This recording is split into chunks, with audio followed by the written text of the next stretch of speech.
sound boy underground.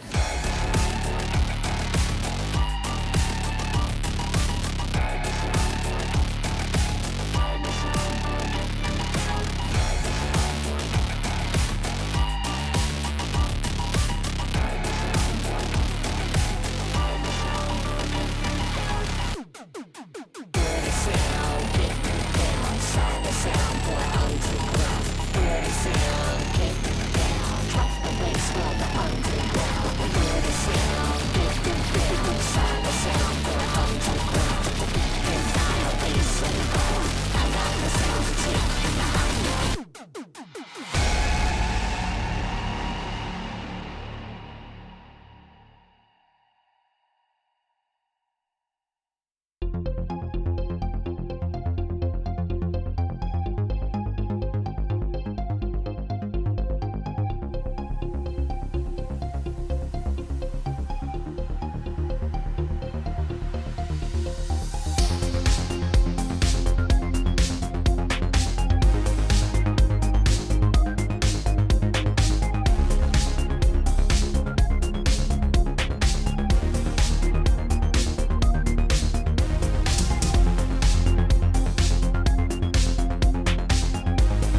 I feel good.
Welcome one and all to the final day, day 3 of EMEA's Golden Spatula Regional Competition, the highest level competition in TFT, the Tactician's crown, is just 2 weeks away on July 11th, and EMEA, our region, has taken top 8 finishes at the last 6 championships and crowns. Not only that, EMEA players have top 2'd half of those. My name is Canopit, and I think it's finally about time for EMEA to take back the crown after nearly 5 years since Double 61 did it first. Megzan, how are you feeling about EMEA's strength heading into this final day?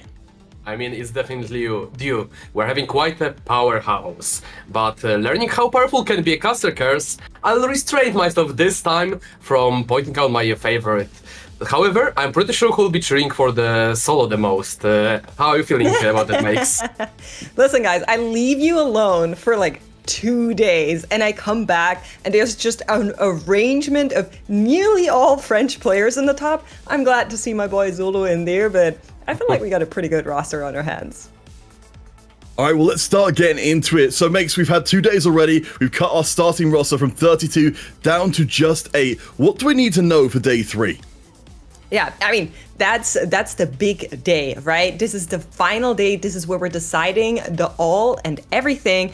And all of our players are going to be playing in the same lobby as only 8 remain. We have 6 games in total, and only one of our top 8 is not going to be able to punch their ticket to the Tactician's crown. So everything's on the line, really.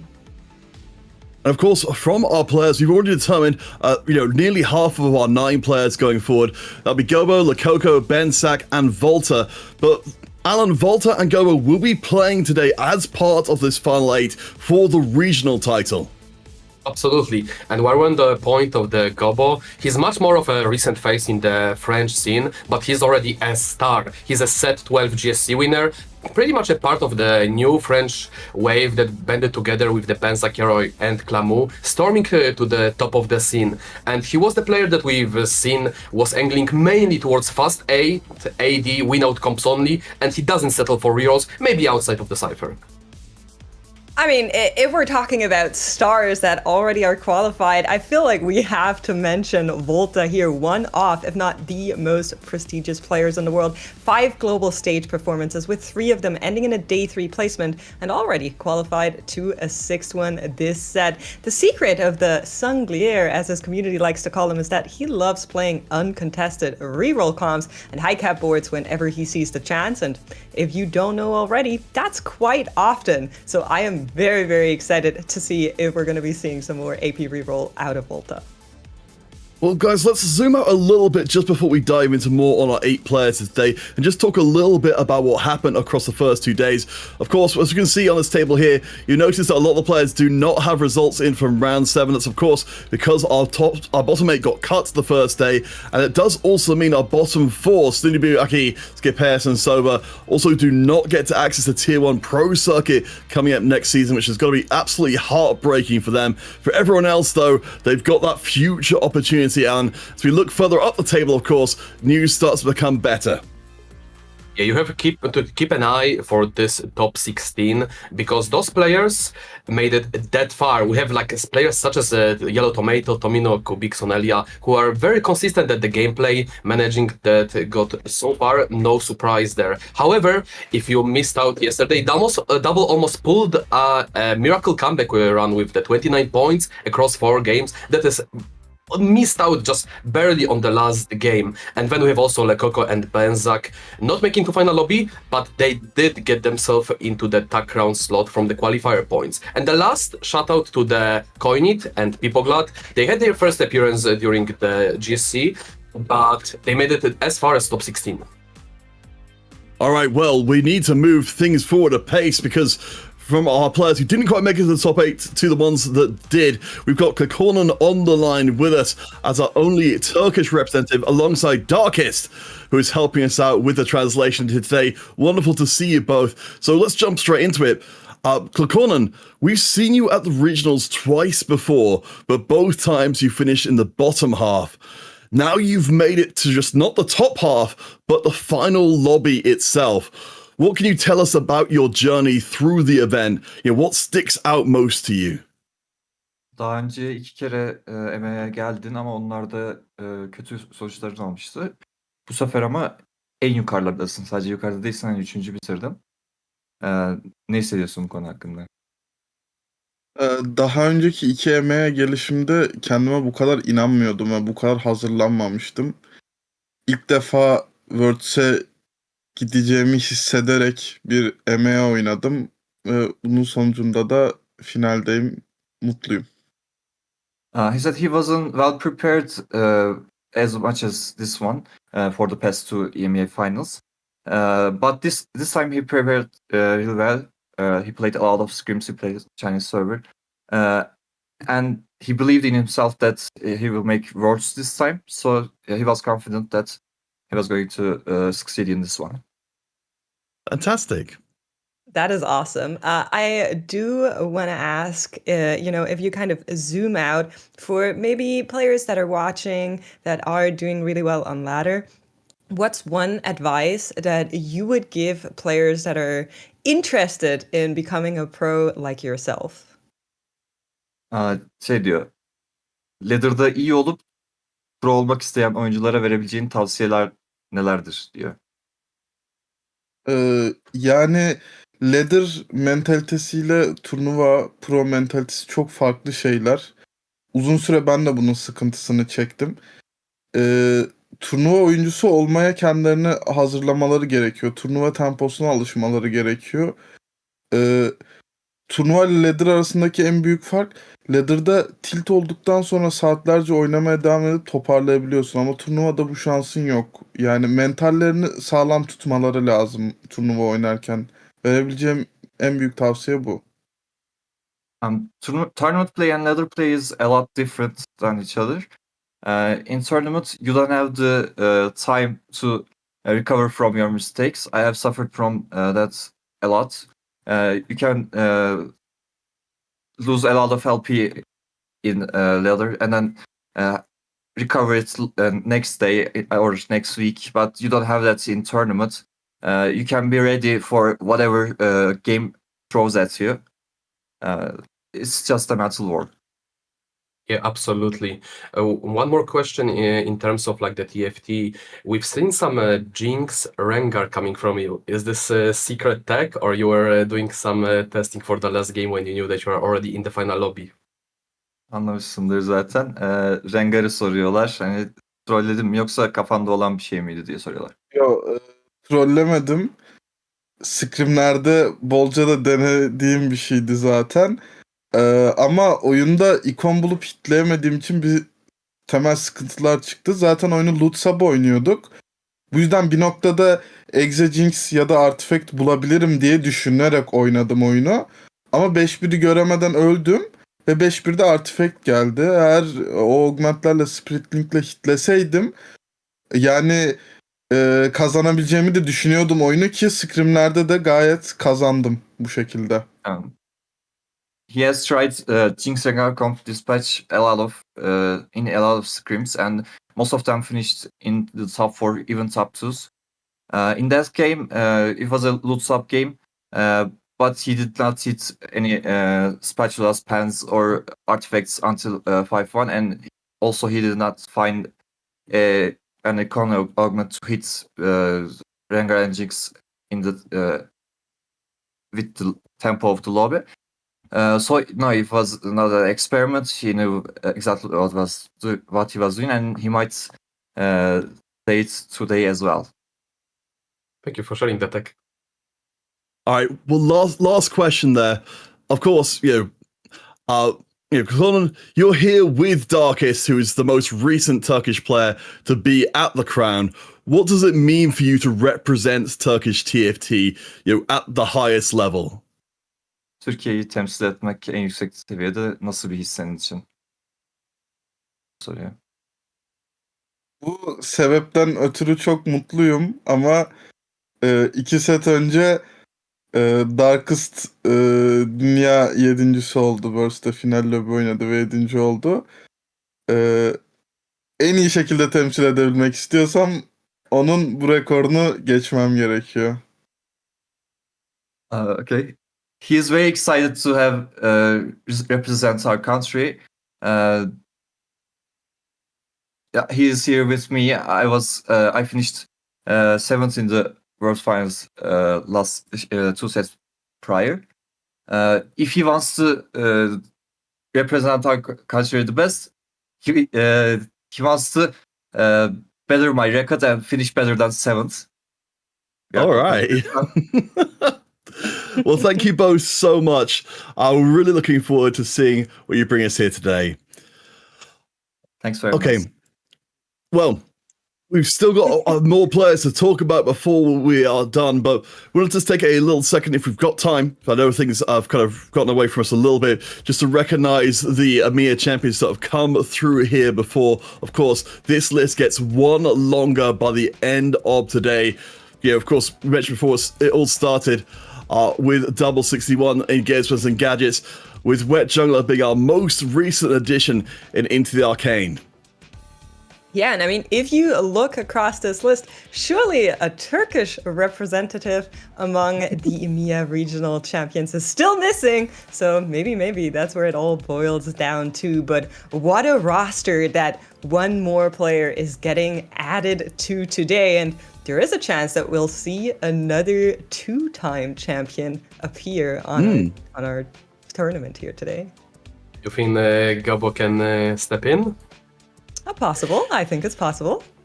I mean, he was locked in during both of the days. I was very impressed by his performance and the line selection, making it work throughout all the contests.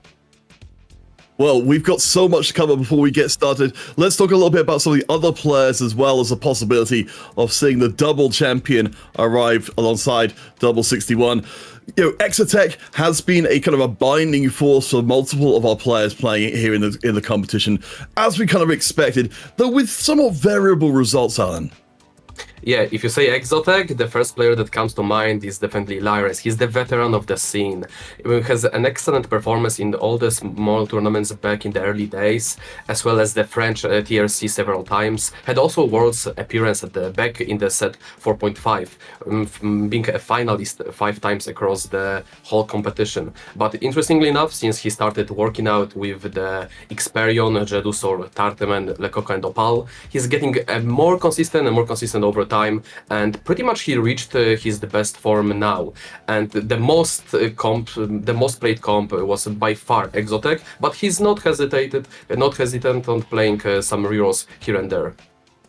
Yeah, I mean, and you let me talk about Solo, I will talk about Solo. A player that always sits at the very top of ladder, more often than not with 2 accounts even, and has had incredible results there. His competitive results not really pairing up to his results on ladder thus far, but, you know, there's always a first time, and I would be very, very excited to see him make that step. However, in day 1 and day 2, Zolo has been playing a lot of Exotech, with 5 of his games also being on that line, and it didn't work out too well on the overall. His average is like a 4 on that comp, and I'm kind of looking towards this contest between the 3 players now that they're all ending up in the same lobby. What do you have to say about Xperion kind of joining that trio, Alan?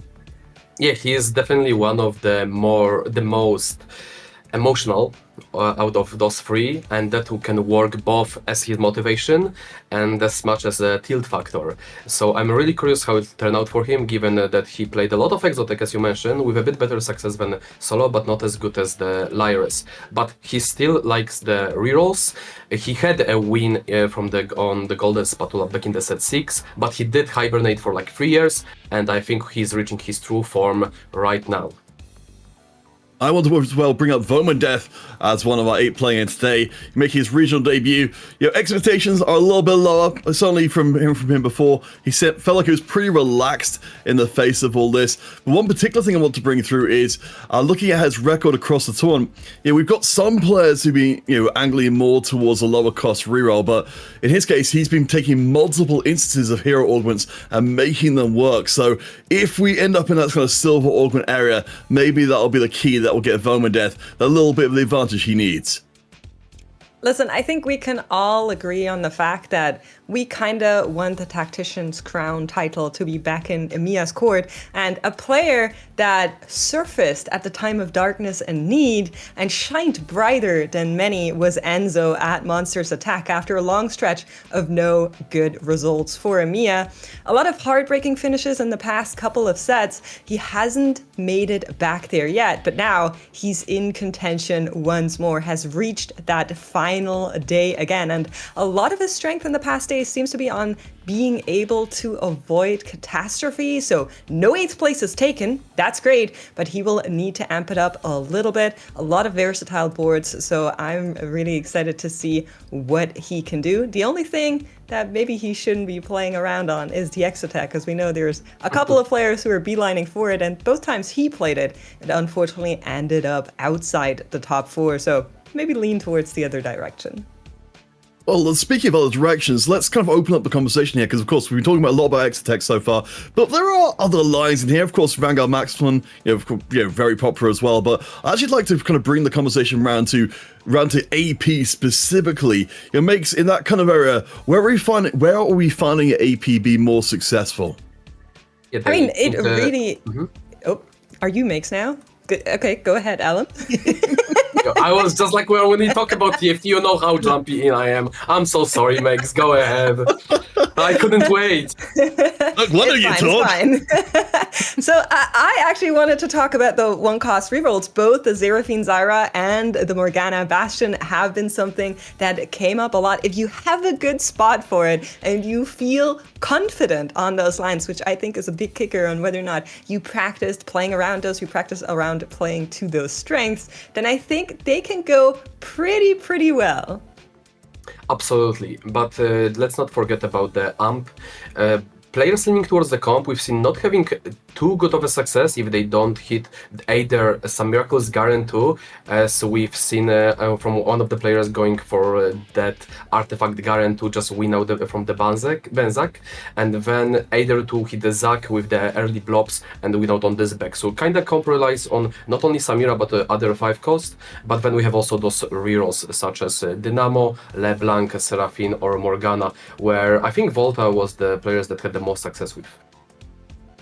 Oh yeah, I mean, already notoriously, it makes we saw Volta come on yesterday, just humbly talk about how whenever he needs to find every single part of a niche, line, it just somehow arrives for him. But I mean, we are just, I believe, a couple of minutes away from getting this first game started. Let's just talk. I just wanted to bring up one of the other comps that's been kind of one of the more surprises of the competition, the Cypher line. I just wanted to direct this to you specifically, Alan, because we know we've been talking about this a lot. It's still a competition that a lot of people are trying for, but again, just like we talked about yesterday, the stats for it just aren't that good. Why are so many people pursuing this line? You have to have a good understanding that it's a mixed carry comp. It relies heavily on Z items, and LeBlanc, the Raven, should be optimized, like itemized and optimized as a third one, and he just gets items whatever is left over, because like he's too RNG in terms of positioning. You sometimes can just lose fight of bad positioning, and then you have to focus also on Galio. Galio is such a sustain beast. He's probably, if you freestyle him, he might be the best tank in the game, and it's more of as a AP or hybrid type of the comp, more so than the AD line.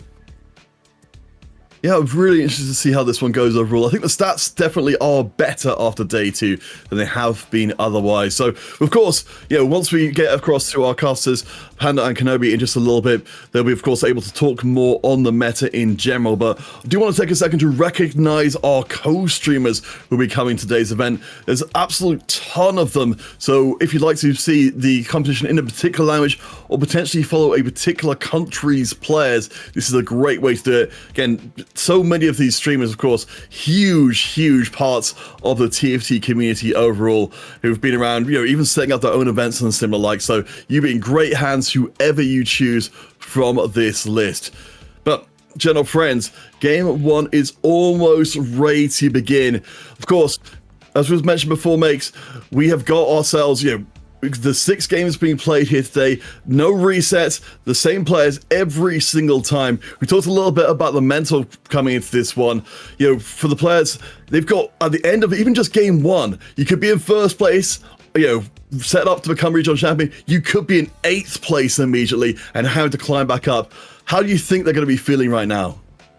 Oh, I hope they're a little bit nervous because obviously all of this matters to them. It's a really important tournament for many of them for their entire career in competitive TFT. And as we look across the board, I feel like we have such a great selection, and it always breaks my heart a little bit to know that one of these amazing players is not going to make it all the way. But 6 games separate us from here to there. Look at those player camps. We have pretty much 8 players that are fully locked in. They are ready. They will give their best. However, Solo, Clicornan, look to their left, look to their right, looks in front, look at the back, and guess what? Everywhere's are French. Yeah, it's quite a thing to be in a final lobby with this many French players, but of course, make it all the more glorious for Clicornan and Solo Sang if they can make it happen. As was mentioned before, this is going to be an absolute barn burner of a final day. 6 games away. We're going to leave you in the hands of Panda and Kenobi as we get into game number 1. Remember, no cuts, no changes, the same lobby every single way, all the way through. So have fun, guys, and we'll catch you on the other side. Hello, everyone. Welcome to the final day of the EMEA Golden Spatula competition. So much at stake, Kenobi. The aspirations and the goals for this set for each of these players, they're just so close. All the work they put in on ladder, hundreds of games to make snapshots, to make cups, grueling cup competitions to then make it to this tournament, and now they're in the final day. Yeah, they're in the final day. There, you can see all the small pre-game rituals happening. Enzo is just vibing down there, do some good music, making sure he's in the right mindset, ready to have fun, play some relaxed games. Not feeling the pressure, being able to have all the confidence you need is definitely important. So you can see Gobos are also probably listening to someone giving him a pep talk or something similar. And we start off with a bang. And by bang, all right, let's restart. Trainer golems to start things off. I will not lie. This is the most hated encounter in competitive TFT. Especially for the sets, because I mean, high variance is going to be the name of the game in some cases, especially when we're looking at two specific traits: Anima Squad, Street Demon. For any players who have been living under a rock or just unaware, with the Trainer Golem on your board on level 9 with just one Spatula, you're able to reach a vertical trait, a prismatic vertical trait in both Anima and Street Demon, and you can completely take over the lobby in stage 4 onwards. Yeah, and anyone that is playing in this lobby already knows that Volta won. Just by pure sheer aura, Volta will find a way to high roll off of his emblems. We don't even know what they are, but probably both got Street Demon and Anima ready to go, and it's 10 Anima or 10 Street Demon by 4-2. I don't even care.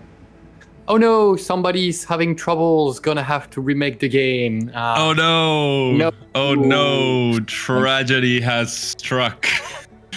Being serious though, let's talk about how much this warps the game, because in some cases, if you have specifically Street Demon or Anima on your Trainer Golem, it is very correct to try and take maximum damage in the first 3 fights in stage 2. So you have first pick guaranteed on carousel to try and fish for a Spatula, even have the first pick guaranteed on the both of the first carousel stage 2 and 3 to try and develop a game plan that can lead you into not a free win, but a very high chance of winning just off of reaching that vertical trait. Let's talk about augments like Young, Wild, and Free. Augments like Risky Move that enable this same strategy and really lead you into the idea of having that first pick in the carousel.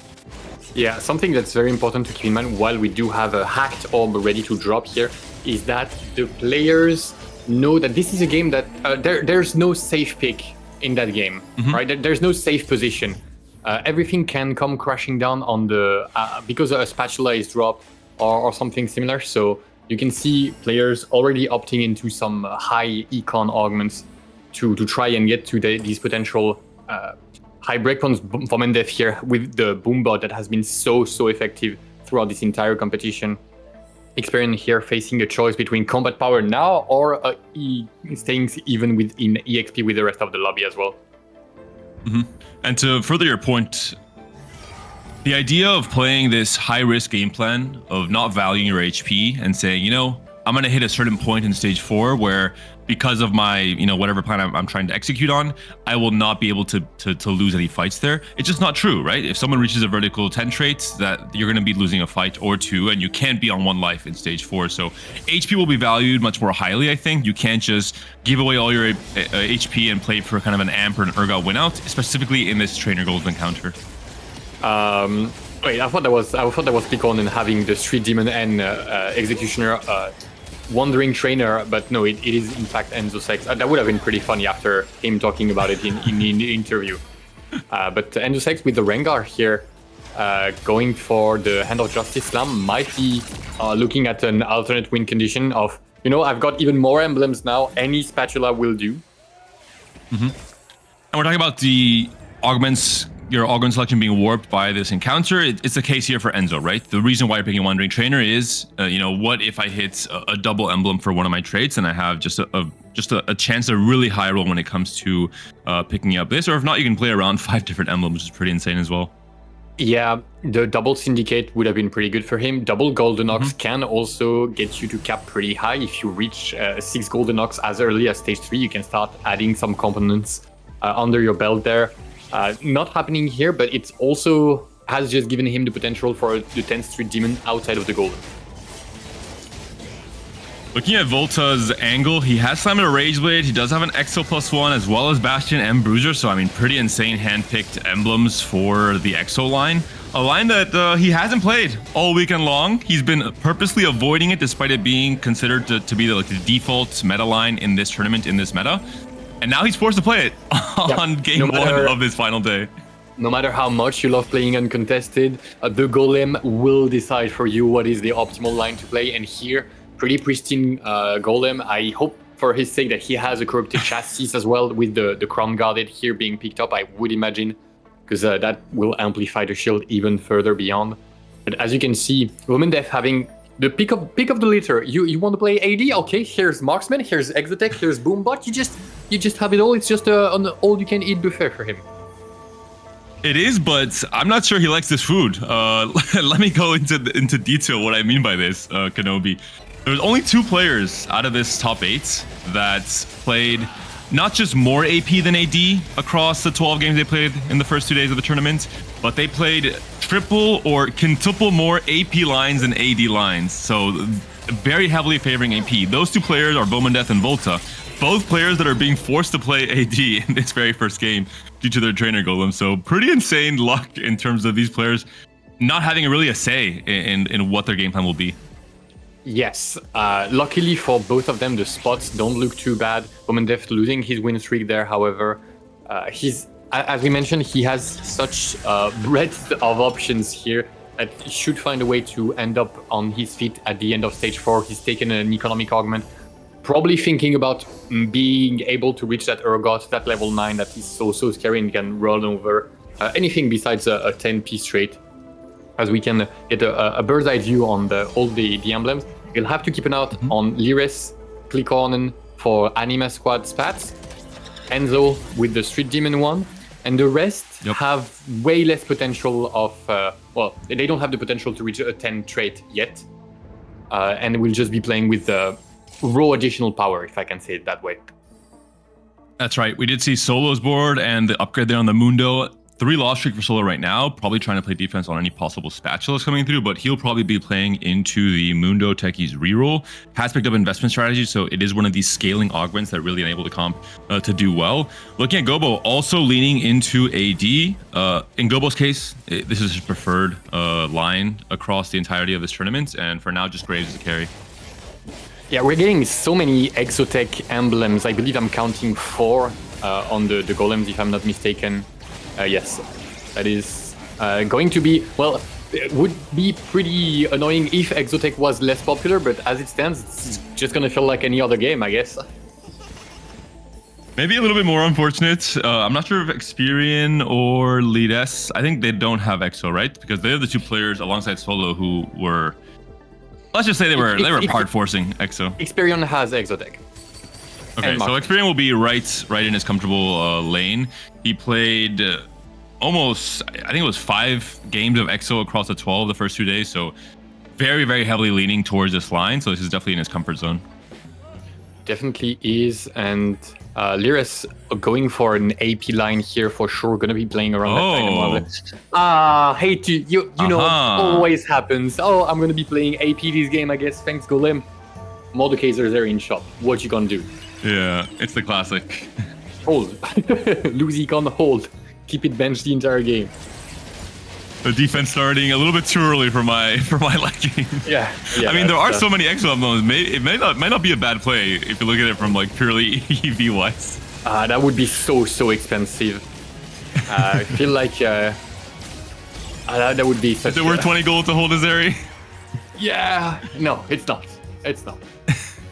Because if he can't hit his own composition, then he's gonna end up in big trouble anyway, and they will just wait for him to bleed out and then recover this area as soon as it's back into the pool. But 5-win streak for him, only player to manage this.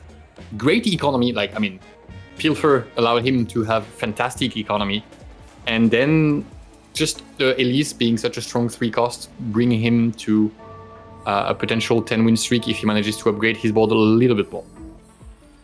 And Clicornen, his spot's pretty interesting. Patient study, one of the big problems with having Anima on your trainer golem and then reaching level 9 and being able to go play for the up to the win out with 10 Anima is you need a lot of gold to make it, right? Sometimes you need gold to make it tonight, and also find an Aurora, for example. So having patient start is going to help a lot in terms of if he high rolls a Spatula, if he has somehow a +1 anima, one of his augments, he's going to have a chance to play 10 anima and get there pretty easily.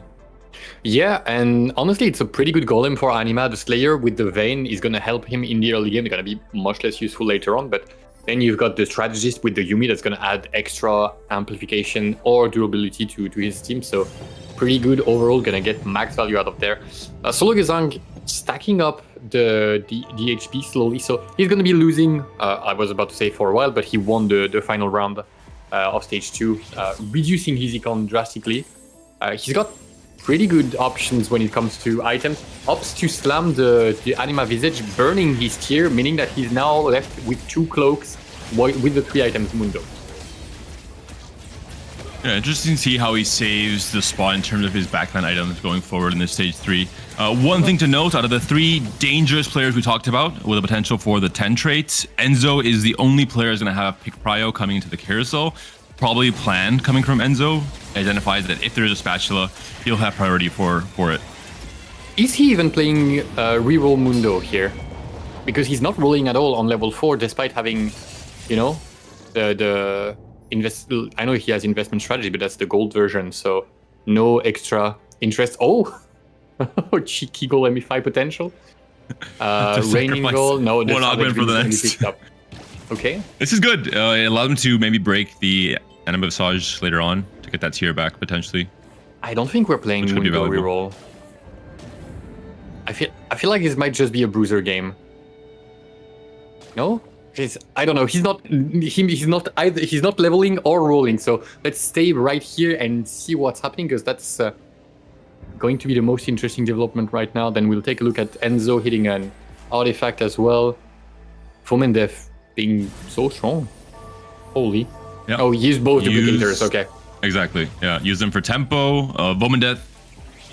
More so around playing 1-cost rerolls and tempoing out that way, but he is aimed to be very strong in stage 3. That has been, I think, the way to really highlight Vomendeth's play across this tournament. And usually coming to stage 4, healthy enough to, even if he starts falling off a little bit with the comps he's playing, he's ending up in that 3rd or 4th place position very often.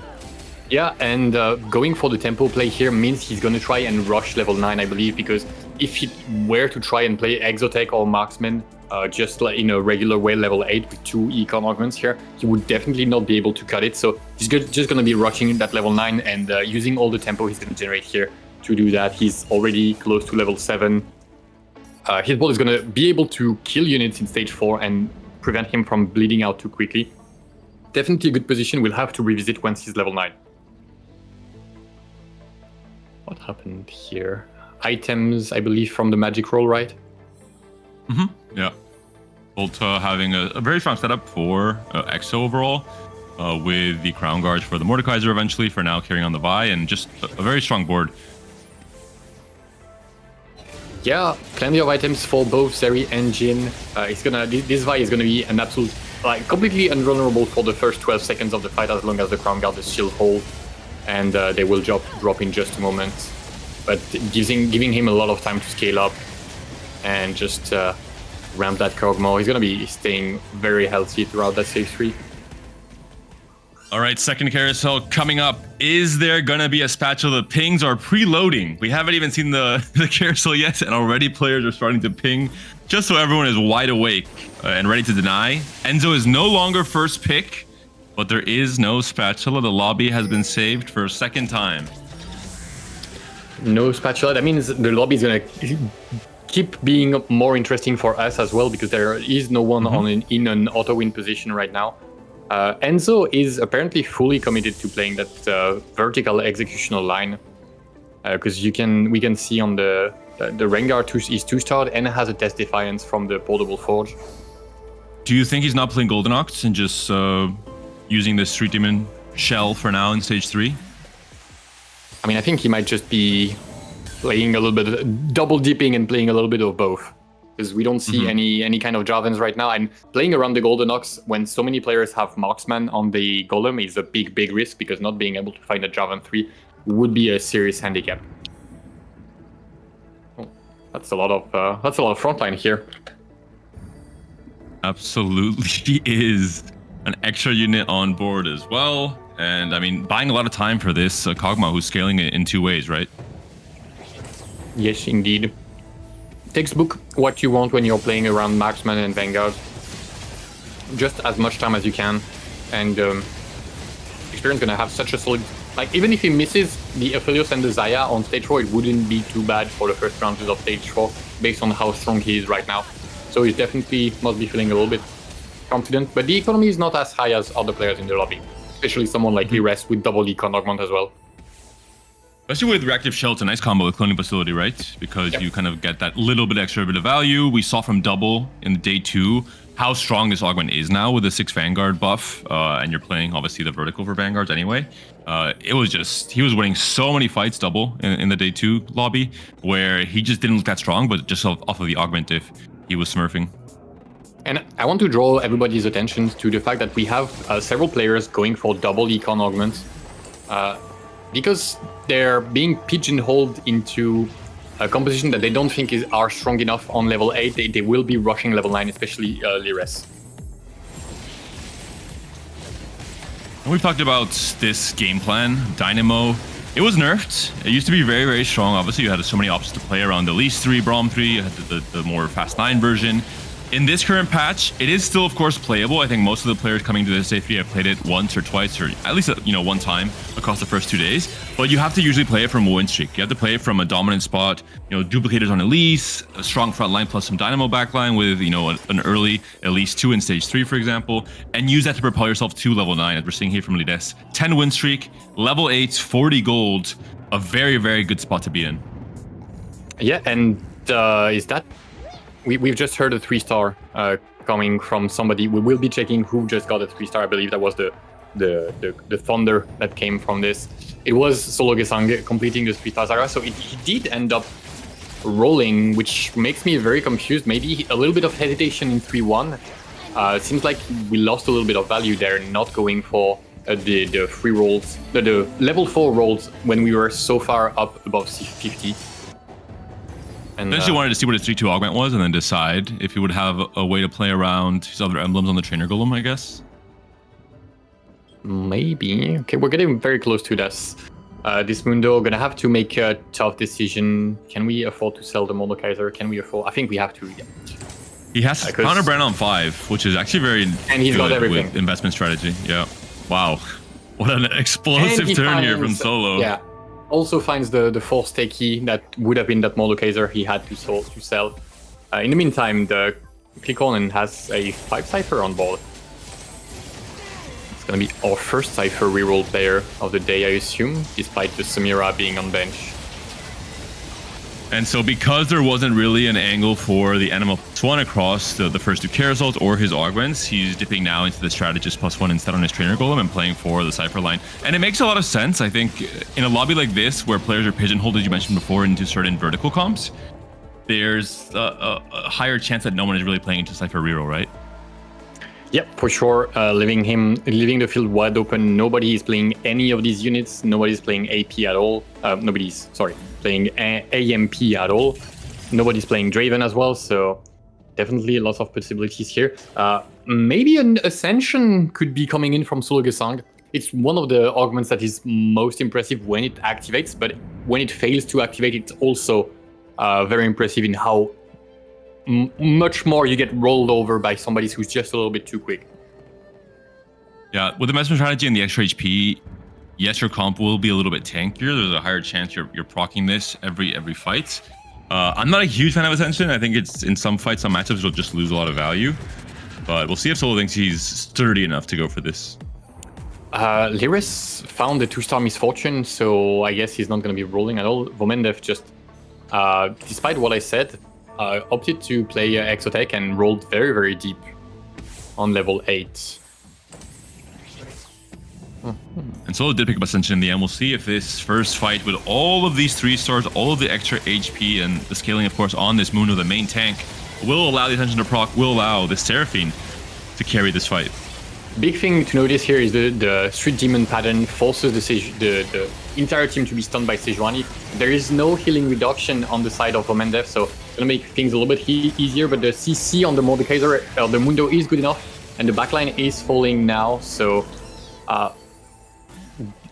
it might look dire for Solo Gesang, but if he manages to stabilize a little bit longer and keep stacking this HP, he can reach a position where his board is just going to be too tanky, and this Mundo alone is going to destroy everybody else.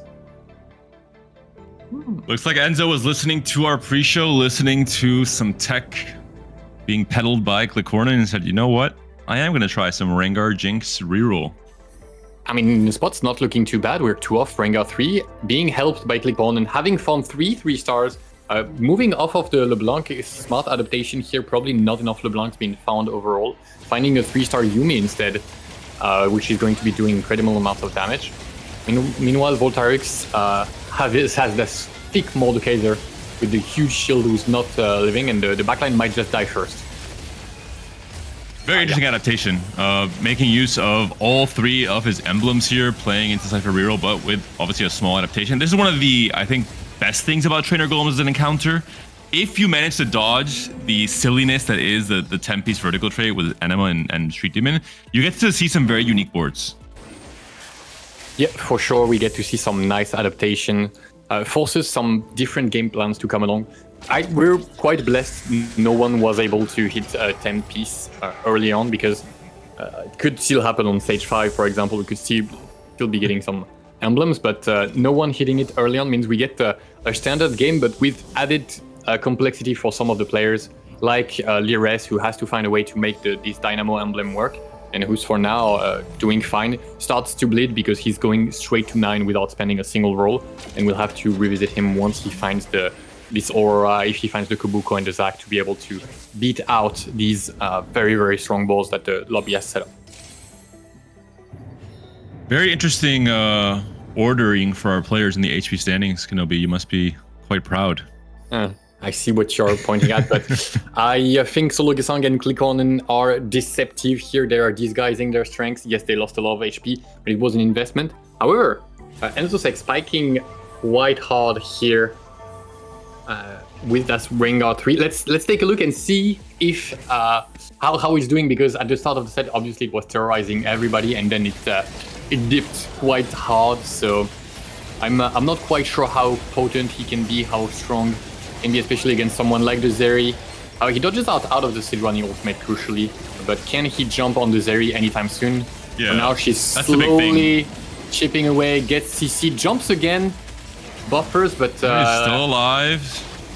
I mean, we're losing to 1-star Zeri with, two. Let me dream, Kenobi. Let me dream. Yeah, I don't know about this kitty cat. There's some fight RNG element, right, to Rengar. I mean, the moment he, with some good fortune, jumps immediately onto his area as a second or third target, that could all of a sudden swing a fight completely in the favor of this comp. How would you say this comp caps out? Do you have any experience playing it on the current patch, just having a Tactician with the Trainer Golem? I think Jinx 3 is the real thing that can cap out the composition. She's, as we mentioned, she's LeBlanc, but AD adds one more rocket every time she casts in fights, so he desperately needs to find a 3-star Jinx, and he's quite far off, and find some extra items for him. And as you can see on the graphic being showed, thank you production, you can see the amount of gold spent on rolls and EXP so far this game, and you can see Lires only spent 3 rolls this entire game so far, and is now level 9. Of course, that will be changing in stage 5, which is where he is aiming to really hit a big power spike. Yep, and as expected, Solo Gesang is now stable. Wins his rounds, and that means he can afford to stack again. He's now 4 Bruiser, 4 Tech. He has found a Viego on Carousel, I believe. And he's looking good. The mods coming through for Lires. So he is pivoting into, for now, a very interesting 6 Bruiser frontline alongside Dynamo. We've, of course, seen the 4 Bruiser, 4 Dynamo in some occasions on your level 8 roll down, for example, as a flex way to have some frontline. But with the +1 Bruiser, this is a nice adaptation. I think we're going to drop down to 4 Bruisers very soon as we find the legendaries. We have the Bruiser mod, which is going to be super effective for bringing a Zac up to a higher HP count really quickly. We're getting a speed implant, if I'm not mistaken here. Gonna see if Lires can hit some of these key legendary units on cue. Thank Buko you for pair. respecting the script. Can we upgrade anything, however? Hello? Any Close, but no any cigar. upgrades? Yeah. I mean, he has 54 HP to work with. I'm sure he has a little bit of extra time to really get this online. Board looks like it, but this is looking like a fight that's going to be rough. And we're using the speed implant on the Elise, that she will remain our main DPS carry for the entire time. We're really gonna need to find some of these upgraded legendaries soon, because else it's gonna become quite apparent that we're lacking in damage and that our frontline is not up to snuff. Gonna be a loss here to Solo. Of course, Lides still a little bit far away from reaching his true power spike. Looking at someone like Cornin, the Cypher player with the Draven and Yuumi 3, he's on 6 HP. This could be his last life if he goes down here. He's fighting experience, so and it is going to be an elimination, unfortunately, for Cornin. No. The only Experience. 2 they swapped places. It did. Experience. So Experience takes a Vanguard. loss. Now both on last life. Nice adaptation playing the 4 golden ox, thanks to the emblems being both Vanguard and golden ox, but doesn't look like it's quite enough to be winning these rounds. The bulky body, like his board is, all his augments do is make him tankier, so he's gonna be stacking that Aphelios up, but that means it's kind of a lone threat. And speaking of lone threat, there are so many tanks that he needs to chew through, so it might take him a long while. Let's see if these Aphelios can survive. While in the meantime, can the kitty cat assassinate the backline? And the Yuumi is on the threat, gonna get eliminated really soon. It's now up to the Draven versus the Rengar. The Galio stun is big though. The Rengar is I think the Draven might be able to clear. Oh, the Rengar one more. No, Rengar does it. How do you prepare for the fact that somebody's gonna be playing Rengar reroll, man? Oh, and Well, I mean, Experience lives. Kenobi, who just lost to Rengar? It's Corrin Yeah, I himself. know. What do you mean? How do you prepare? He definitely knew it was coming. He definitely knew the power of Rengar, and now gets a taste of his own medicine. Unfortunate start for Corrin, who let's remind our viewers, throughout the first, I think it was 12 games of this tournament, did not have a single bot 4. Yep. Game 5 yesterday, plays Rengar Jinx, goes 8th, and now the first game of the pivotal day 3, he goes 8th again. yes, well, Trainer Golem has a way of doing that, you know. He found a good gameplay. I like the adaptation of playing for the 3-star Yuumi. Unfortunately, without the LeBlanc stacking up that single target damage, Draven kind of struggles killing high HP, high damage targets like the Rengar who can jump around. And Draven has a lot of AoE and very little single target damage. And that was his downfall here. In the meantime, Voltarix with his Crown Guards is just winning the mirror. A big loss for Gobo. Gobo Sejuani on the wrong side. The Zeri from Volta dodged both of the Sejuani ults. Only Varus really was stunned across most of that fight. Yeah, and Experience gets taken out in this fight, I believe. Unfortunately for him, but he managed to at least get a top 7, so 2 points here. Goboster also gets taken to 1 life, and so does Solo Gazang. So now we have 2 players in lethal range and 4 players sitting pretty. And Vomendef in something that's honestly been happening quite a lot. We find him, we leave him for a while, and he's just sitting pretty at the top of the lobby. No emblem again. We have truly been saved. I think it's now we're in time to celebrate Kenobi without any spatulas or emblems across the entirety of the 4 carousels this game. Enzo playing Street Demon with the Rengar. He, I'm sure, would be able to slot in the emblem and play for 10 Street Demon if it was found in this carousel. So a sigh of relief from the rest of the lobby. Definitely so, and Solo Gazang losing rounds here. A little bit of an issue for him is that he was lacking backline items for a while. He's also, I believe, still lacking that Mordekaiser. He never found the Mordekaiser again, because of all the Exotech players, I believe, which is quite a huge detriment to him, because he's playing 3 bruisers. If he had the 4th one here, he would be sitting pretty with a ton of HP, but he has to make do. And his Mundo is much less tanky. He just gets obliterated on the right screen. And on the left screen, we can see Goboster going out, I believe. Never found the 2-star Zeri, never found the 2-star Garen. So both of them will be biting the bullet, and we have our first top 4 of the day. And words that I would not be expecting to say. Solo loses the Street Demon Mirror, and it gets eliminated in the bottom 4. Brand Flex is so back. You heard it here first. And we have our top 4 locked in. Of course, it could not be any other way. All French players. Well, I mean, that's it would be a safe bet to say all 4 French players top 4 every match just based on the odds, not based on the. I thought you were going to say for a second, just based on the skill. But thank you, Konomi, for not rubbing it in. No. I know I'm being brought because lots of French players, so I cannot be too heavy-handed. Exactly. I have to Now you're getting it. Just a light touch on it every now and then. Stay professional. Obviously, and the Zeri being taken very low against the Rengar, but he gets knocked up by the Koboko. Not in range of the Zeri. She's got the aggro. He gets stunned once again, but jumps straight at her face, and Rengar is just winning round after round for Enzo. And after that single fight that we watched in stage 4, I was not a believer, but he's getting there. And if he reaches level 9 and slots in the 5th Executioner, that might just be it. Currently the top of the HP standings, and Enzo, I mean, proving us wrong or right, depending where you were on the Rengar Jinx boat.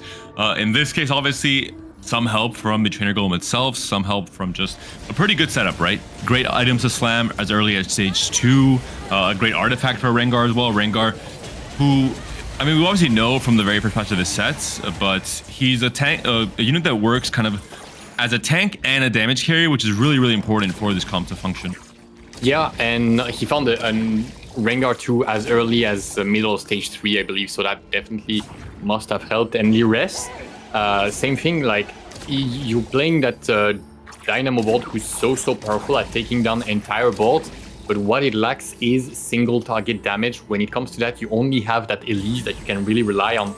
And that makes this matchup against Enzo so hard. If you can't lock down the Rengar with the Zac, then your backline is at risk of just dying very, very quickly. And I believe that Sejuani is going to be a huge problem for us. That's the only player of the 4 remaining on his last life. If he goes down here, that could be the end of the road. There's a lot of effective HP to chew through on this Exotech board. The setup is pretty insane for Moment Death, but it looks like there might be enough damage from the scaling Elise. Does she get a few more casts off? Aurora's still alive, can buy some more time, but no. That will be the end of the road for Lee. That's still a strong showing and kind of the placement we expect, right? This is kind of the perfect definition of what a tempo Dynamo game looks like in this meta.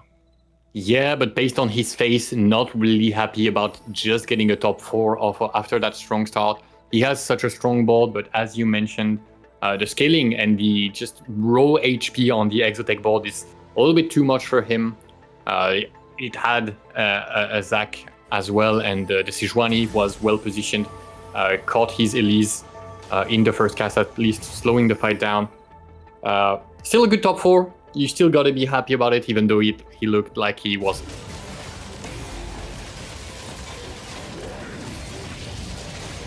Enzo now, we'll see what the Rengar can do if he can jump onto the right targets early into the fight.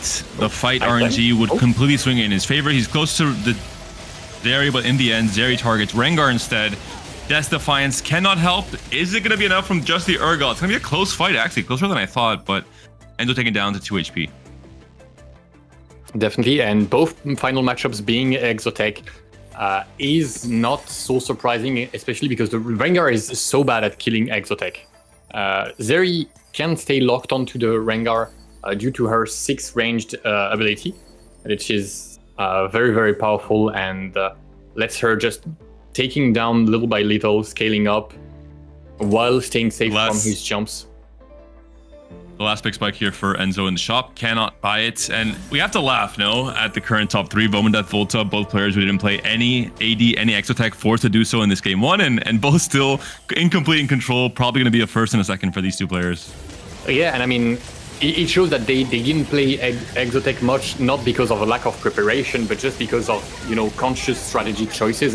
But if they are forced into it, or if the spot is good enough, it shows that they just know how to deliver on it. And I think it's kind of fitting. It's a nice way to wrap up this this first game and beginning this final with Volta and Vomendev showing that they have so many ways that they can play the game, and it's not only the uncontested lines, and they end up contesting each other as well, which is kind of poetic, I guess.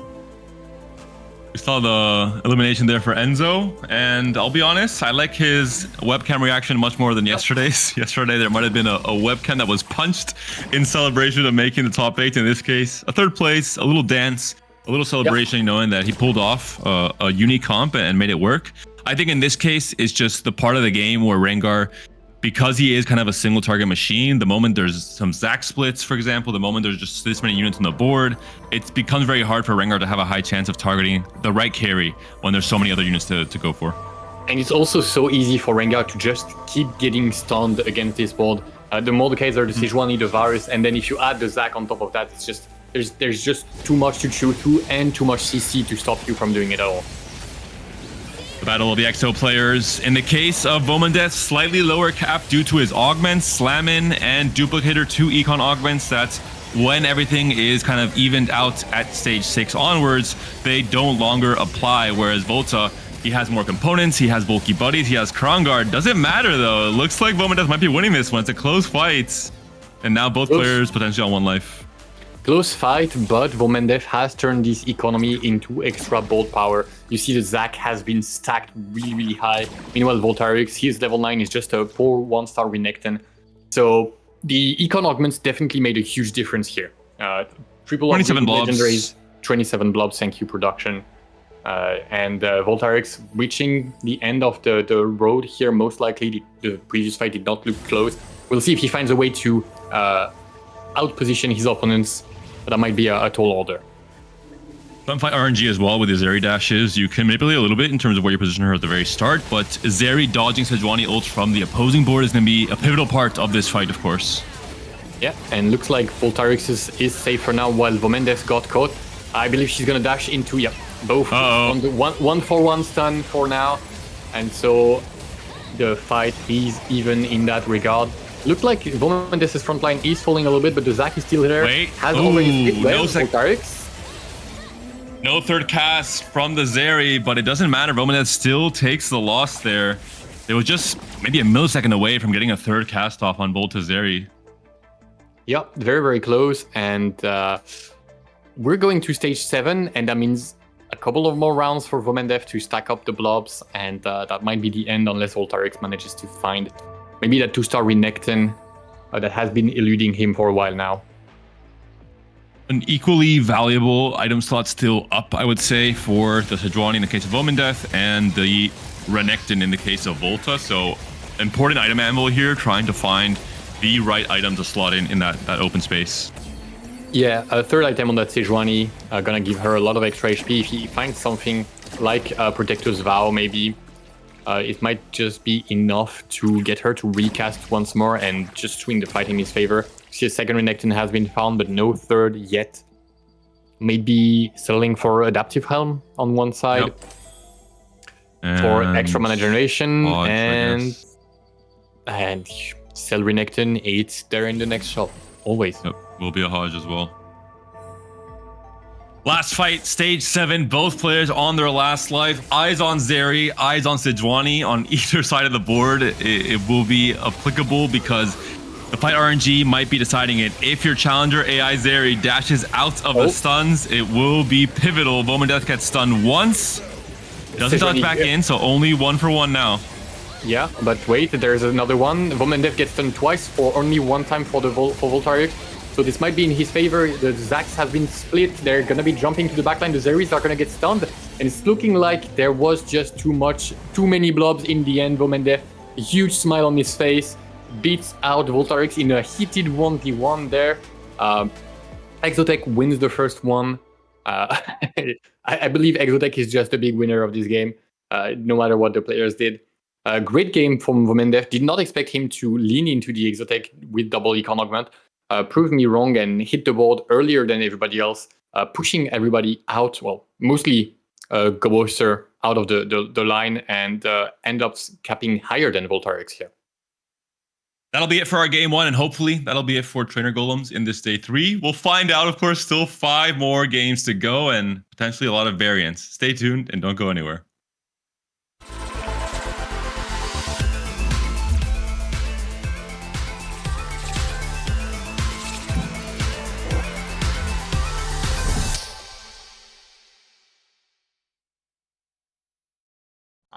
I'm gonna put set 12 launch Syndra at like a 2. I don't think it's the strongest, probably like 4. Oh my god, this is so old. It's Javin. Yeah. Set 2 Blender Nocturne. Oh man. I almost stopped playing TFT at that time because I hate this comp. I hate Nocturne so much. I would say first, but I can't now. Oh, War Week? Like I feel like people still talk about War Week even now. You guys set me up for that, right?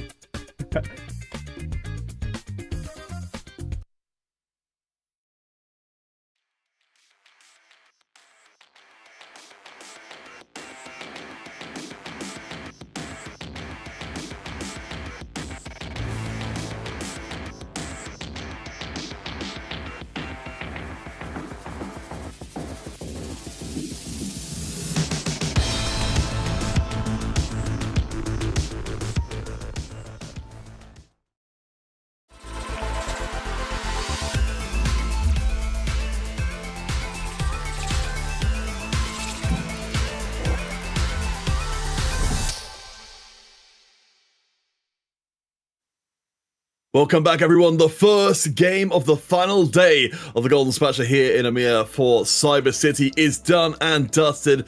And Mortdog apparently flew by on his cloud, said, you know what, I hear you guys like Exotech, so why don't you just have a little bit more of it? 4 different emblems in that lobby makes. It's what we deserved, honestly.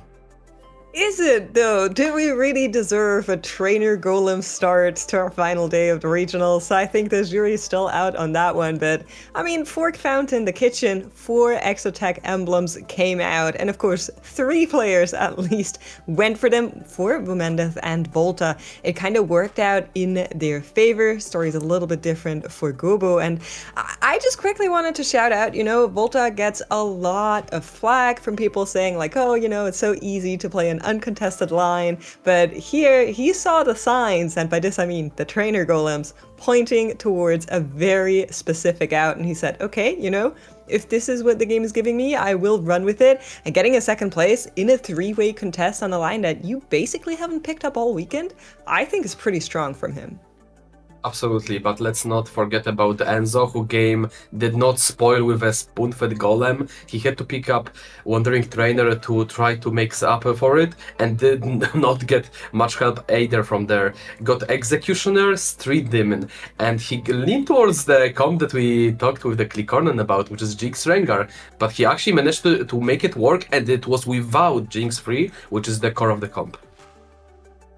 Yeah, I'm fascinated to see how this, you know, if we do get to see any more of this. I mean, it certainly makes the circumstances were very specific here, but hopefully, you know, we'll get to see it perform as well, maybe in the future as well. They want to bring out, of course, Lyris as well with the Dynamo board. We're kind of looking at that one and saying, okay, we've not seen this performing the best, but in terms of, you know, being game 1 of a 6-game day, it seemed to make sense to me, to go for a solid, if not necessarily game-winning board. I think it definitely does, right? Because the one thing you want to avoid is last place in all of those games. Really, a lot of these players are going to be qualifying. Unless, of course, you are playing for the title, which I think for many of these players, the bragging rights and the extra prize money, they do really matter. So the reaction of Lires to his 4th place, I think makes perfect sense. He had such an incredibly strong start, was just streaking through level 8 incredibly early, and then not being able to transfer that up to a 3rd, or maybe even the very rare 2nd place on the Dynamo comp. Just a little bit sad. I mean, what Lyris showed was pretty much the story of the whole weekend, where players had an insane streak leaning towards the stage 4, went into the Dynamo and just got 4th. We've seen that repeatedly over and over. Enzo doing the same, Lyris doing the same, and it's just Dynamo does not cap well with those legendaries, and we've seen him holding back the 5 cost, waiting on the 6 bruiser on the board until he hits specific 5 costs, and then he was swapping those bruisers out to cap with those 5 costs. But even on the Golem Galaxy, that was just not enough to be able to withstand all the exotic enjoyers. All right, so with our first game done, again, an important point makes we need to consider here is, normally speaking, you lose the lobby, you've got very little ability to directly affect your opponents going forward. But in this situation, because you're playing against the same people again and again, there's only so many points to go around. It is. So every single time you have a higher placement, you are effectively taking away points from the other players, as at the end, the final point score is going to the side. And a player like Clickhornen, a player, like Experian that had a little bit of a rougher start, now they're going to have to come back, have those high finishes, and really turn it around from here on out. I mean, we have to remember that a part of the grand prize, there is Tag Crown on the line. All right, well, let's get into game 2. Impetuous Panda and Kenobi, bring us in. At least it's not another Trader Golem. It absolutely is not, and that is something that we celebrate here at Kenobi. Yeah, another Trainer Golem, not a very impactful map as well, because what we can expect from them is just going for cashing out right at stage 2, at the end of Carousel of stage 2, giving just a tiny bit of extra money to everyone, just a tiny injection to help everybody reach the later stages of the game. Cornin, Graves in the orb, Alistar in the shop. A ping came through. I'm not sure if that was his ping. It could be potentially a ping into Graves, into Defen. And he played 2 games of Golden Ox across the 2 first days of the tournament. And it's a comp that we talked about. The moment you have a Graves and Alistar and the right augment on 2-1, you definitely try and beeline for it. Yeah, for sure you want to. Even though yesterday, honestly, kind of abysmal results for the composition. Mm-hmm. But the unit in and of itself can just let you play so many different styles. Well, so many different styles. No, let me do it like that. It can lead to all the different AD compositions, which there are plenty of right now. I mean, it leads into many different styles of Moses positioning, is what we're trying to say, right? For sure. For sure. You can Graves on the left, Graves on the right, second hex, third hex, there's so many variations. Yes, indeed. Use a Spectral Cutlass to spice it up here. And in the meantime, Sologasang with the Vanguards being ready might be using that early Senna, especially with something like the Greenzus Raid Blade, as an item holder there to tide his early game. So Silver Augment, despite the augments being, the least powerful supposedly, sometimes it makes huge differences. For example, Ensosec just picked Caretaker's Chosen, which will be giving him a 2 cost, and I hope for his sake that it is Jin, and no, it's just Dog. Does Enzo Enzo for sure has the cat in him. Does he have the dog in him? Is now the question. He is playing the pet comps basically across this day 3. You think it'll be the Fury reroll? I think he'll play. Oh, that's 2-star Twisted Fate from Gobo Star. I think he'll play standard the Exo deck, and if he can find a 3-star in the Fury, he'll run with it. But if he's looking like he's not finding enough of them in his natural roles, then he might just ditch it and use it as extra econ after finding 2-star in the Fury on stage 2 for early tempo. Makes a lot of sense. For Gobo, potentially on Cypher Watch, Draven and a Vitu already alongside a TF carrying this Gunblade. Going to be fairly strong actually in this stage 2, no? Yeah, he's going to be super, super strong and has the potential to maybe play a TF game, get a safe top 2 or 3 based off of a very powerful early game, or can just use it to rush levels and play around. If he gets a Ginzus, then he can move on and this to an Aphelios, or even go as far as reaching for that Urgot, who's going to be so powerful. Mm-hmm. Speaking on TF, it's a comp that has fallen out of the meta compared to obviously like the second or third patch of this set. But despite that, some players still value the comp highly. Someone like Tomino, who finished 10th in the standings, didn't quite make the day 3. He was playing a lot of it. Vomandeth, the only player in this top 8 who did play TF, played 2 games of it. So there are some players who, from the right spot, still see the value in playing this reroll.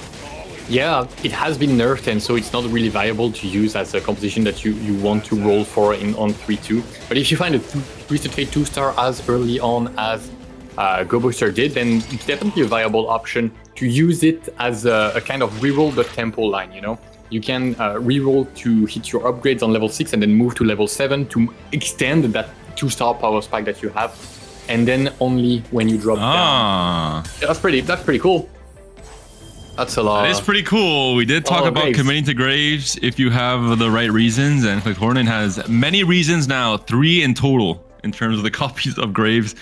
And Clickthornen's a player who maybe needs this little bit of high roll, right, in stage 2. 8th place in the first game after being so dominant across the first 2 days of this tournament. He needs a big bounce back game in this game too. He needs a big mental bounce back especially. Yeah, especially because of that last position out of the players that are not already qualified for the Tactician's crown is going to hurt so much more. And also, Clickthornen, there is one spot for the best AVP player across this entire tournament. And specifically because of that 5th game yesterday where he went 8th, he kind of tanked his chances, right, compared to Voltar solo. Well, I mean, yeah, the fun thing is that Solo Gesang being in contention for it as well is going to be super important, so you'll have to keep in mind that specific head-to-head, but Voltarix, since he's already qualified through qualifier points, is now no longer a threat, so the gap is not as huge, but it is still, Clickthornen would still need to have several points over Solo Gesang in order to reach that. And we see Galio on Carousel, so that's 4 Cypher. A little bit of hesitation? I mean, I'm surprised. Why? The hesitation comes from the fact that it's a tier and he already has slammed items. Has a Vow, Edge of, and even Shroud as well as the Kraken, so it might be Cypher into second Zeri. Vow. Yeah, I mean, just the fact that you're hitting 4 Cypher this early. Yeah. I think you can't really think about not taking it, no? And but no defense being played. Out. 1, 2, 3. 1, 2, 3. Somebody's thinking about it. I've never seen this go past the first carousel. I have seen it like once. Okay.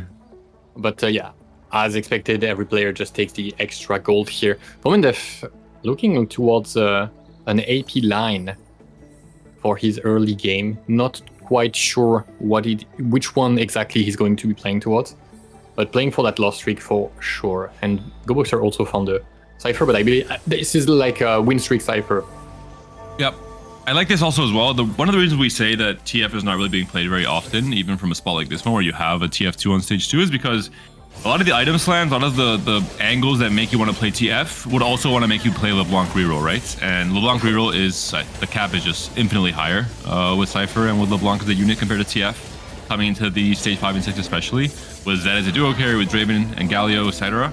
So there just are very few games where you have an angle for TF that doesn't at some point in time become a LeBlanc angle instead. Yeah, exactly.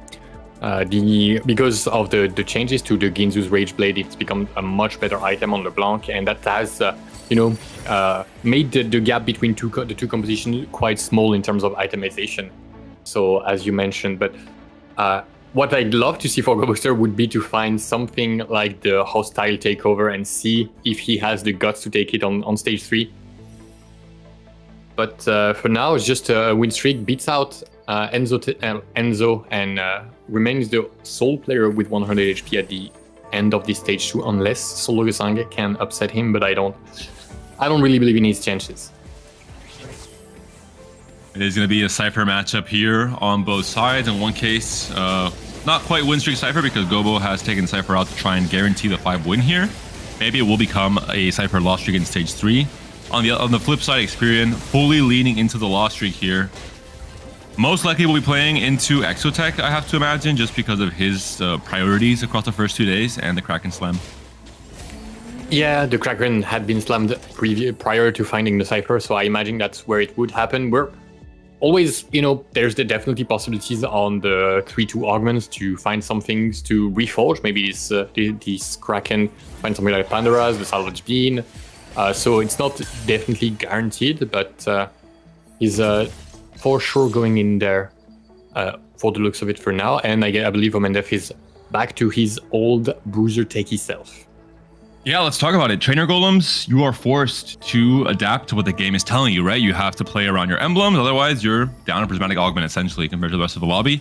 Now we're back to the comfort zone of our players, to their own specific meta reads, to their own ideas of how to, play out this day 3 to try and make it to Tac Crown, to try and maybe win the entire thing. Bowman Death is back in his most comfortable line, not just in this Golden Spatula this weekend, but even back to Cup number 3. He was playing a lot of Mundo techies, of Gorilla reroll, and finding so much success with it. A lot of what we talked about with him reaching stage 4 at a very healthy HP total almost every single game came down to this comp, right? Coming in with 80 HP, being able to take over stage 3 especially. Yeah, and keeping his options open between the Bastions as well as the Bruisers. Let's see if he opts to roll a tiny bit on level 4 here. Taking his time, not rolling for now. Because the items are...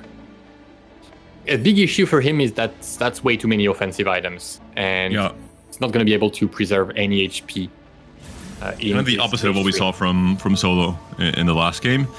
3-2 augment though can save him, of course. There are, quite a few high roll items or item augments that you can pick up with this Mundo line. Something like a belt overflow, for example.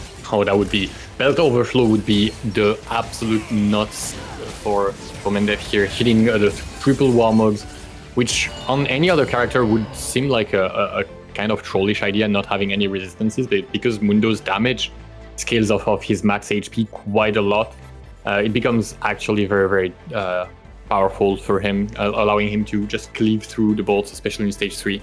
But for now, one more loss, and we're waiting for the augment. Considering he's so far away from any 3 stars, obviously, I like that he's not rolling here on 4, and opting to see what he gets from his gold augments. In case it could, oh, there we go. Starry Night, for example, would really, really help. Or just, scrap it all up, and we're going 9. I think he's listening to the casters and saying, you know what? Whatever they say, I'm going to do the opposite. You guys don't know what they're talking about. The big issue for him is that he's going to be 1 life. And the problem with forward thinking without any other econ augment is that you're just short of having enough economy on stage 4 to be able to get a proper level 9 board, because these are very expensive and he's going to have none of the required basic pieces online. So pretty big risk for him. And meanwhile, Gobuster still playing on that win streak cipher, has slotted in the 4 cipher now, might be looking to start losing a few rounds now, and we could be looking at something like a 4-3 or maybe a 4-7 cash out for him. Uh-oh. A very dangerous Graves has now spawned in. Spectral Cutlass Graves is here, and he's going to hurt, and he's going to force some real positioning concerns for all of our players, especially in stage 4 onwards, where if this Graves goes on to your backline carry and a Felios, for example, you're in big trouble. Yeah, he's going to force everybody to play around him. The good news for everyone is that it's not that hard to protect from it, to prevent him from just obliterating your carry straight away.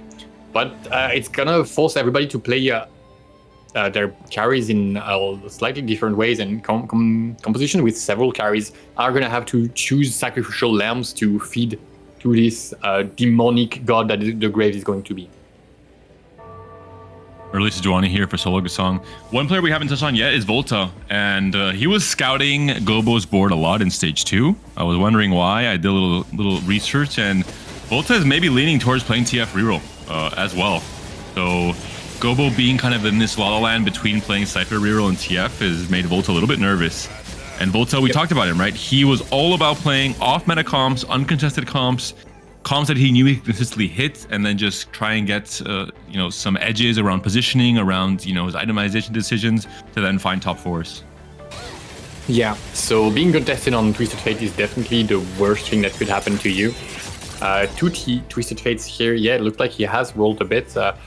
Not the position you'd want to play the composition in for sure here. Not enough of the upgrades. The items are decent. TF is kind of flexible when it comes to the items, but we just don't have quite enough of them yet to be able to say that we are confident in our position. No Zeds on carousels for Xperium to reach that 5 cipher. He was at 237 already, I believe, so might be reaching will be reaching 290 for sure, might be going to 330 or even something like 370 if he finds the Z. TF on the carousel here, but Volta opts to take the tier instead. Archangel Slam going to be massive with Piercing Lotus especially. Indeed. The rolls coming through for Volta, trying to stabilize here, trying to... again, with TF, you really want to try and stabilize on 6 and then eventually push for 7 to play for Draven and Braum. Although in this case, we have been seeing from Tomino that Darius has a lot more prio now as a main tank. Yeah, the changes to Darius have made the composition a lot easier to hit the first big power spike, which is 3-star frontline and 3-star Twisted Fate. It means you're going to be a little bit slower to hitting the 3-star 3 costs that come in later in the game to stabilize your end game. But hitting more powerful spikes earlier on for a composition like this is quite valuable. And as we can see, Enzo has not kept any extra Nefiris on his board, I believe. So that will just be a 2-star Nefiri, thanks to his augment, and the rest is being used as econ fed to the shop in exchange of 2 gold every time he levels up. So if you're wondering, and Enzo is your favorite player after his Rengar game in game number 1, he does prefer cat over dogs. It has been confirmed. TFT fun facts. TFT fun facts. Enzo is team cats, as everybody with taste should be. No, I'm just kidding. I love both. Holy French, and now preferring cats over dog. Kenobi means business on this day 3. Of course I do. But let's talk about the different spots. So we've got Solo Gesang playing the Marksman Vanguard, quite obviously, has found an early Leona and lots of free rolls as well, thanks to the high amount of items that we get. Click on the Graves, Enzo solo on Exotech, unless Experian ends up pivoting to it. Go Booster, Undetermined, might just be going fast 9. Voltarix on the Twisted Fate.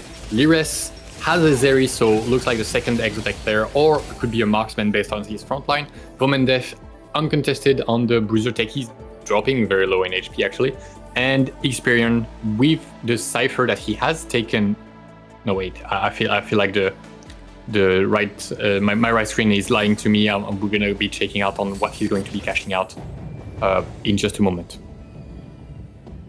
Experian, yeah, should be cashing out at 28 HP, 8 loss streak with this Cypher cash out here on Creeps. We'll see later on what that cash out is and how impactful it is, right? With the HP he's lost, 294 intel traded, gets the Radiant Kraken's Fury, I believe. Yep, a Radiant Kraken Fury who is on this patch called Torrential Maelstrom, but on the following patch is now just Radiant Kraken Fury. For the delight of every caster in the world here. No, not me. What do you mean? You didn't know the name? I knew all the names. Okay, not this new item, obviously, because I haven't been studying recently, but the old items, I knew all of them, or most of them. All right, going level 8, looking for what we're going to be hitting. His first few rolls are not too promising, skipping over and a Zaya here, so showing that we're committed to playing around Exotech or maybe that Renekton. Not hitting what we want. No Zeris, no Sejuanis, 1 Garen. This is concerning. This is very, very concerning. Experian out of HP and out of money now. Hasn't found the units that he wanted. His Urgot might be enough for a couple of rounds, but he's gonna be way too weak, way too soon. And so Gobuster is now leaning into the Cypher, and with 69 nice HP, he might be able to reach out for a 4-7 cash out, but that would be very risky. I love this game plan. I think players, with how strong Cypher is and just in cash out traits in general comparing to the past, it's just very unique in that I don't see enough players doing this. Playing for a win streak early, if they have obviously the tempo spot for it, as we saw Gobo did in stage 2, had a 6 or 7 win streak, and then using Cypher to have just insane stacks across stage 3 and the start of stage 4 as well for later. Yeah, and we can see Call to Chaos being picked up by both players in 7th and 8th standing here. We'll be taking a look at what they have. Vomendeth, the roll down for Vomendeth, his forward thinking. We should be on his board right now to see what he is committing to. If it's going to be Amp in the end with the amount of gold, or if it'll be a different comp altogether. Yeah, the board has been sold. Experian and Vomendeth both cashed out on this emblem, this dummy with both lockets here, giving them a lot of frontline to work with. But that's not really the issue that was apparent for Experian. He was just lacking in damage with no Zeris. And now we see Vomendev going for the AMP. Hit a pretty decent board. Would like to find a 2-star Yumi, please. Thank you very much. Have mercy. No Samira. All the gold from Forward Thinking has evaporated down to just 10 gold now. So maybe a difficult spot despite the early Zac. Has not really hit the level that this comp needs to be able to guarantee stabilization in stage 4. Yeah, but looks like it's going to be enough against Voltarius's TF board. We hit the Radiant Sterax for the Darius. Oh, is it going to be enough? Really good. Oh, wait, yeah, it's a close one. Barely. Which is terrible news for Voltarius, because he would definitely want to put Vomendev down to his final life here. For him to not be able to outcap him, because he will definitely not be able to match up to that. Tragic for Roman that had to keep rolling there without the Nico upgrade. He just felt like he just wasn't stable enough. And this really complicates his chances of going 9 at this point in time. Defense being played by Click-On here. Holds a couple of Zeris to mess with Experian and the other potential Exotech players, but I believe they just went straight to Marksman. No, Enzo and Experian both being met with by Click-On. Can this Urgot take care of the... Oh, yes, he can, actually. Wow. Absolutely very good positioning. Him. Yep. Doesn't get targeted, but the Urgot now walks forward. Can he do it all he can? He's being very, very powerful. Experian holding on for now, but he's donkey rolling every round. And the thumbs up on the Zeris are now being sent. Click-On not moving in the slightest under the pressure. The pings are coming in hot and heavy. And they're not stopping. We might have to mute them if it keeps up, because that's a lot of pings in just this stage 4. Look at Solgasang though, 11 win streak now, and he's playing into the Vanguard Marksman line, just very stable all throughout the entirety of the game. Yeah, hitting the early Leona with the double Bramble that we've seen be so effective yesterday has led him to find an early 2-star Leona, and extremely stable, calculated enhancement as his prismatic. I love that we're kind of getting 2s across the board. 2 calculated enhancements, 2 Call of Chaos, 2 Radiant Relics, and then the final 2 ones are different because it couldn't have been that pretty, but I really like it, and Solgasang is now enjoying his spot, I believe, but being slightly contested by both Lires and on the Aphelios by Click-On makes it harder for him to find a 2-star upgraded backline carries. That's right, only sitting on 1 copy of Aphelios, and that is the item carrier. That is the unit that currently has a Rage Blade Slam, especially. Found the Xayah there at the end. We'll have to probably pivot items to Xayah for now as a 2-star carry. LeBlanc also has been found for Gobo now, who we mentioned cashed out a little bit later, has hit the spike a little bit later in time, but has 29 HP to work with. Yeah, still quite a lot. Cashed out 250, which is a lot of value. We don't know exactly what his cash out was. Doesn't look like it was the 4 smaller duplicators, and you lose 1 free life. That's playing Monopoly. Go to jail for 1 round. That's what happens when you don't get a good fight against these Graves. He's taxing everybody's HP right now. Not just that, but he's warping the positioning, right? He's forcing players to position specifically for 1 player, and if they match with any of the other players in the matchmaking pool, they have inferior, or they have non-optimal positioning essentially. For sure, somebody like Vomendev would be in big trouble if Click-On was in his pool. But we found a 2-star Garen at the very least, so we're back. We back? Yeah, we're back. We're so back. We're back, but we're sitting on 8 gold, level 8. Zac not even on the board. Listen, we have Samira, we have upgraded carries, we have 2-star Garen and a Zac on the bench, so we're gonna be taking our sweet dang time, I believe, and he should be fine unless he gets, 1 life taken away by the infamous Graves, and then his final life taken by someone else. Yeah, only 2 lives to work with. Just massive HP disparity, right? Especially with Solo and everyone else, but even with Picornin, he's been very healthy despite staying on level 6 for so long, just off of the Graves, essentially cheesing out a lot of wins that you maybe wouldn't win off of just comparison of board strength. Yeah, definitely right, and the HP disparity is huge.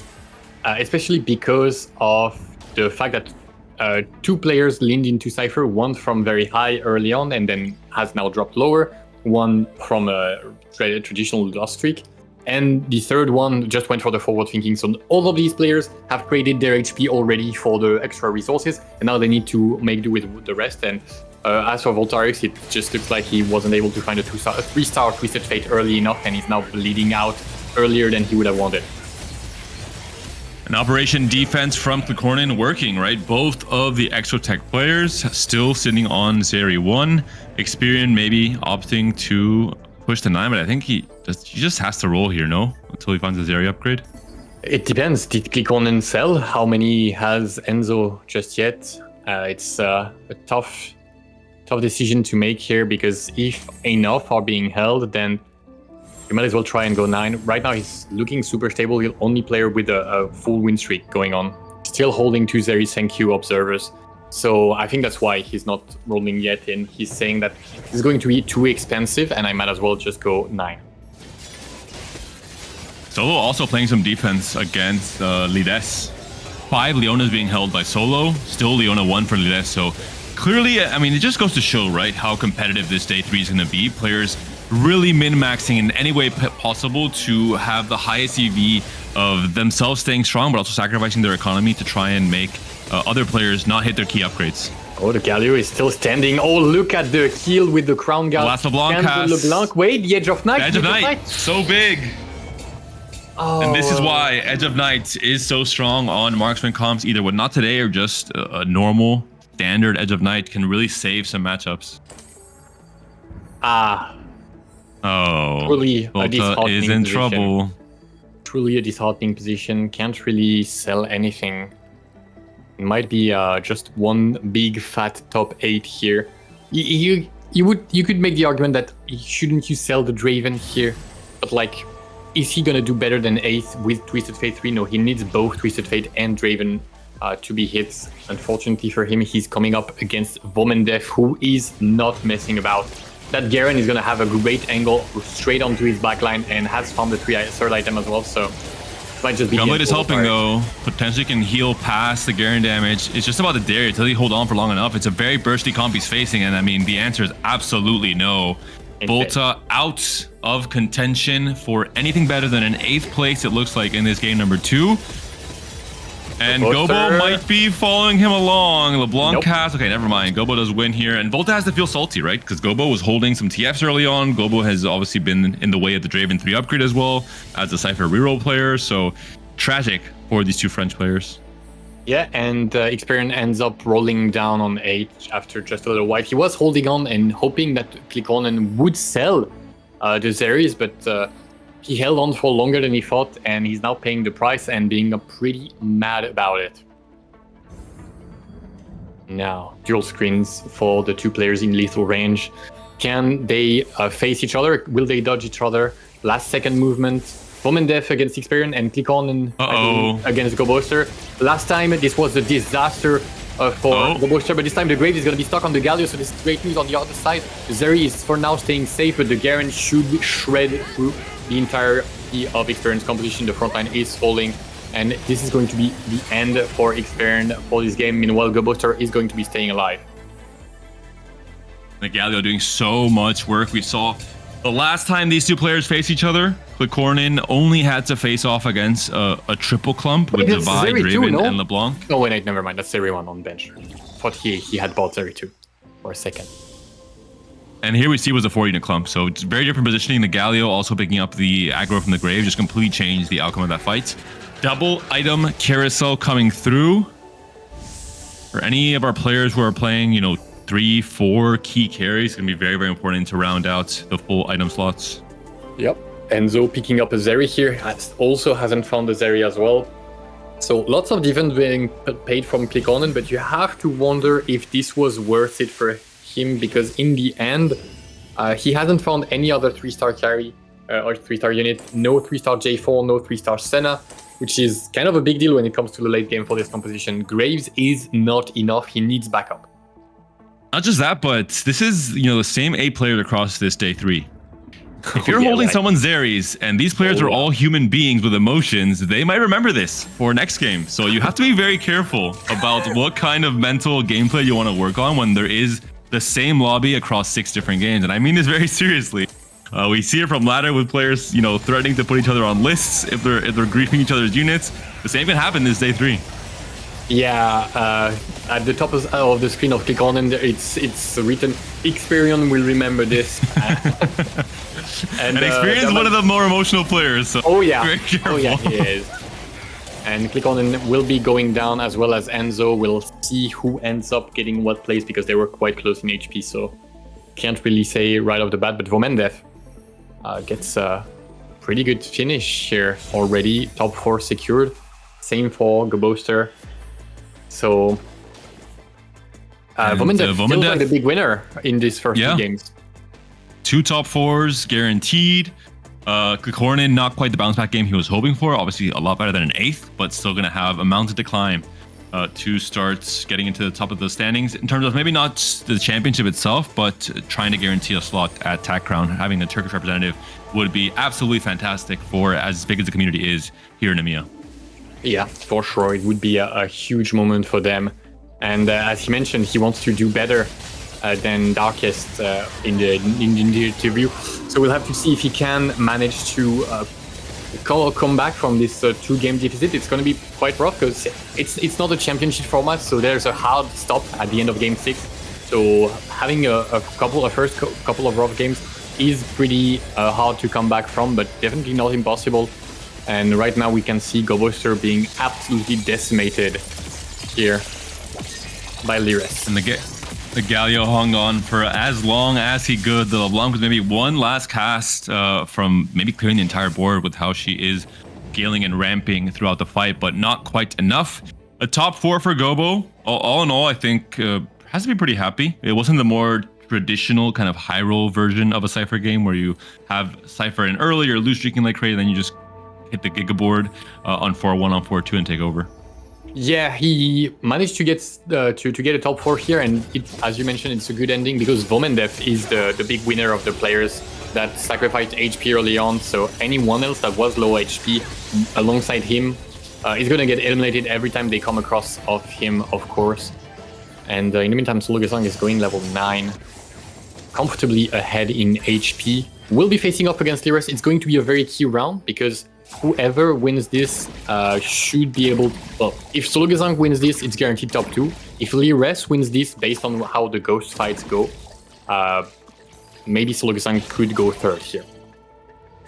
And Vomendev playing some defense of his own. Of course, Aphelios is highly sought after by Sologasang still. No upgrade for one of his backline carries. Oh, no, both are upgraded. Oh, did he just hit it this round? Yeah, they're both upgraded here. So just making sure nobody's pulling any shenanigans here. Trying to hedge his bets, even though he's probably already ahead of both of the players. And now in the mirror matchup, we have one Urgot on the other side. It looks like Lires is... wait, no, both Leonas are still alive, so I will hold on to that thought. The first Leona that falls down will be the deciding factor, and it's now backline. Yeah, is big as well. Yep. Zaya dies while casting, and that would have made the difference, but now Lires losing that means he will be facing elimination against Vomendev in this next round, because there's no way, baby.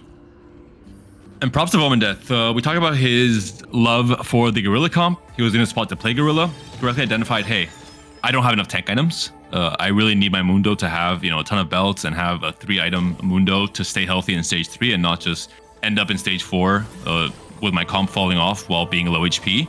And picks up forward thinking instead, plays for Amp as this win out comp and is rewarded for it. Yeah, finds the out, plays Amp without Cypher because of the other 2 Cyphers. Manages to find that what he needed on stage 4, that 2-star Garen for sure help. And you can't help but think, well, this has to be a high roll. Finding 2-star Garen is insane, but with the amount of gold that he has and the amount of different legendaries that he can use, finding any one of the good ones on 2-star is not that unlikely in the end. Also picks up the double locket from Call to Chaos, which is going to be really, really good. Obviously, that was pretty Amp has... that was heroic because Amp has so much burst already. All you really need is the Zac 2, the Nico 2, the guaranteed front line to withstand and allow the damage to come through from the Amp units, from Samira, from Annie, and from Yumi, and Locket really helped with this. Yeah, for sure. Definitely stabilized his early stage 4 for a lot cheaper because he was on Nico 1, Garen 1 at that point. The backline was upgraded and itemized, but the frontline was a little light. And thanks to the Locket, then it wasn't light at all. And ends up stabilizing, and now I believe that it's just Solo Gazang Requiem being played on the speakers because there's no way for him to overcome that kind of scaling.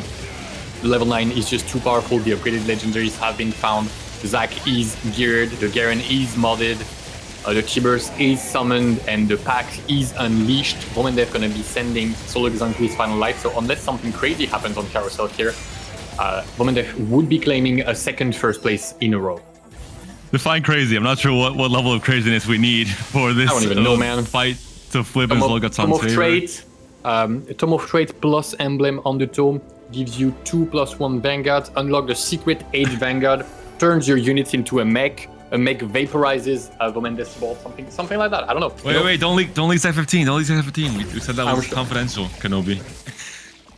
I will say one cool thing from Solo's board, positioning the Aphelios a little bit higher up, we saw there in the third hack instead of the fourth, is a nice little tech. Aphelios, one of the things he really suffers from is key point of the fight, last unit left alive, has skilled the Rage Blade, is a beast, and has to walk up. He doesn't have that, very, very high range. It's one of the buffs that a lot of players were asking for in the start of the set as a way to make Aphelios stronger without really changing his damage output. It's just that those last few moments where he can win the fight if he doesn't have to walk up. So positioning the third hex helps with this. Yeah, it's also been especially frustrating because Zeri, which has been the counterpart to Aphelios, has a 6 range, and so when it comes to a 1v1 between both of them, then Zeri will just kite out Aphelios, which feels immensely frustrating, but at the same time feels nice because there's a degree of difference between them, and they're not just completely interchangeable. And Vomendev claims the win, as expected. The Amp player completely takes over. He was thinking in a forward manner. He saw the win in his hands, and back-to-back wins from Vomendev. We asked him, day one, took the interview, was not scared of any curses, and we asked him, what is your realistic goal for this tournament? Are you just trying to not land in the bottom 4 of the standings on day one, just guarantee you're qualified to Tier 1 circuit next set? Or are you dreaming big? In your first ever EMEA finals appearance, do you want to make it to day 3? Do you want to make it to TAC round? And he said, we'll see. We'll see what happens after the first 2 games. And now we see him at 16 points on this day 3, 2 games in. Fantastic stuff. Incredible lead that he gets over the opponents and playing smartly, adapting himself, staying true to the fact that he did not want to play Exotech unless his hand was completely forced, and pays off hugely for him. Finds the win out here. And with that, we're going to be sending you to a quick break, and we will be back with the analyst desk in just a few moments. Don't go anywhere.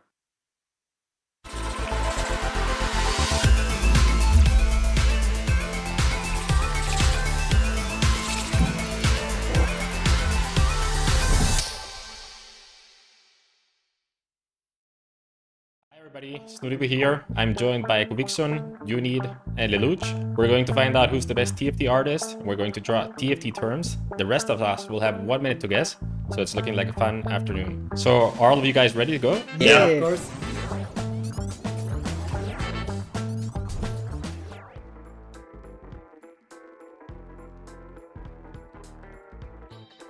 Nafiri. What? Nafiri. Oh, you're good, bro. Holy. Really? Yeah, that's Nafiri, yeah? Nice. I just try to make a dog, you know? I just saw 4 legs and guess Nafiri on go. Yeah. Let's go.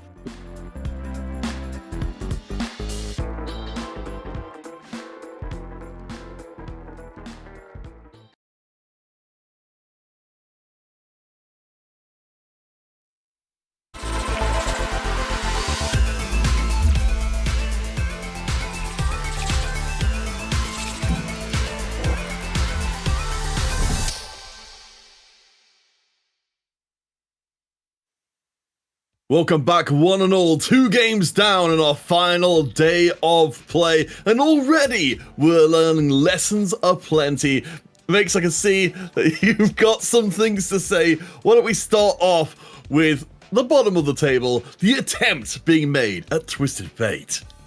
Listen, there was a moment during this game where our observer wrote, I'm leaking this to all of you, okay? You're getting some real intel right now. He wrote, Volta is going for TF reroll. And I copy-pasted that line, put it into our analyst chat, and I said it's a horrible day to be a Volta believer. I think Twisted Fate is just not it. And to reimburse my point and actually support it, I asked Alan, I was like, maybe I'm just wrong. Maybe I just don't know how to play TF right. And I said, Alan, how are you feeling about Twisted Fate? And that man hit me with one singular word. Alan, would you like to repeat for the class?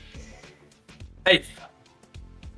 Yeah, and that's exactly what happened. I mean, that's a clear image what happened. We have TF2 at the end of the game, pretty much not being online. So the comp needs 3 things online, one being TF on the beast items with the gunblade and some scaling, second being Gargoyle, ideally Gargoyle Sterak on the Darius, and then TF.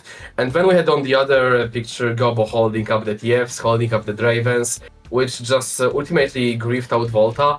To some extent, because he needed the Volta to go down so he can hit Raven, and he was holding TFs to not allow him the spike, which was actually a great play.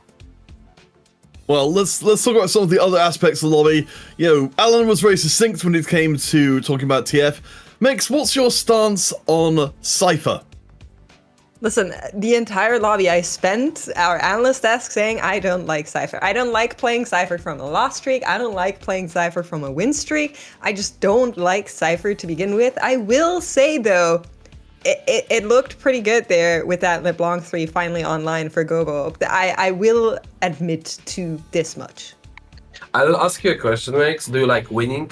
You don't like Cypher, but what's the one comp that wins as much as Cypher? There is none. And the comp requires that LeBlanc setup, Galio. We've seen that Galio go from half HP to full, back to back every cast. And if he was dropping a bit too low, there was a LeBlanc with Red and Gunblade just bringing him up all the way back. All right, well, let's talk a little bit about our players who came out of that lobby looking good. You can see it on screen there. It would be remiss for me not to give you the chance to hand Solo a little bit of credit for a good reset coming out of Game 2. That's right. I mean, you have to say, Marksman Vanguard, a comp that I feel like day 1, day 2, it was a little bit undervalued. It was just kind of trucking along beneath the surface. A lot of good results from that very comp. We're seeing it here again. Despite a contest on Solo Gesang and Dires, it worked out beautifully for 2nd and 3rd place. I love to see that.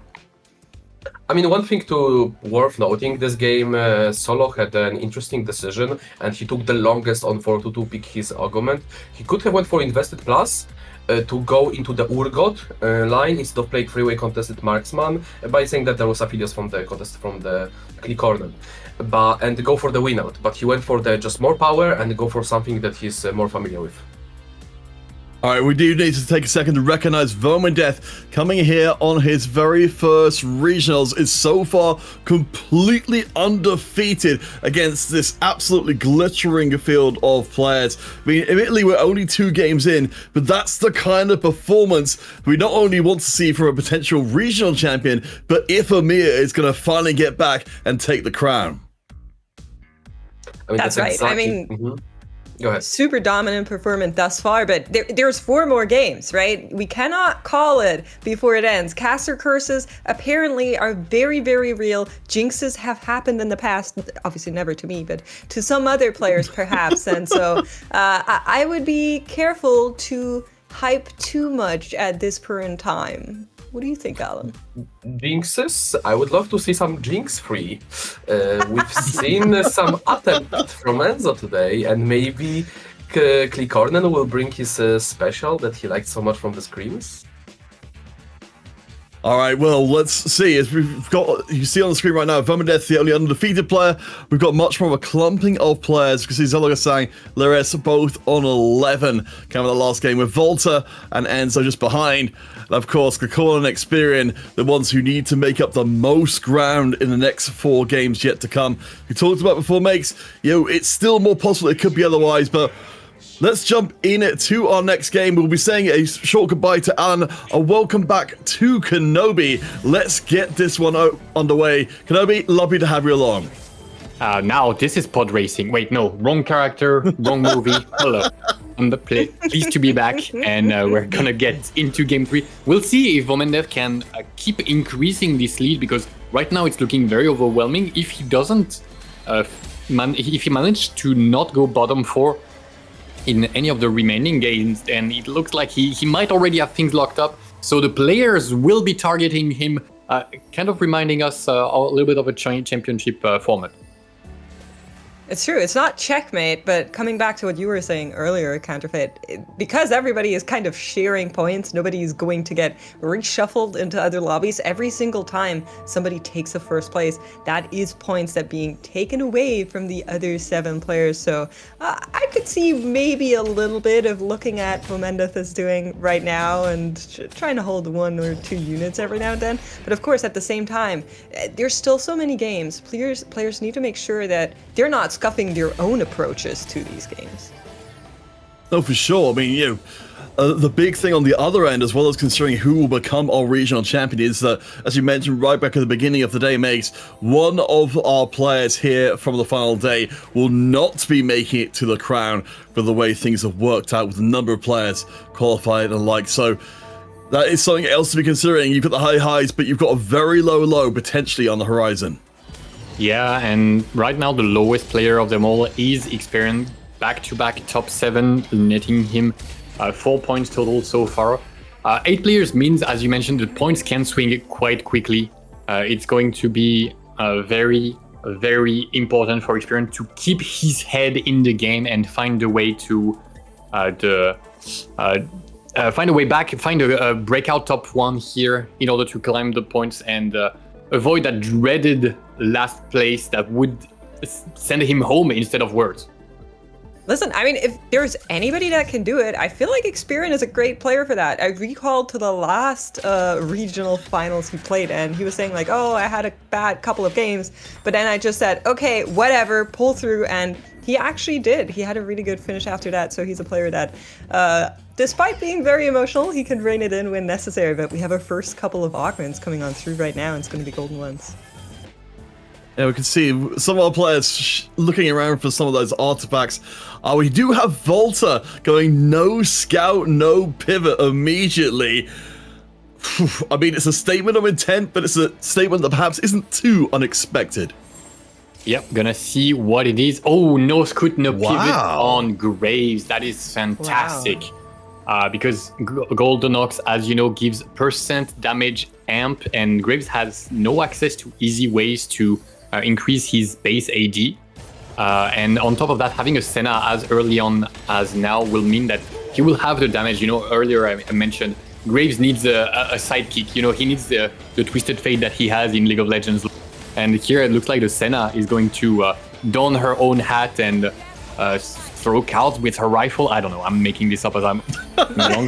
But she's going to be hitting like a truck. You had me sold. All right. Fashionable hat. Yeah. No, honestly, I think if you see no scout, no pivot in a competitive game, you just kind of have to put a little bit of respect on that. And I definitely understand why he's going for that. He also has a great item on that Graves to start us off with. With the Golden Ox, you know, you need to invest a little to stack that up. So it's going to take a while since we don't want to ruin our econ too early. But I would say it's a promising start for Volta. Oh boy, but we've got some interesting stuff coming here through here as well. The Vermindeth managed to find the Cutlass and the Edge of Night. We have seen Shaco very occasionally completely take over games. Kirby, do you think it's going to happen this time? Well, the issue is with the Spectral Cutlass and players paying very close attention, you can go in stage 2-2 and have somebody already prepared to receive your Shaco. Is that going to be enough? No, it looked like there's just too much in terms of ball strength purely for Vomendev here. But good attempt. It also shows that Spectral Cutlass is, a kind of a noob stomper. Pays attention to... players that pay attention to it will What are you saying? punish you. I mean... Are we getting roasted here in EMEA? What are you saying, mate? I'm not saying anything. You're just incriminating yourself right there. This is day 3 of EMEA regional finals. Surely there's no noobs here, yes? Yes, no, that was my point. That was exactly my point. Okay, yes. I think you just came at it in a more oblique angle than perhaps we were expecting. I do want to bring to our attention, though, some of the other bits and pieces from the initial choices. Gikonan picking up a Techie Bruiser line thanks to the trade sector. So we've already got a fair amount of people kind of coalescing towards the bottom end of HP, but using those low-cost units. Checking in here. I mean, we have a Yumi already, 2 of them on Zolo's board. This is a comp, the AMP strat is something he's been playing a little bit in day 1, day 2. We were talking in the pre-show about how he needs to find other routes besides that Exotech board that he's so relied on to get here. In the last game, we saw Marksman. Could be we're going for a little bit of an Annie right this time around. Yeah, and a fun thing with Yumi is that, her spell does more damage to someone that's already been hit by her little kitty missiles. And if you use the cloning facility, the second Yumi applying that mark will benefit the first Yumi as well, so it can be quite effective. And I believe that Solo Gazang might have eyes for that Yumi with the chain gets taken away by Enzo. No early 2-star Yumi for you, sir. No. Sorry. He does, though. I mean, he is going to be able to get a tier, which I was quite surprised to see make it that far on the carousel. I mean, if you're talking about ways to accelerate, that's not a bad one. So Zolgasang, Experience, they both are keeping up the momentum early on. So Colin, we mentioned the Techie Bruiser board. It's not quite there yet, but it's, as we can see, it makes on the bench, gathering a lot of units in a hurry. Yeah, I've actually have been playing quite a lot of Gorilla in the last couple of days. I think 1 cost reroll if you have a good spot, and as you can see, a lot of 2-stars already on the board there as we did check in. So I wouldn't be too surprised if that's just going to be the way it's going to go down. For Experian, though, if you wanted to maybe go for that Morgana reroll, that Morgana Bastion, there would be another one in the shop right now. Is going to tell us what maybe the angle is going to be here for him. Yeah, I think it's just going to be Exotech. Or maybe actually might be Vex, but we have plenty of AD items, no tiers for Morgana, already level 5, playing for that win streak. So might be leaning into an early Divini Corp game and see if he stays onto that. It's something we haven't seen anyone use a Vertical Divini Corp.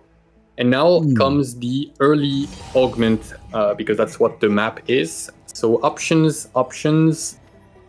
None of them are pleasing him so far. No, it's interesting, right? Into the tank. Yeah, so Wandering Trainer and Pandora's, notably both options that could kind of help you if you are in a pinch, but wasn't what he was looking for in the end. Does go for the Pandora's now, but with that in mind, he needs to start slamming some items. He cannot rotate these forever. No, I did think that maybe we might be seeing more of move towards the Exotech line with the amount of items we got online there, but not really the case. Oh my god! Today. We've got ourselves a shop glitch as well to put together some more reroll. And are we playing Dynamo?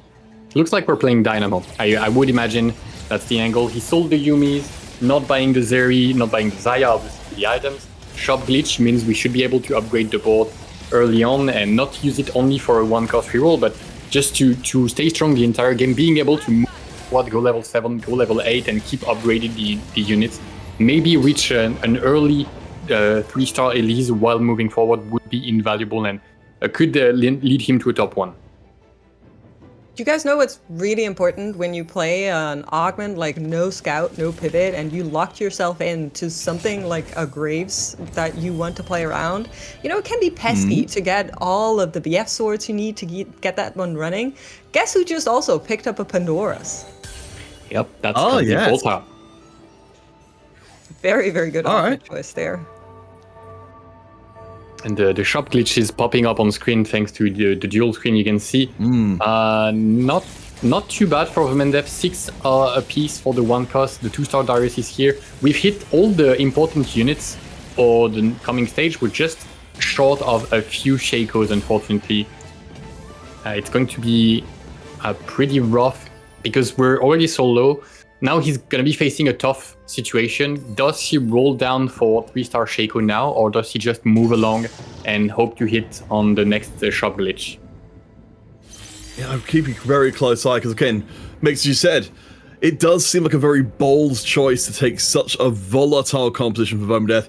If anything, I would have expected to see Voman just, trying to play out something really, really standard and just coast for a little while and say, you know what, I've got a cushion of points, I don't need to make any wild swings. I feel like it's the duality of having a very easy pointer into that with the Cutlass, with the early Shakos being available on his board, as well as saying, if I go for something like this, it's going to be harder to actually hold me back because players are going to be needing to level, players are going to be needing to look for later units in their pot as well. But we are taking a look at Gobo and Plikornen here, and it looks like we're getting an impression of Kog'Maw, at least for now, and some ratting with the Shako being held on the bench. Yep, Shako being held for sure, and so we're also, I'm taking a look on the side and I'm seeing Experian has slammed Blue Buff and Gunblade, so this is looking like a rare Vexotech game. So pretty exciting to see. We haven't seen, I don't think we haven't seen any on broadcasts. I know it has been played a few times, but not, I don't recall seeing it on broadcast. So exciting to see a different variant, an oldie composition that was very, very played much earlier in the set and has fallen out of favor due to some changes. But looking like a pretty good spot. A full win streak here is definitely the way you want to play that. Yeah, I mean, looking through the boards we played, there were a couple of different players who did, slip in a game or two of Vexotech in play. So it didn't. The stats for it weren't particularly good, but perhaps this is the moment to make it happen here in the final day of play. Just 4 more games, including this one, before we crown ourselves a regional champion and Experian, the player in need of the biggest boost coming out of this game. Honestly, I'm so impressed with. Yes, I'm so impressed with the augment choices on the side of Experian, because I thought in the rerolls that we saw when he was picking up his second augment, he had a lot of rather generic good ones. He could have just gone for Zeri. He had a lot of crit available on his bench. He had a BF sword, and he very deliberately kind of rolled it all away. So maybe this is a secret he's been keeping under lock and key and now brings out to show off what he really thinks this comp can do. I'm quite interested in that. No matter how good you think Zeri and in Exotech is, it's never quite as good as you expect because you're always at least 2-way, most times 3-way contested. Sure. And because of that, opting away from it when you get strong signals that you can just play that is going to be great. And Solo Gesang, honestly, kind of has lost on the shop glitch a little bit. He's very low on econ, only has the 2-star Brom. A bunch of expensive pairs but that don't translate to bolt strengths right now, and that might be expensive in terms of HP, and he already has lost his win streak as well. Yeah, Gobo will keep the loss streak very firmly intact. Does have the Vanguard Emblem, no particular favour of Petrus Panev for making use of under very specific circumstances. Of course, Gobo in the middle of the table, looking to, again, much like Experian, make up some ground, but we're now at least deep enough to be seeing some forecasts coming through. Wow. All right. Who can grab her first is the question, and Lires is going to be the winner of the contest between our top-bottom players. Very, very high-value unit that we just got delivered there. For sure, and he definitely had the potential to play it. Looked like more of a Vanguard situation for his frontline, but if you get a Zeri with a bow when you had Kraken Slayer and a spare sword with the generic frontline facilitating AD, then you might just be pivoting. Yeah, I mean, I think we've been seeing so many players just keeping themselves open to the possibility of just throwing together, even temporarily a Vanguard marksman, but just throwing the Zeri in the bin there to make an emphatic point. Hopefully we can check in with some of our other players though. Click-on, we've now got the investment strategy as well. We know it makes generally these kind of bruiser boards love being able to just find that extra organ that directly makes them a step stronger. Yeah, I mean, absolutely. Need to make sure you are staying above the 50, especially with those one-cost rerolls. It can be pesky to slow roll. It can be kind of painful to get a good shot and then not being able to maybe dig one deeper. So Clicornin is going to need to show some patience here as the board slowly but surely assembles. We saw that Seraphine online already. So, Kenobi, I wanted to take a moment just to check in with Vomandeth and the Shaco board here. I'm noticing that, one thing that's missing from the Shaco's item setup is a Quicksilver. He seems to be spending a lot of his round just stunned rather than ripping through the board as he is wont to do. Yeah, so the thing with Shaco is that you slum whatever items you get and them later. Because you have to get him stacked up, and you have Zed as another melee carry that can allow you to fix your items. Like, for example, the Ginzus might go on the Zed, might go on the Senna. There's definitely all these possibilities. You see he has a Cloak on bench, so that might end up being the QSS that you were looking for. Definitely very important, because the Spectral Cutlass will bring you back after 8 seconds, so you don't want to spend any of these precious seconds of backline assassination stunned by anything like a Sejuani or something similar. And Enzo dodging... Oh wait, no, we swapped the positions, so it's not Enzo again. Sorry about that. It is Experian though, and he's fighting to keep that win streak alive as he's currently on 9 wins, posturing to maybe make it to Wolves. Can Enzo stop him going there? I think the answer is a very clear no. That Jhin is not going to be doing enough. Ooh. Yeah, 10 win streak for Experience secured here. A very, very good sign. We're going to be printing more and more money, getting ahead of the rest of the lobby, catching up to some players like Enzo who have, he has an icon augment.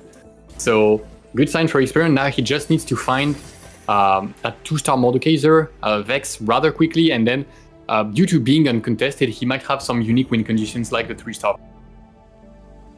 Well, let's kind of expand on the conversation we were having before then, because it feels like it's worth doing. It's finally Vomandeth finds the Shaco 3. Everybody in the lobby and is denying him. Oh, so 4 Slayer online immediately. All right, so Makes, I think we can start to up our confidence quotient a little bit for Vomandeth. He's not lost a single point so far, but he's taken a big risk here in Game 3. Is he though? That's the question, right? How does this board pair up to some of the rarer things like that? What we're expecting the Vexotech to come online. I'm curious. I know somebody that's quite upset to see this board come together. That's Clicornin, because Vomandeth and Clicornin both beelining for those windows. It takes Clicornin quite a fair bit behind, as we do get prismatics coming on through here for the lobby. Ooh. The Spectral Cutlass allows you to play something like Calculated Enhancement that you wouldn't be able to otherwise, but in that situation, you get something even better for Vomandeth. Potential Piercing Lotus, all the Trinity Forces, which will allow him to gear additional carries.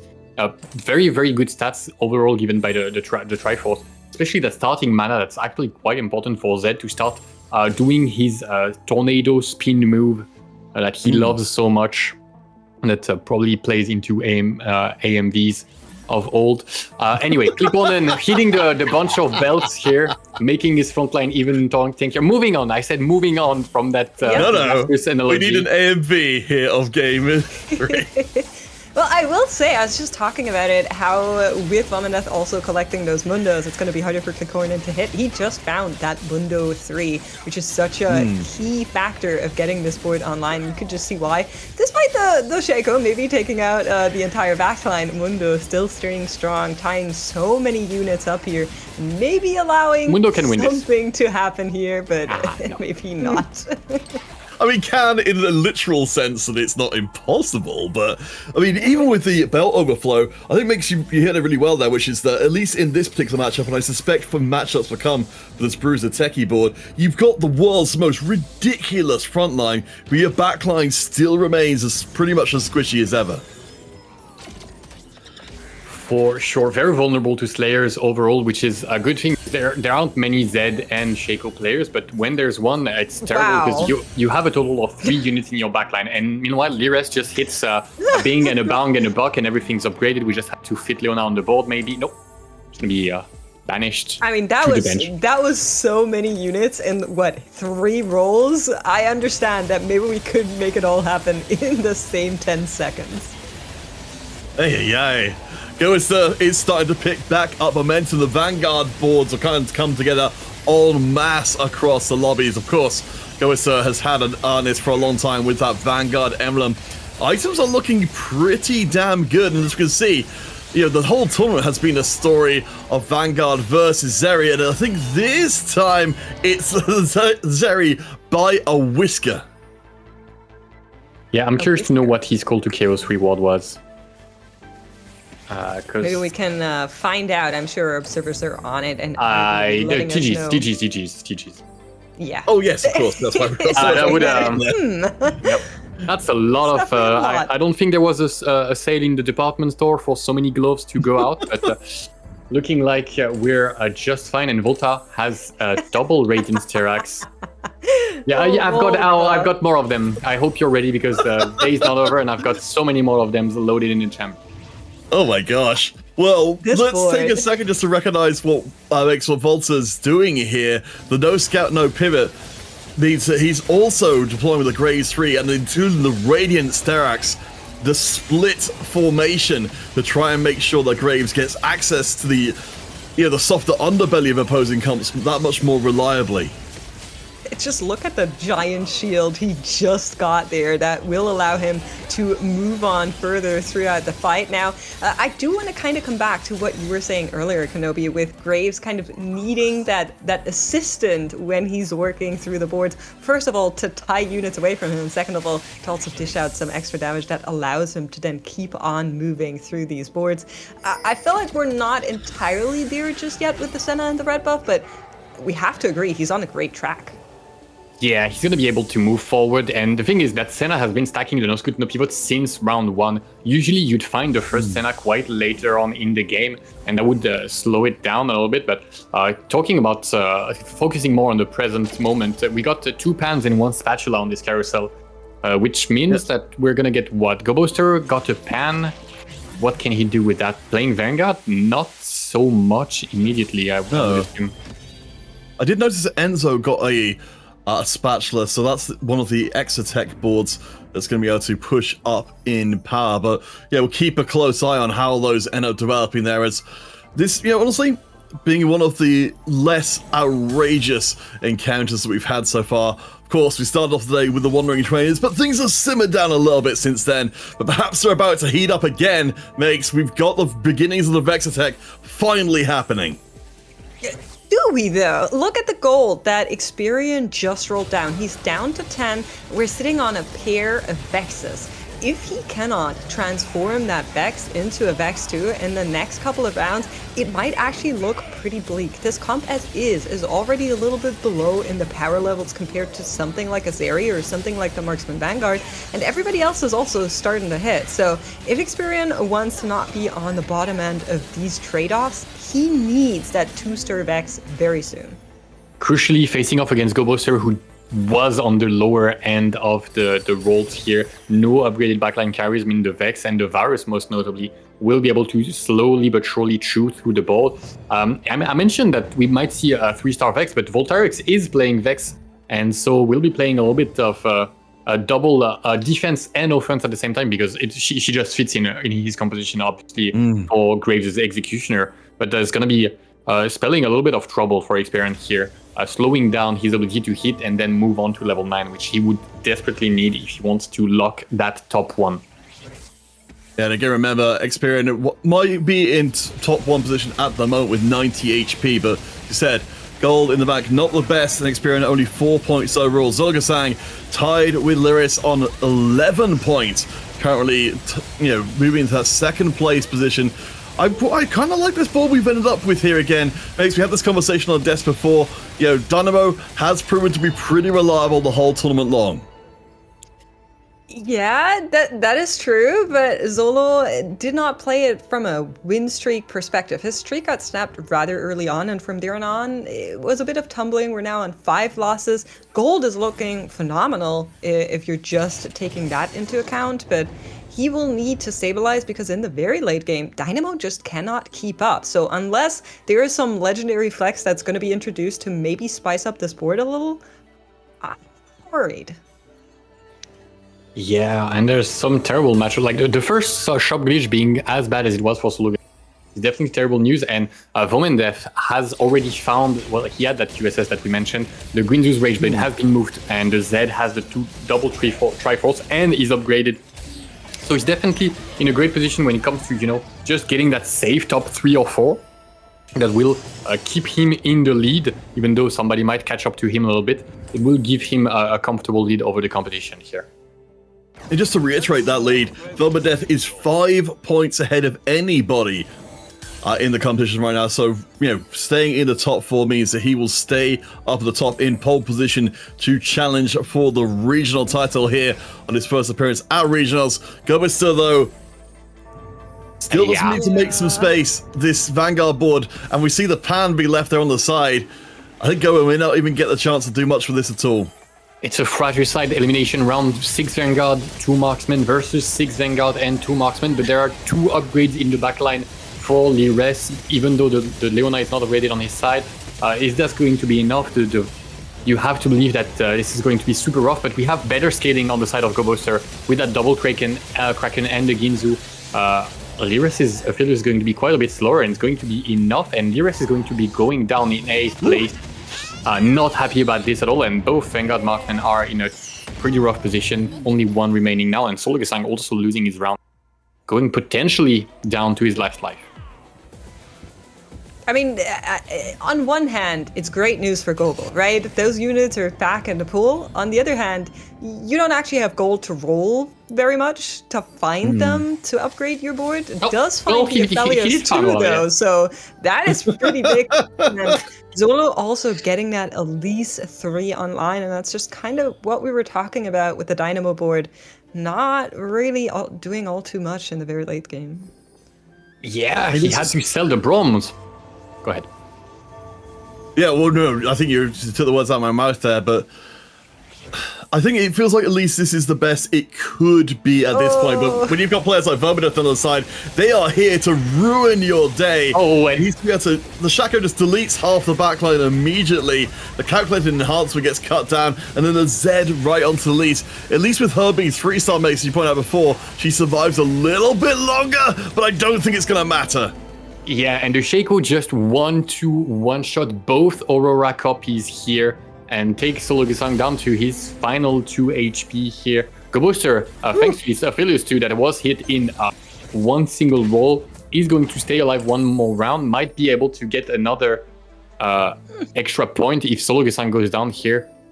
And a terrible matchup for Sologasang, honestly, coming off against the Slayer, but also just Dynamo, if you don't play it from ahead, as you mentioned, this the level 8 cannot come online and bail you out. You have to find a way to go level 9 or you are toast. In one side, you just fought the Shaco, so that's not going to be coming your way. On the other side, there's a couple more scary boogeyman boards waiting in line, and one of them is Volta's board, left-hand side, that Graves, that has been enabled by that Pandora's, by that Radiant Master upgrade, and you can just see the Elise trying to take him down. Is she going to be able? The answer is yes, and Zologasang breathing a sigh of relief as he makes it to the carousel. But Goboster also winning on the other side, so none of them go down here. Wow. And both of them must be staring daggers at each other because they just want to get that damn extra point. Everybody else is pretty healthy in comparison, so we might... Alright, we might be seeing a 7-player stage 6, which is oh so rare and oh so frustrating for whoever ends up on the losing side of that final exchange. Wow, yeah, Goister and Solo, yeah, both win the previous round. The rest of the lobby around 30 HP or so. Experian, of course, the player who needs to get the most points at this game, is the one sitting above the crowd. But I mean, Max, as we start to see our legendary units coming out of the carousel, things are heating up here in game 3. It's so close. It absolutely is. I mean, like Kenobi was mentioning, it's super rare that you see so many players alive this late in the game, but there's 2 more fights that they will need to live through. And honestly, I am surprised that Zolo was able to beat the Graves board from Volta. I'm not sure if he can do the same thing to experience Vexatech now that that is online and has been winning quite well throughout the lobby.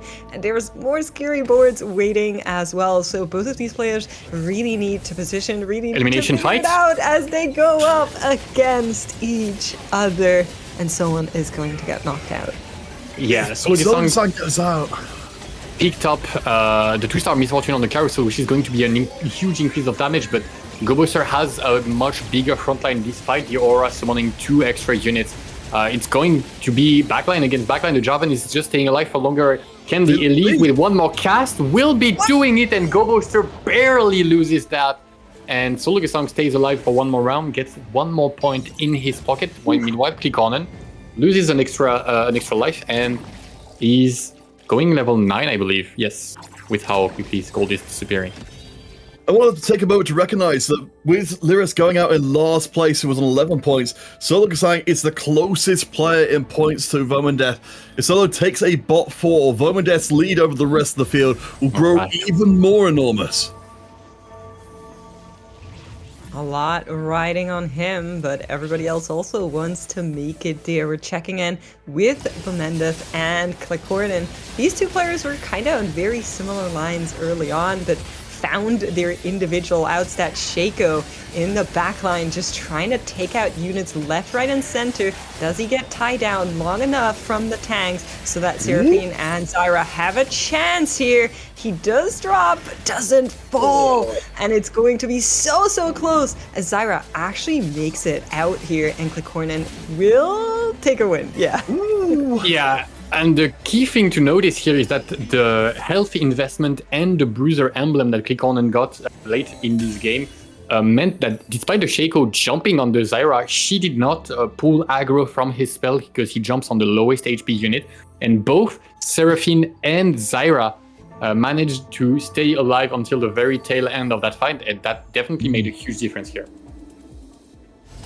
Alright, so we're coming into stage 6, and we have got the 6 remaining.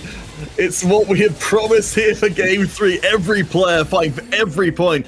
As Vomandeth finds, I presume that's going to be a second Z2. Yep. Yes, on the bench. It's going to go on the board, I assume. The Renekton is going to say, see you later, alligator. And the second Z is going to come in, get an Age of Night here, get a couple of items. The Vayne will have her own items removed. Gonna split them a little bit better around, and that's going to be so much backline access. Double Z, the Spectral Cutlass. Everybody who's facing off against that board is going to be terrified and needs to find a way to protect their carry, but I don't know if there are one. This goes one of 2 ways. Either Vomandeth drops right now and the rest of the field are able to catch him up, or Solgisang drops and Vomandeth may just run away with everything. That's right, but we don't know how it's going to end out. 4 or 2 players, Solgisang actually decimating the board on the side of Enzo. And I feel like we need to issue a formal apology at this point around, because this Dynamo board is just trucking on. You can see Zolo celebrating, cheering on his board. He's cheering the board on to do more damage. This That's a well-known is crazy to work. Yeah, I mean, it's working. But Vomandeth taken out here, as we see on the right-hand side, and that is an end to what looked like a scary free position. 2 first places in the start is, of course, still in a great position on the overall points. Yeah, top 5 is not too bad. Still 4 extra points. So, and nobody can actually, unless Solgisang goes first, and then he would just be 1 point behind. It seems a little bit far-fetched that he's lived for this long, but I think that somebody like Klikonen should have an edge over Solgisang. But also, I want to point out that Experion is the one that killed Vomandeth, and I mentioned that everybody's backline would be at risk. But how about a backline that can sustain herself so well that she can tank the Zeds and the Shaco for the entire fight and come out on? Oh, I think you said it really well, that it's very similar with the Techie build before, that Shaco, kind of an assassin who sort of does more plunking damage, the full-on damage, but let's keep an eye on the Kakon on the right-hand side here. The techie board has really come together. We get to see the brand ripping through the board, and this is the determined investment really paying off. And Vex will get annihilated. On the other side, the Solo Gesang's Swan Song has come to an end, and he got shot in the face by the huge shotgun from that Graves that has been stacking the entire game. We're now stage 6, meaning that Graves has insane numbers on his player. And can Experian take him down because he's going off against him, and if he manages to, then he gets a top 2 at least, which would be huge and necessary even for him to come back into this tournament. Yeah, and they're so close. Experian on 14 HP, Klikornen on 7. Can they take down the absolute beast of a board that Volta has assembled here, Counterfeit? One would hope. Ooh, it's not getting anywhere near the priority targets, but I just don't know if there's enough single target damage to ever bring this Graves down. Yeah, the friends are there. The Senna 3, the Javan 3, everyone is there, and now that Graves has backup and is also been stacking, both Experian and Klikornen will go down. That means Experian crucially gets the top 2 that he needed. Klikornen also scoring some points after a rough start, so excellent from both of them, and Voltarix will now be catching up to the leading pack. Yeah. Ooh, oh yeah, I mean that's, it's going to make a huge difference to the overall settings, makes, especially, as we talked about in the game itself, we could be at a very different situation than we are right now. But honestly, given how well Volta played in the main first couple of days, I'm glad to see him getting a chance to leap back up the table again. I feel like there was so much cool stuff in that game. I cannot wait to hear from our analyst desk to see what they're going to be saying. So we're going to be heading to a teeny tiny break, and then we'll be right back with the analyst desk. You're watching the regional finals from EMEA, and we'll be right back.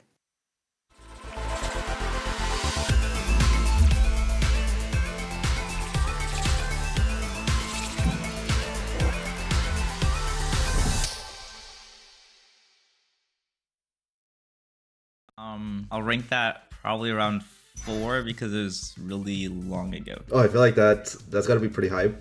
It's the first one ever. I think it was the first competitive set, and I think it was a cool set. I mean, I must rank that first because for obvious reasons. But the thing is with like replays run, I feel like he was like a turbo underdog. And since it's the first NA one, I'll give him 2. Okay, so the set 8, it's not my best set. I didn't really like it, so I think I will put set and the return 4th.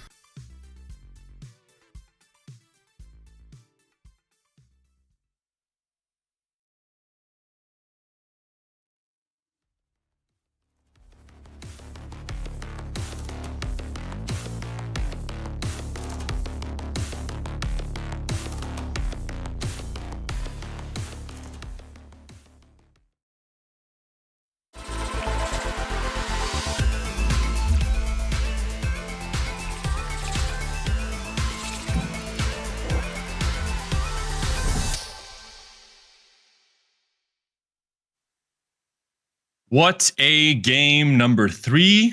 Bomandest's Reign of Terror has ended. His first spot for the tournament has come through, Alan. But all in all, a very exciting game. And I think we got to see players really, in some cases, getting off of their comfort comps and still performing at a high level. I mean, Volta insta-locking no scout, no pivot the second he sees it with the Graves on bench and Senna was a perfect example of just spot recognition. And like, you are so confident in the line that you don't have to even think about it, you don't have to scout, you just lock it in. And yeah, for some right reasons, we've seen him confidently get the top 1 without breaking any sweat. Mm-hmm. And we talk about Volta playing a lot of reroll, mostly AP reroll, but in the case where he's given to Graves, he has a spot for it.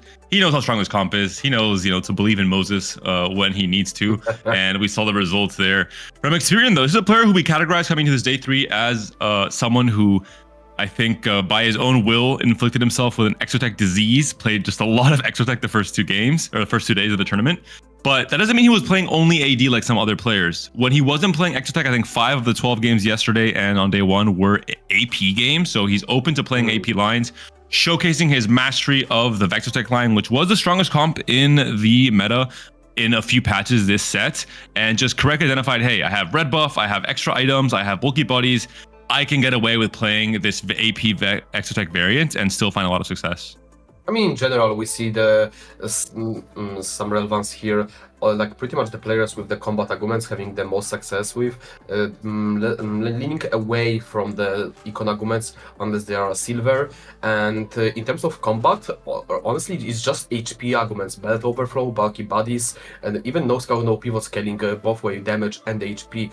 And the players, when they have those offered, often on 4-2, they hate the prismatic because how polarizing it can be. When you don't get offered a good combat, it can pretty much swing your good spot into doomed one. And that's correctly, that's like perfectly analyzed because the good combats, we're talking about Klikornin playing Gorilla Reroll, which I mean thrives off of belt overflow. All of a sudden your spot is completely saved, just took over stage 4 as the perfect little way to power spike yet again with a 1-cost reroll line.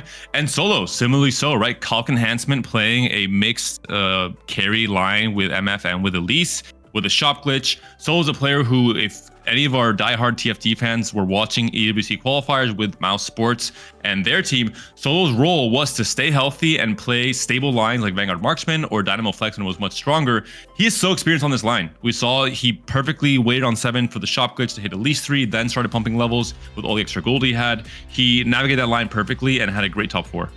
While we're on the note on the Solo, we've seen that he had a major headache this game because he had to play around Shaco jumping on his backlane, and what it required from him was putting more backlane units, which was griefing his calculated enhancement. We've seen like two fights where Elise didn't get it, and he still won those fights, but not getting extra 40 or 50 AP on the Elise might be pivotal. But then we've seen 2 marksman players this game contesting each other, and they went 7-8, where one of them failed to hit Leona 2, which is absolutely pivotal for the comp, and the second one, even though he hit the front lane, he was looking decent, hit back lane a bit later, he was missing that crucial combat argument we talked about. That's right. We saw the standings there. Vomandeth now sitting not at 24 points, but just at 20 after the 5th place in this game number 3. 20. 16 points for the players after him, and then a pretty big gap between 3rd and 4th is already a 4-point gap, which is not insurmountable, of course. TFT, we could have Vomandeth go 8th and Go will go 1st, and you know everything can happen still. But the one thing I want to really touch on, Alan, is the tack crown spots. We're now halfway through the day. Players are kind of already doing the mental math in their heads of what the possibilities are going forward, what they need to do. Volt is among the top of the standings, but he already has a spot in Tac Crown. Gobo also has a spot in Tac Crown. He's 8th place, so he's not trying to play any spoiler. He's just like, okay, get me out as soon as we can at 10 points right now.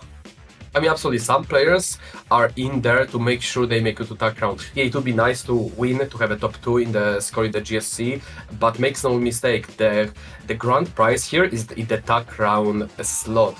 Participating in this pinnacle of the set is absolutely the most important for the players. And there'll be a mini battle between Solo and Klikornin as well for the average placement spot after their results in the first day of the competition. Solo, of course, with the lead. Game 4, ready to go. Casters, take it away.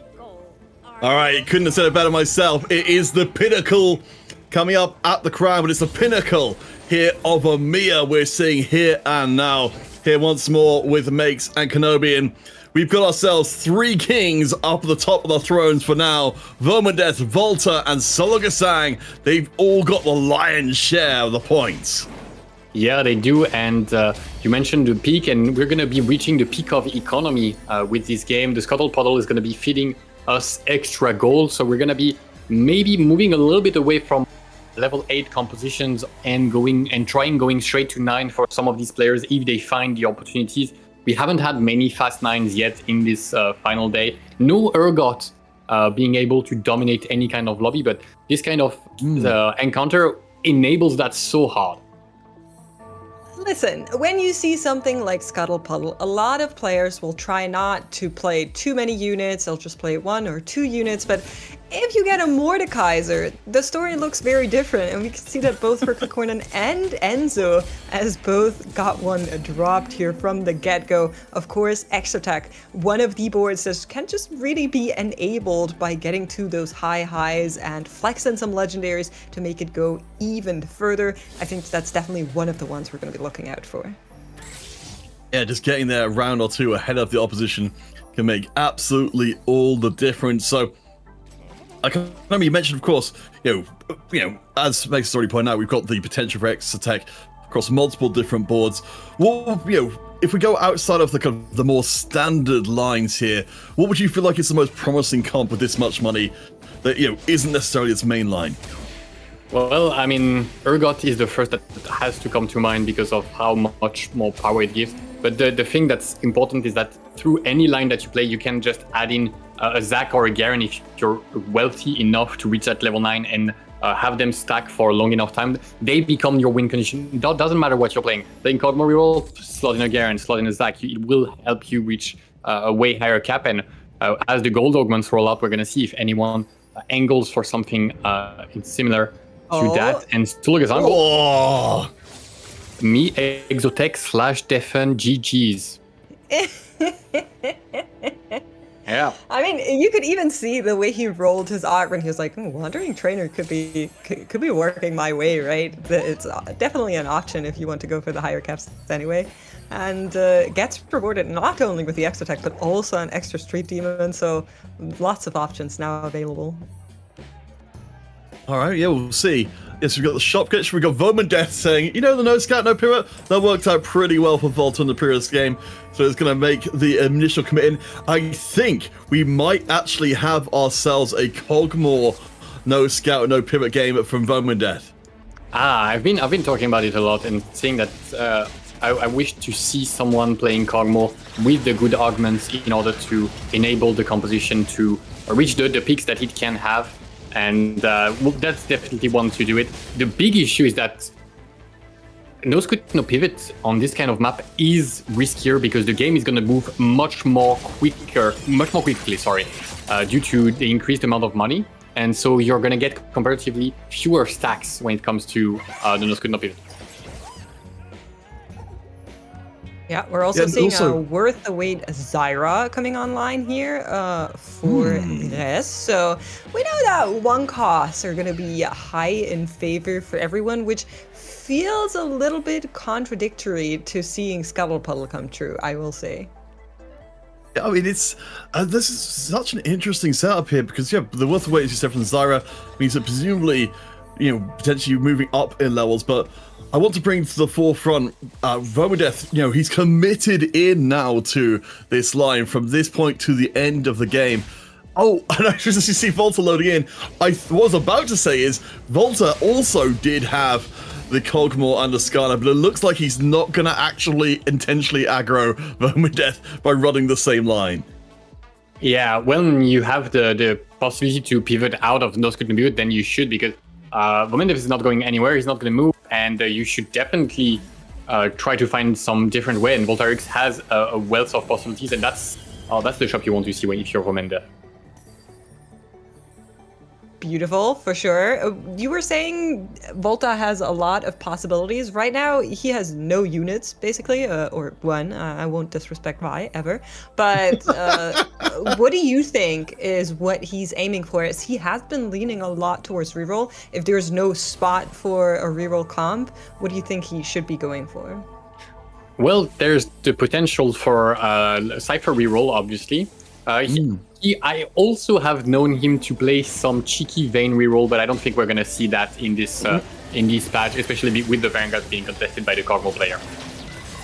No, that would be a shame. The possibility is so much less there. Again, many folks who are coming in, just for today, this entire tournament being played on the same patch as the previous cup, so our players have a pretty clear idea what works and what doesn't, though. As you said about the Vayne, we do see her creeping in there, at least as a temporary item holder for Experian.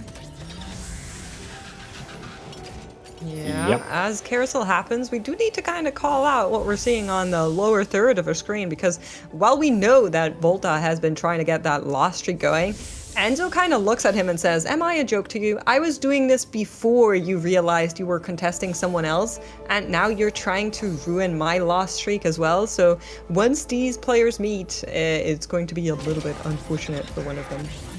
Yeah, and it's bad news for Voltarix, because if they come across each other, at the very least, Enzo will get the calculated loss rewards, but both of them will have their loss streak interrupted. However, their economy is just so high already that they will both be able to live with it and still be wealthy and way wealthier than the opponent. I think Volta's just, I think the call was correct that Volta's holding on to the Vi for the time being. So I think maybe just accepting that if that happens, it wouldn't work out well for him either way. So it's just going to hope he doesn't run in. No, I retract the former statement. Volta has sold. We'll see if they face each other. While this is all going on, of course, Gobo and Solo up at the top. They're both keeping their win streaks intact thanks to all this losing. Yeah, I mean, if two players are wanting to lose, you kind of look at that, you look at your board, if it's solid, and you say, okay, I'll just try to win streak then. And we've seen a lot of that already in the previous games as well. This time around, it's Solo and Gobo who are trying to bring their win streak all the way. We'll see when they meet. It's all kind of hand-holding at the top and at the bottom right now. And of course, with so many players trying to build out streaks, everybody in between, so Experian, Clicornan, Bomendeth, and Lires, they're looking at the rest and they're thinking like, okay, so we're just going to be broke now? Yeah, I guess this is our broke era. And Goboster win streaking thanks to a Rengar, which is not something that you see often, might be looking to pivot into something else. We have the salvage bin, so this cloak can be used to make something like a Kraken Slayer, and we could be moving into Marksman or Zeri, obviously, but we might also just move to something like the Graves if we find the Golden Ox early enough to get it stacked. I don't believe we've seen anybody making any overtures in that direction so far. We check back in with the no scout, no pivot, Vermin Death Ball. Of course, Vermin's going to need some pretty specific items when it comes to it, so I'm sure he's not too hurt about taking the losses and being pushed a little further down the table. Come to the end of stage 2 though, and all win streaks and all loss streaks remain intact, Mace. Yeah, that's pretty rare, actually. Doesn't happen a lot of times. And now that we have arrived here at our PvE round, that means players now have a chance to maybe get a board going, maybe decide that they don't want to carry the streak any further, as that is going to be fairly impossible. We can see some views of right now. Zolo with that really crazy Wandering Trainer we saw very early on is, of course, beelining for that Exotech Zeri and just investing everything into level that is over 50. Yeah, and all the streaks being maintained mean that the 4 players that you mentioned earlier in the middle are the big losers of that scenario. Because the economies are just going to be fantastic, and you can see Voltarix has a super expensive board now with the full Cypher on ready. It's already 5 Ravens, so you can expect him to have hit by 4-1. And so that's terrible news for the rest of the lobby, because Voltarix is going to be a huge force to be reckoned with. And we're going to have to see what Enzo gets as his second augment, because right now he's also playing Cypher. Obviously not going to reroll and contest the Voltarix, who's already so far ahead. But we'll probably look to go for something like the Amp, or maybe directly go for the Urgot. Yeah, Enzo has been gathering a few resources, exactly as you say. The calculated loss, keeping a lot of money in the bank for later times. But in Volta, along with Vermideth and Solgasang, they are a big 3 for this game. We'll see how things develop longer term, but certainly those 3 are in the best position to make the big run towards first place. We've only got a couple more games after this to determine ourselves an EMEA champion for Cyber City makes. And we're already seeing some pretty clear signs of how things are going. Oh, interesting. We're getting an augment glitch right now between 2 Goldens or Prismatic for our players. Yeah, and Trade Tracker plus Pandora's item is an insane combo. Like, it's absolutely crazy how good that is, because you can just re-roll the emblems you don't like and guarantee that you get something good. And this composition can definitely use it. The problem is that he has to think of a way to proc that Trade Tracker despite playing a reroll composition. It really feels like some of these ornaments are designed to play well together. Perhaps in the future they'll be banned at specific instances, but I mean, it's in a decent tournament spot overall. If there was ever a time to call for a huge finish, it would be it. But I noticed, we are, of course, with the shop being the way, or rather with the augments being what they are, we're actually seeing a decent amount of players going for those gold augments rather than going for the silver. For the prismatic. I was kind of hesitating with that Trade Tracker because of what you were saying there, Kenobi. I think it's so tough when you're this deep into a one-cost reroll to try and make it all come online in time, because you know there are other players that right now already have really, really strong boards. So I am waiting and seeing how that one is going to be going for Lires. I quickly want to shout out that on experience, and we're actually seeing Magic Roll and not a second trait tracker. Both of these augments look oddly close, and I definitely a little bit similar. get baited by that every now and then. So just in case you're watching on mobile or something, here's their call out.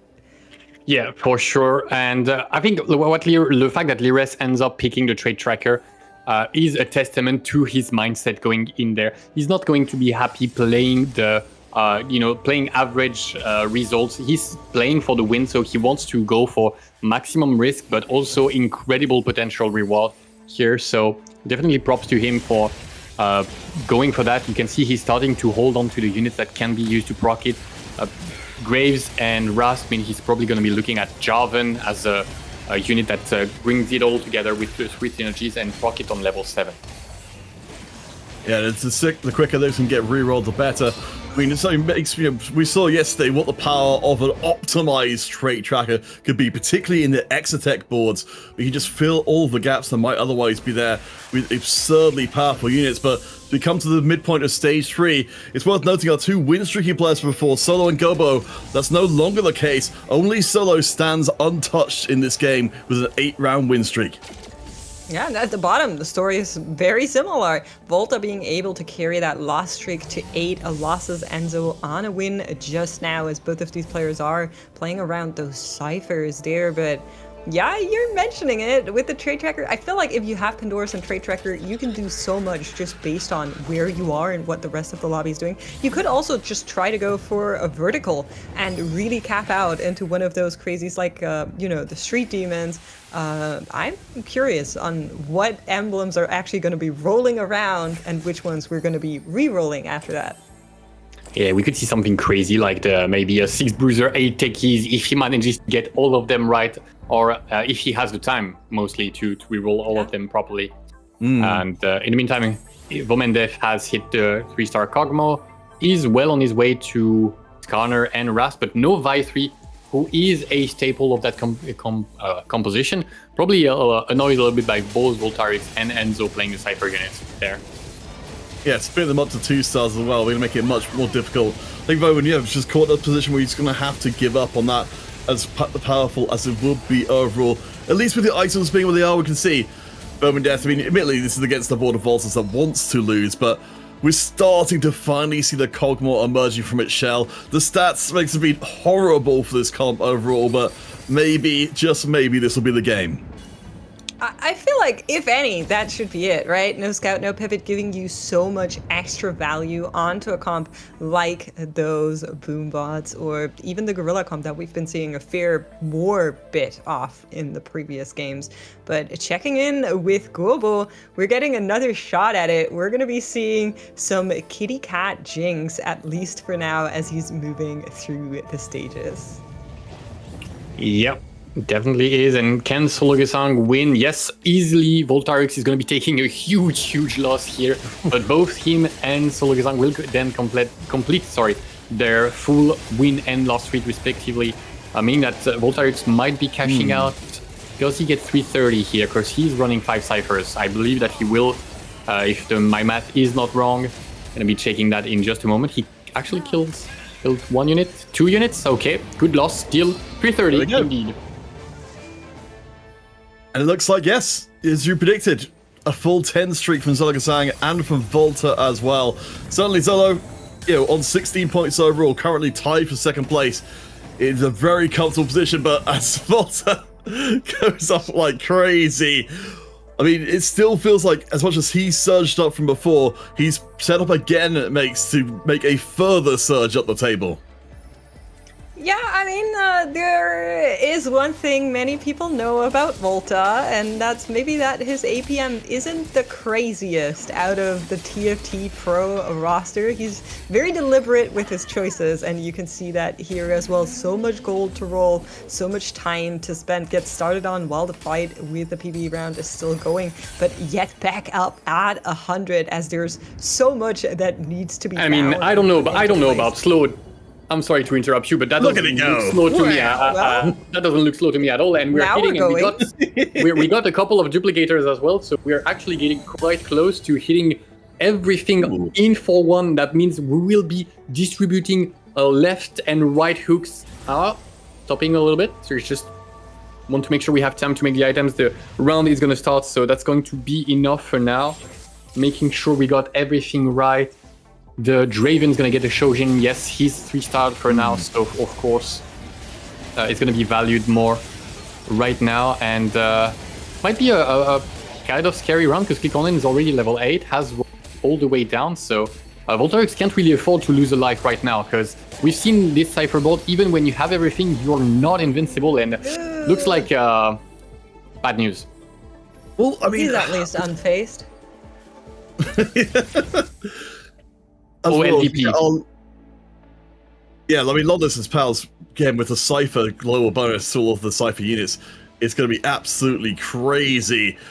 So we've got some great potential here. Volta's taken the big risk makes going into this game. We know that Cypher's not to your taste. LeBlanc so badly. There we go. There's one. There's two. The board's online. Just lacking a little bit in terms of items. The cash out being 35 gold in the form of units, you know, can feel detrimental, but he needed apparently every single last one of these gold. What's a little bit strange to me is that he's not playing the rapid fire right now, despite the Draven being 3-star. Might have been a difference in the round, opting to play the upgraded Nico instead. Now he's going to be focusing on leveling up. I'm with you there. It's an interesting choice. And the thing is, at this point, this is a huge turning point game here in Game 4 for Volta. He could easily be heading up towards the top to claim his first ever regional title. It makes, he's been so incredibly dominant for such a long time. Yeah, and let's head on to Lyris's board because I believe he cashed out the trade tracker. We were seeing Bruiser, Techie. Already the Reforges are going crazy here. We're going to be way ahead of the curve. We're going to be 6 Bruisers, 6 Techies on level 8. That's going to be crazy. And you called to it too, Kenobi. You were saying like, oh, that's one of the a little bit more rare ones, but if the emblems go their way, then you could totally be going for it. And that is exactly what Lyris is after. I very quickly want to shout out that on the side of Sologazang, who has just been trucking through this lobby at the very top there, had such an early start into Exotech, now also found Trial Run, which is going to give you a little bit more value from just playing around the Exotech items. Everything kind of working out beautifully there, but with boards like the one from Lyris that are posturing up to be real hitters, I'm wondering, is it good enough? I mean, the thing is, plus being at level 7 as well, you can get the extra techie in and maybe start throwing these emblems around to some of the higher end units. I think it's this really scary time for everybody else in the lobby. They've come into Carousel once again. Experian, still the only one at this point keeping any kind of real streak going. Yeah, and once again, he's keeping that win streak going, reminiscent to his previous game, and this time his board is way online, and the combat augments are absolutely fantastic. They sure are. I love having the extra buff onto the 5 and 4 costs with that marksman composition. Just such a good augment for that comp. We kind of have to talk about the bottom end of the standings, though, gentlemen, because Enzo on 8 HP, Volta on 16. Volta has been winning after finding that cash out, after finally getting that LeBlanc online as well. But I fear we're not out of the woods yet, and Enzo, with that amp composition, needs to try and find those wins. Even has that Sec 2 in the front line. Yeah, so sorry, the thing is, it looks dire, but we have hit so many incredible units a little bit ahead of time. The augments are fantastic, and we're getting close to 2-star Samira and 3-star Yumi. But we're coming up against the truck that is Experian right now, and Enzo could be going down if he loses by any amount of units. Yeah, we can see, we were talking about before, all of the augments are lined up perfectly. Experience is going to be an absolute threshing machine. I just don't know if Enzo's developed enough yet, down to 8 HP, but it's good enough for now. Breaks through, puts Experian down for now, but Enzo's got no room for error from this point forwards.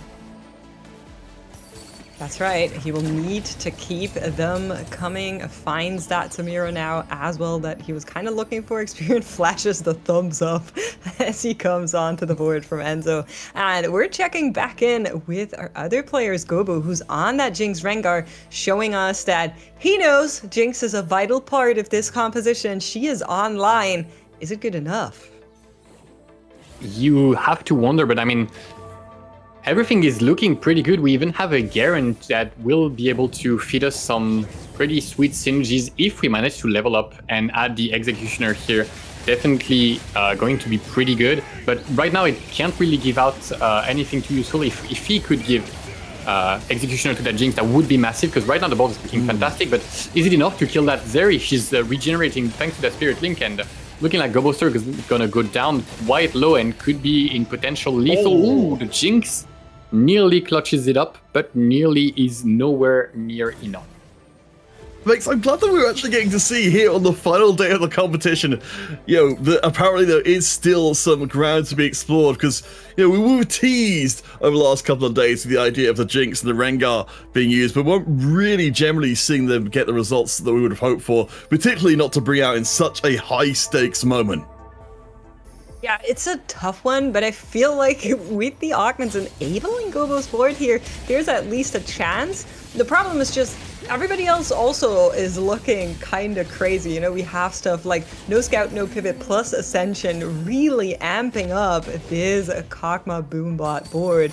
Or on the other hand, for Zolagazang, the extra emblems, for Lires, the trade tracker. So while you may have hit quite well on the Jinx and Rengar, everybody else seems to have hit harder. Yeah, and the thing is, Vomendev has hit a lot, and he most crucially has hit a 2-star Leona on 7, allowing him to proc that Ascension very, very easily. And Klikkonen is healthy for now, but yeah, you mentioned how strong everybody is. Unless he faces off against Sologusan, who I don't believe is in his pool, he's going to be coming up against extremely strong board. No, that's Enzo. 3? But can Enzo do it? Yeah, just found that upgrade in time, a second before the fight started. 0 gold to work with in the upcoming round if he meeks it there and goes up against another very terrifying board. The Yumi trying her best to help out the rest of the team. Samira is going to distract just a little bit. And he will find that Kog'Maw, and Enzo hangs in there. Doesn't look even slightly bothered about how things are going right now. Perhaps just too hot to be able to even focus on anything but bring himself back from the brink. I mean, given that we're in game 4, a low finish here for some of our players towards the middle and bottom of the table could practically exclude them from winning the event, especially against some of these crazy boards. Lyris, we talked about before, has managed to get the 8 techie online. He's an absolute battleship. Yeah, the battleship is the proper term, and he has an entire fleet of techies. The bruisers are the hull, and the techies are the planes going to be raining down hell on the enemy's board. Can he survive, though? He's been losing his last few rounds despite everything. So can he take down that Zeri? She's still being safely in the back. The front lines have fallen on both sides. The Zeri is still alive. The Zeri is still alive. The Zeri is still alive, and Lires, despite that super high roll trade tracker into Pandora's combo, is going to be going down. Very, very unfortunate. We had high hopes for this crazy combination, the trade tracker Pandora. So we were told of stories of insane compositions, but in the end, just wasn't enough time to get it into a favorable position for Lires. Unfortunately, but the rest of the players are trucking on, and players like Gobo, after another loss, are hoping to claw their way into the top 4. I mean, this is hugely meaningful if Gobo can hold on for just a little bit longer. He's on 10 points right now, which is the lowest out of anybody. Of course, I really like what we're seeing for the Rengar, but once once the Edge of Night gets procced, once he gets focused down, it just takes so long to find his primary targets when the front line is so beefy.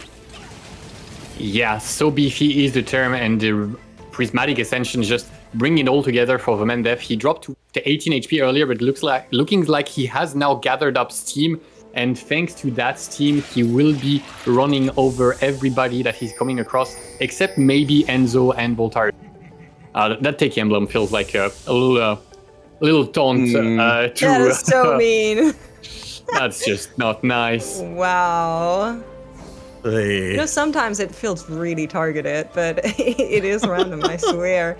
As Zolagazang is saying, you know what, I have a bunch of good emblems, I can make use of this one as well, and takes it into his Exotech comp that we've been seeing so much of. But here's a side-by-side. There are two players that have been on the lower end. Enzo, with 5 wins, looking promising to make it, but still only 1 life. And Klikornin has been free-falling a little bit, despite having that Zeri online. Klikornin pulling a page out of Graves' book with this positioning, trying to maybe abuse Enzo Street Demon pattern, with that Sejuani on the side. Unfortunately, is not going to come... Oh wait, they are both facing off with the same positioning. That's quite funny. Wow, and we can see, especially when you're clumped up like that, how much damage a Garen can do in a hurry. Trying to focus down on some of the Jhin and Zeri combo damage means the units disappear in a hurry. Klikornin's been fighting so hard, but he won't get knocked out this time, and Enzo won't, as well as Volta is actually the one to drop down to almost dead. Volatility on the menu here in Game 4. It is absolutely crazy if you look at the HP totals on the right-hand side right now. 1, 4, 6, 8. And then Xperia and Zolagazan kind of looking after themselves and saying, like, you guys good down there? Like, we could easily have a double elimination on our hands, a triple elimination even so in this round if matchmaking goes that way. Let's see who is actually going to be on the fighting end and whether or not the position will be favorable here. Yeah, Voltarix barely managing to go level 9, adds the rapid fire Draven. He's doing incredible amounts of damage, honestly, with his composition, and he also has a great frontline. The long buffer Circus doing Sejuani stun, so it's looking pretty good for Voltarix on the right, and on the left, Vomendef is about to ascend. And can he take down Enzo? The frontline is looking like it's going down, and there's still a lot of units alive on Enzo Sex's board. And it's looking like the end of the card. I mean, that's huge that Vomendef is out at least relatively early. We'll have to see how everybody plays out. But Vomendef, the 4-point lead over everybody else, goes out in 5th place, which means that both Zolagazang and Volta, the 2 players most poised to catch Vomendef, have got a chance to close that distance considerably by the end of this game. And it's crucially... absolutely crazy to me that Enzo and Volta are still here after how this game started, with both of them kind of trying to get those loss streaks going, being in each other's way. Volta looking for direction as long as he did, and somehow he makes it back here into the top 4. Yeah, and Xperion, I was keeping my eye out for Xperion and Klikornin, as both of them were low in the standings, and Klikornin had the advantage of incredibly high AVP coming into the day 3, but Xperion is slowly getting himself a lead here that will allow him to maybe get his spot to the Tactician crown. Yeah. Well, Zolagazang finding the upgrade on the Sejuani is absolutely huge. With Klikornin out as well, Vomendef gets 1 more point behind him, but a hugely impactful top of the table here. Enzo and Xperion, they're on 12 and 11 points respectively. They really need the top 2 to have to get back in contention and make sure their own gap towards the top isn't too insurmountable. This fight is going down very quickly, Mace. It absolutely is, and somehow it is still incredibly close between the two of them. The backline has been reached on the side of Zologesang, and if I'm not mistaken, this is elimination for him here as we see the screen come in that Chibi Annie, Panda Annie, being run by Enzo ever since the very, very known Monsters Attack Championship, and it is Volta, Enzo, and Experian that are staying in the top 3 here. Sorry, for sure, both of them are in the top 3, and if Enzo and Volta face off against each other, then Experian will get another top 2 by virtue of, just having enough HP to not be the one dying, which is not happening. It's a ghost on Voltarix's side, and Experian is facing off against the real Enzo.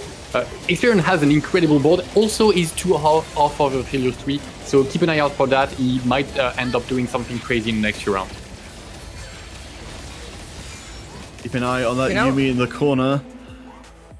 Thanks to the front lines. It's just a frontline battle of raw DPS here. And it's looking like Enzo's got enough in the tank as Volta stays alive against the Ghost. We've now got 3 players left, barely alive.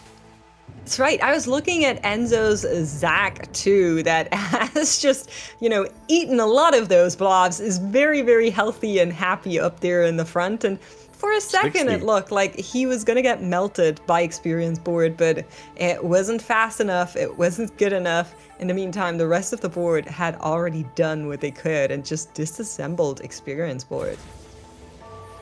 Disassembling is the right word. And honestly, both of the players on the lose streaking, staying alive until the very end, feels like it happens too often. Experian is facing off against the Ghost. In the meantime, both lose streakers are going to come against each other. Zed not going into the backline just yet, going on against the Samurai. Zac is so healthy, but gets absolutely ripped through. And the Yumi has been taken off by the axes from Draven. 1 or 2 more casts from the LeBlanc will do it. Voltarix is gonna win that round. And so the man who brought EMEA back to the global top 8 goes out in 3rd place, which, it certainly could have been worse, but he was really looking for the top 2. Of course, this is, however it plays out now as Volta finds another Thieves' Gloves, Volta is the main beneficiary of this game. 16 points coming in. It's going to be threatening the top of the table coming out. And it's crazy to think about too, right? Because of course, Volta with now coming up 6 global stage appearances hasn't gotten an EMEA title win just yet, but he would very much like that, I think. So we'll see if it's going to be in the cards after this one. There's 2 more games that are going to be deciding everything, but we are only having 1 more fight that will decide this one as Experian and Volta go up against each other 1 more time. Yes, but on the side of Experian, it's an Aphelios 3 that has been... Enzo was picking the 2 copies that Experian was needing, and Experian just found them instantly, and this is going to be an absolute massacre. Experian going off of after a rough start, finds a couple of great games here to stabilize his point total, and now being in contention, for the rest of the game and the rest of the tournament. Yeah, it's a real statement win there for Experian, very much closing the gap. Volta, though, as we said before, he is going to be the biggest winner coming out of that lobby. Just getting a 2nd place, it's going to be good enough for him as he creeps his way towards what could be his first regional title. We've got ourselves a fantastic 2 games yet to come. We absolutely do. And what better way to finish it than with a 3-star Aphelios there at the end from Experian. Super cool. We have our break ready. Our analyst desk is going to tell you more about this game, and we'll see you right after that for the deciding 2 games here at EMEA Regionals.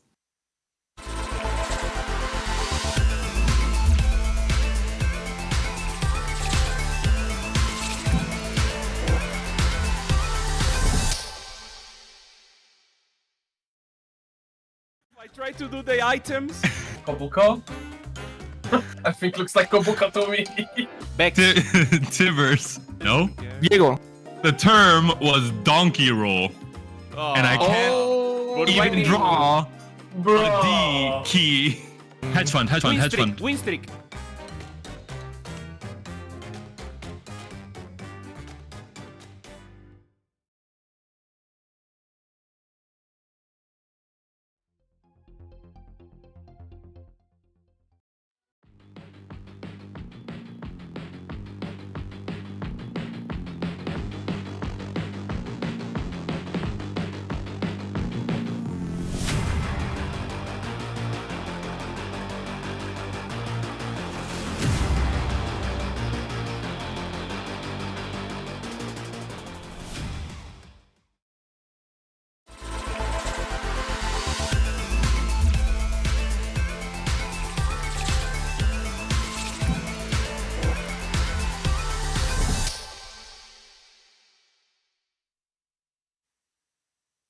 Welcome back. We're ready to break down this pivotal game number 4. A lot went down, including a 3-star forecast, which we thought we would not see again. Coin is no longer in the tournament. We thought that was the end of the road for the 3-star forecast high rolls, but no. Experian takes one last rabbit out of the hat. And in this case, I think the bigger picture for Experian was an augment, well, maybe a few augments he had for these comps, with Reactive Shell especially. Seemingly so strong for Vanguard. We saw it with double in day 2. Now 2 times in this day 3, it just pops off. Yeah, absolutely. So the journey that got Experian to the top 1 was very interesting.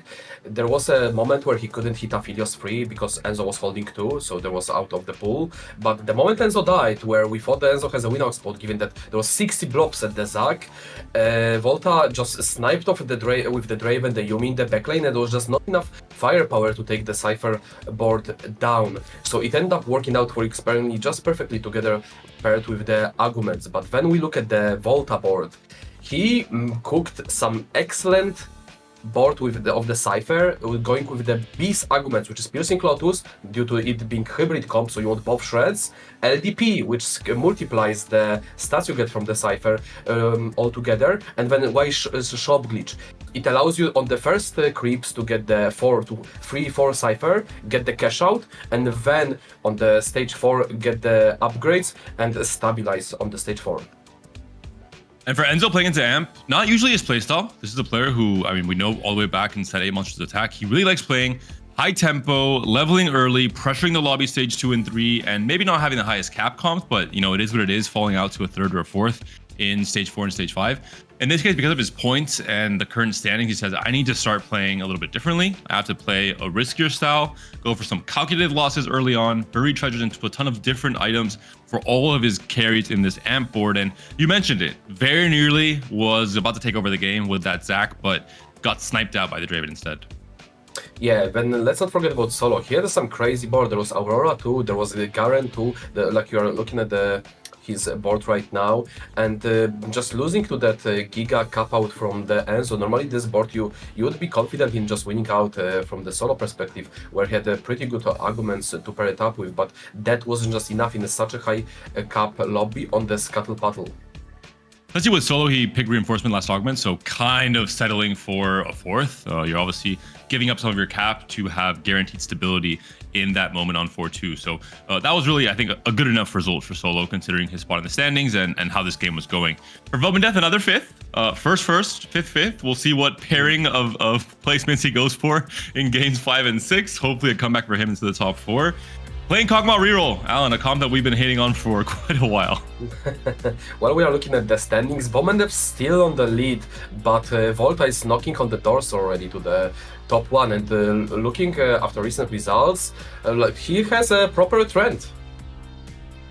Looking at the bottom side of the standings, Gobo playing Rengar Jinx, maybe not giving up on the chance. I mean, yeah, he is giving up on a chance for a championship most likely, but at least he has a attack round spot secured. For Lidet's, a bit more of a disaster. Trait Tracker is an augment that usually in the hands of someone as skilled as Lidet's will end up in great results. We saw it across the first 2 days. In this game, it did not work out. Back-to-back 8th places. Maybe the start of some mental boom for Lidet's. He has to really lock in and try and, you know, play to the best of his ability in these last 2 games. I mean, if you looked at his spot, it looked insanely good. He rolled very early double bruiser, double techies, but that just wasn't enough. It shows you just how much those Scuttle shifts the power of the lobbies, because you would think this is a win-out spot, but ending up not being even good enough to stabilize at any point, even with the Worth the Wait, where it should provide you some sort of tempo on the Scuttle. And looking at Enzo, he started off with a 3rd, then 2-6 back-to-back. He needed, as we mentioned, a better result, a kind of a bounce-back result in this game, which is why he went for the Amp line, saying, hey, if I go 8th here, okay, I try my best, it's maybe the end of my run. But if I get a top 2, a top 3, you know, even a 1st, this could really propel me, not just for a Tacron spot, but maybe even for a chance to win the championship. Enzo is someone who, we know he's had tiebreakers, he's had heartbreak in the past, but he's not a player who settles for just making Tacron. I think he's a player who wants to become EMEA champion, and it shows in his gameplay. Yeah, in terms of like his board, like he had a good understanding how to play the comp, given he was stuck on 8, rolling just for the blobs, but the problem was he missed that final board cap with the Garen, which just pushes the comp all over the bridge, and that it can beat pretty much anything. But we'll be looking into pretty much vanilla encounter, standing off the Vi this time. Just how I like it. Thank you, Mortdog. Knowing that I'm going to cast this game, he says, veto on Trainer Golems, veto on Crabbrave, veto on Scuttlepuddle. Play some nice vanilla TFT. Extra components. It is good for Exotech. It is good for reroll comps who are looking to spike earlier in stages 2 and 3. Absolutely. So the players that are not hesitant to play rerolls, such as Volta, Lyris, even Solo, will thrive of it. However, we have the bunch of players that do like to just default the Exotech, and given the components, you can get the perfect items early on and just lock in. Oh, who's that? Talking about rerolls, talking about scaling one-cost champions who need items to get kills in stage 2 and 3. Shaco is the name of the game, and Clickcornin, I'm not gonna generalize, but G5 as a group of players, they love their melee rerolls. I do as well, and every time, every set, when I'm trying to play the Yone rerolls, the Shaco rerolls, the Assassin rerolls, these guys are always contesting my units on ladder. So Clickcorn, I think, is going to be happy to have a spot to play something like Shaco reroll. The thing is, he could use a bit more points. Like Shaco is this composition. If you don't hit scoped weapons, it's like a top 3, top 4 comp if you hit fast enough. But with the components anvil allows you to get the early items that you want on the Shaco, could accelerate the stacks, and then if he gets to level 8 fast enough and can get the double Z setup, that could actually turn the table, because then from this spot there is just a straight line to go for the double Z setup, which could actually win out lobbies if you are playing into some backlane compositions. We talked about Reactive Shell. On the analyst stats, we talked about how strong it seems to be paired with the buff to 6 Vanguards and the new variation of the Marksman comp with 6 Vanguards and 2 Marksmen. You're getting so much more value from this Reactive Shell. We'll see if Solo agrees, and yes, he does. This is one of the augments that is really warping this day 3. We're seeing it almost every single game, and in most cases, finding very good results with it. Yeah, you pretty much just Leona and like the Vanguards were able to carry your way through, even with like 1-star Aphelios, 1-star Zaya, going fast 9 was pretty much the case on the back of the Vanguard shell. But you do need to prior some frontline items, and as we see, Solo just picked up a Warmog from the first Anvil, which is exactly the case. That's right. Looking at the other augments that have been picked up, Vomendeth, the reroll enjoyer, picking up Shopclit. We'll see if he commits to his favorite comp in the game, Gorilla reroll, or if he maybe takes the page out of Volta's book and tries to play for Cypher on the Krug PvE round. Looking at Gobo, calculated loss. Gobo is currently 8th in the standings. Similarly to Enzo last game, he says, you know what? I need to make some big plays. I need to take some big risks to try and find a first place in this game and try and bounce back. And he's going to do that with this calc loss into either Urgot or Amp, I assume. We have some confirmation that the last 3 players competing for the 2 spots remaining will be Lyris, Enzo, and Experion between each other. And now we're looking at the Volta, and I'm telling you, this is not gonna be a Nafi reroll. And this is specifically talking about the final spot for the AVP of the tournament, right? Not directly looking at standings, I assume. I think this is directly looking at standing in terms of the AVP. Oh, you might be right. Yeah, this is right.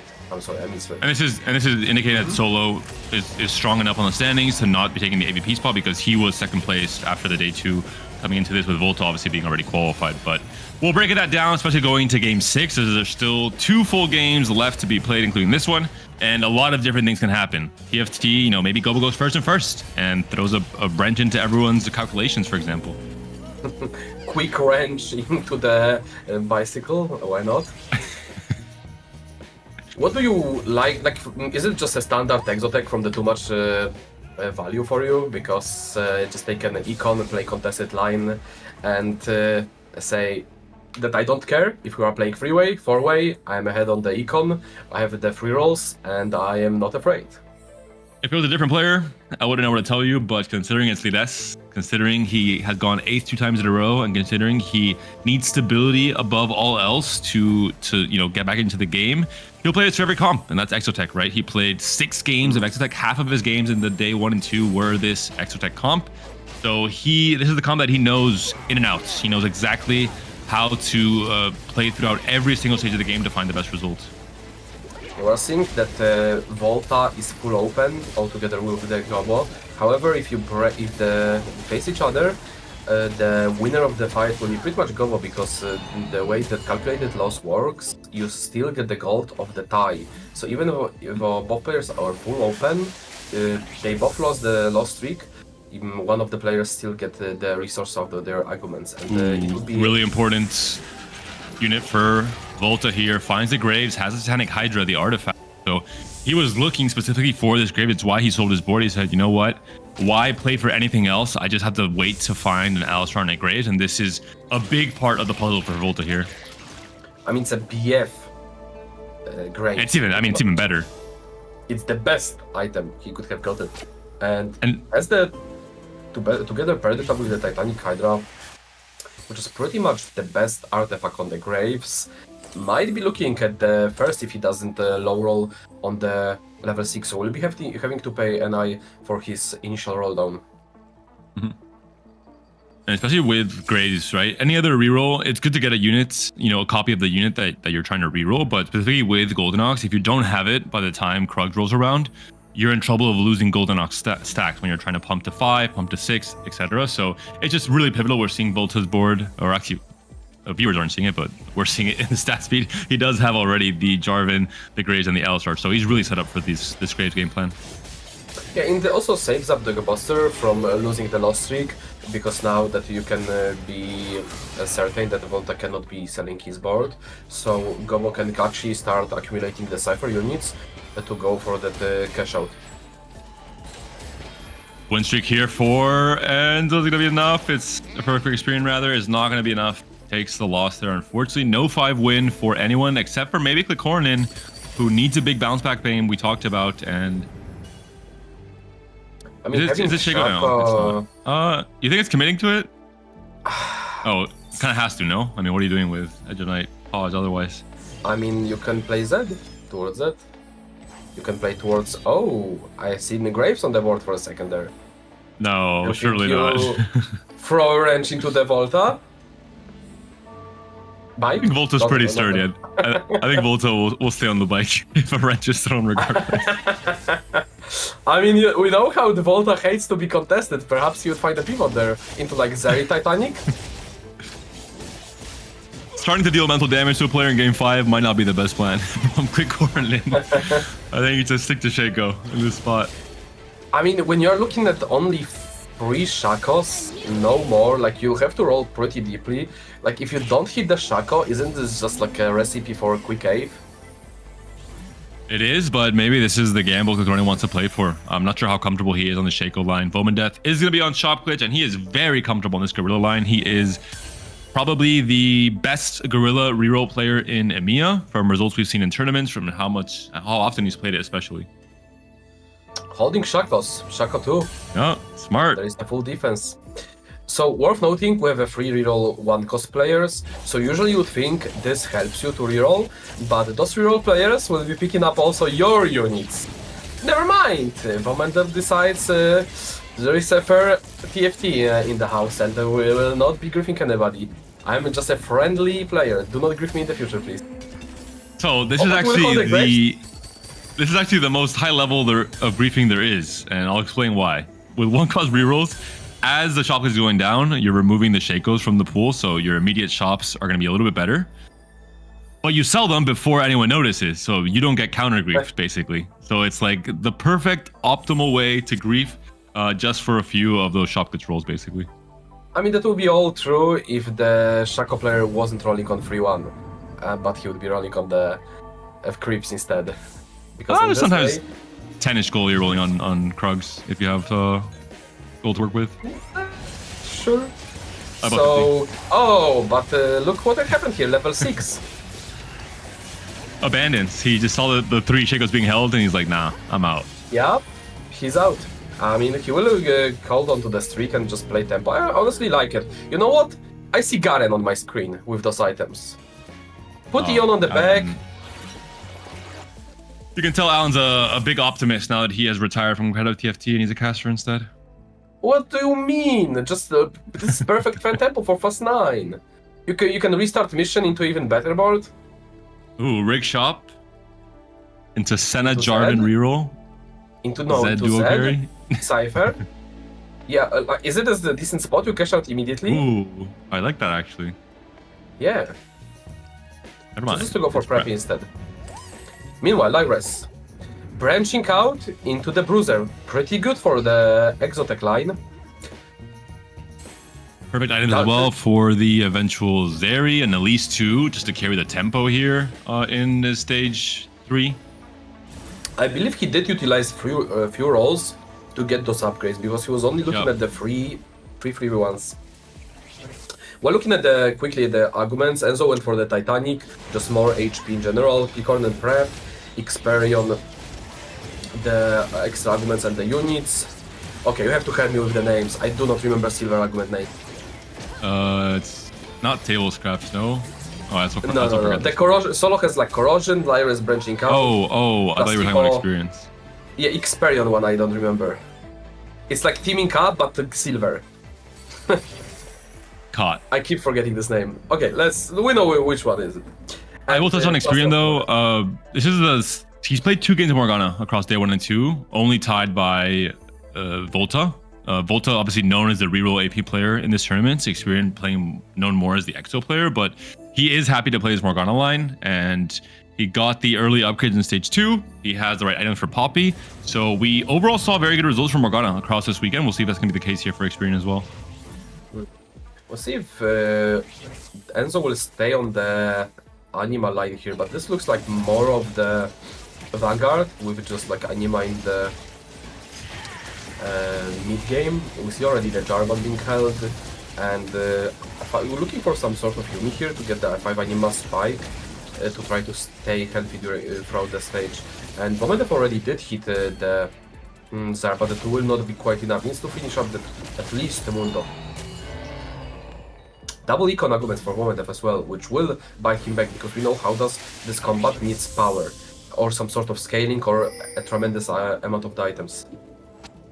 As usual, the pings coming out right away. Enzo, last pick. Zaya with a bow, but he has Titanic Titan, and it's his. No defense being played. I assume that's the thing that was coming out. It's to stop Enzo from hitting this massive spike for free. 5 Anima now, with one of his 4 calls already in line. Could he play vertical Anima, do you think, Alan? Not at least for stage 4? Yeah, sure. If he wants to fast 9, absolutely. But like cheap way to stay on the board and then go 9 and out?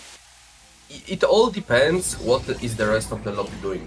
If you know that you are uncontested, you could go fast 9, cap around the Garen and roll on 9. But if there is a fear of being contested on Leona, Aphelios and Zaya, you need to roll on 8. You cannot be possibly greeding for 9 because again, you have the extra HP, you want to pressure the lobby, you don't want to give away the tempo. And we know one player that is locked in, of course, to the Vanguard line, and it's going to be Solo Gasong with Reactive Shell. A very, very strong augment for the 6 Vanguard variation. We'll see what this Jarvan can do. They can tank long enough for this Kog'Maw to do its thing. And looking at the HP total, Solo, I mean, has taken over this stage 3. 5 win streak now for the German player. Looking at on the opposite side, we're looking at the Experion. Pretty much missed hard on the Morgana, only sitting at 5. This is at 30 gold, winning the fight, but this board will start taking some heavy damage at the start of the stage 4 when the players will go for their roll down. Unless Experion pulls out of the Miracle and finds natural copies of the Morgana in the next few shops with the Poppy, then I don't think he has a bright future. Because again, this comp needs to get to 6 Bastion. Without 6 Bastion, it falls off so fast. A little cheeky emblem out of nowhere, the Volta special. I mean, again, just, not a special. just falls out from the sky in the middle of the fight. Just just on the Morgana right away. No questions asked. Yeah, it just gets equipped. That would be the first justified ping of the tournament, I would say. One thing that's working out for the that he hit early Poppy, and that Poppy stabilized him of the free items. Items on the Poppy are actually more important. Those belts, players often go for the team to get the Morgana items because again they were more contested, but nowadays that AD is more prevalent, chains are in the price. What a fight. Can Poppy hang on for dear life? She's zooming towards the Morgana. She gets the win, Experian, the 5-win streak locked in. We're moving out to Gobo's board. Calc loss, cash out. Lots of forecasts to work with here. And one of those is an Annie. So already an Annie 2 locked in. Most likely going to be playing now towards the amp line for Gobo with all these free rolls. Bowman Death on Chop Glitch though. Curious to see what his roll down's looking like. Oh, it's looking pretty good, Alan. Vomendef is fully online, and now he can just push the level. All he wants, I was to say, is Brand, but he is already online. So he just wants a Brand too, and get some proper items because this is not looking good. We see Cloak into Cloak through two different stages. There was a big pop culture discussion around Gorilla versus 100 men. I think we just sent Bowman Death, and he wins it because he has won with the Gorilla. This comp just seems to always favor him. Every time we see him playing this comp, he's in a perfect spot to take over in stage 4. I don't think this is gonna be the case now. Did you see his components left over? It was BF, Glove, Cloak, no Reforger. If the 4-2 doesn't have... If the 4-2 doesn't have something special for him, then it's kinda doomed. But looking at the Gabosser, I see 6 rolls, 55 gold, and... Quiet, you don't see anything. Men in Black, memory erasure, forget anything you've seen, Alan. Don't talk about it, don't ping it, let's just start whispering from now on. Oh, Clickorden is there, Clickorden is there! The #1 defender in this day 3 has his sights set on the back line. Surely he's noticed. I'm curious if the Gobo decide to make a fast roll down here. Perhaps you should, no? No one's defending here. I mean, 60 gold. Oh, I know what he's doing. Reinforcement. Oh, reinforcement. Yeah, you're right. There it is! Oh my goodness! Go, Gobo, go! Go! Beautiful TFT being played here, and we said it before, you have to put yourself in a position to high roll, and this is how you do it. There's no way to defend this, really. He just has to hit one copy of Annie, and there it is. The mental damage is dealt to the rest of the lobby, calculated as ever. Calculated loss into calculated enhancement. Reinforcement. What a play. And Clickorden was looking at it, and he was concerned for right reason. Lobby knows they're already playing for second. All Gobo has to do is just playing defense. Imagine you are the lost streaker in this lobby, you are looking for a win out, and then you just look at the Gobo spot and you are like, what am I even doing here? And it's a known fact. Offense is the best defense. Gobo went full offensive mode. He had only one unit in his sights. Thought about the augment situation, thought about the potential to find reinforcement, and he did. Just really insane play from Gobo. I mean, that was actually crazy. It wasn't on his first roll. He didn't even sweat it. And the best part is, it was only one slot for the gold arguments because it was hacked. So the other one were the silver ones. I mean, it's out of all my time casting, it's pretty insane for us to be literally talking about the point, and for out of all the gold arguments in the game, for the first gold argument to show up on the left side to be reinforcement. I mean, you are telling me this was the blessing? I performed? Alright, the script is leaking. Meanwhile, Kixperion, level 7, 6 Morganas. Thoughts on the spot? Oh, he could have maybe reinforcement to find the Morgana 3. I think he's considering just pivoting into Elise because at the current point, are you really running for the... No, I mean, he's level 7. I think he gave up a while ago, to be honest, playing more for the Dynamo Flex line. He is very healthy, which is the upside. We talked about Dynamo Flex succeeding in the case of win streaking early, preserving a lot of HP. Eventually, when you start losing hard in stage 4, start of stage 5, but you come back with a next big power spike on stage 5 onwards with a legendary board. Yeah, on the other side, we see Volta hitting the Graves free. 0 gold, level 7, however. Not looking too close on the Senna, so this Graves will have to do all the heavy lifting, but with the Titanic Hydra, he's definitely the man for the job. I would say there's a Samira for Gobo, but I don't think he really needs anything else I other don't than the think he 83 cares. for the next 2 stages. You think for the next 2 stages? I think until the end of the game, he doesn't care what's there. He could just go FK and come back for the W. Gobo's not the only player who knows how to play offense. We saw from Experian last game.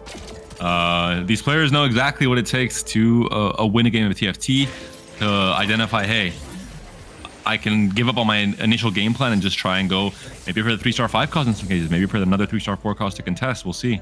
And there's going to be more and more out of the pool, right? So it should be relatively easier for other players to also hit if they're playing uncontested lines. So like we that. see what Clickorden cooked up from the Shaco spot. He angled towards Divni, Slayer, Zed. Having already the Garen, having Zed too. Do you feel like this is the viable line? Going for, like, when you see that you're not finding many Shacos, just to go for that line? Let me see. No prep stacks on Zed. No prep stacks on Vex. 6 loss streak. It is a viable line, but this spot, I think, is not viable for Clickorden. I mean, he just hit. Like, don't worry about it. We'll prep them during creeps. Oh look, it's 1 stack per each. Look at this fight, like just railing the fully upgraded marksman board. No problem here. Look at this Zed. One last Zaya cast, and it's fine. Wait a second. Zed, the hard Gunblade build is kind of interesting. No. Oh, just barely gets the cast off. Enzo very unhappy, but playing Zeri on the Zeri defense line, so like not enough that Gobo is already locked in on the win. Enzo throws the wrench into other players' spots. Look how Clickorden, how much he likes playing defense, that he has an upgrade and he just immediately becomes so sad because he has to sell the Zeri to buy the Gragas. He's a true defender, man. So now we are pretty much at the point in the game where the players who face Gobo might get heavy placement swings, because even though they might be the second strongest in the lobby, but if the matchmaking gets them, there's just nothing else you can do. And we see here a melee matchup where the Graves is against Zed. And do you think this is a fair matchup for the Zed? Or is just Graves is just so strong that Zed doesn't pair against it? The Edge of Night does a lot in letting Zed take away the aggro from that Graves himself. Maybe Zed can come in stronger. It's the Jarvan and the Graves versus the world. It's just Graves now. But I mean, Zed is pumping in the damage. Yeah, it was really, really important here. And Volta taking a loss, despite this being what we thought was an insane Graves setup.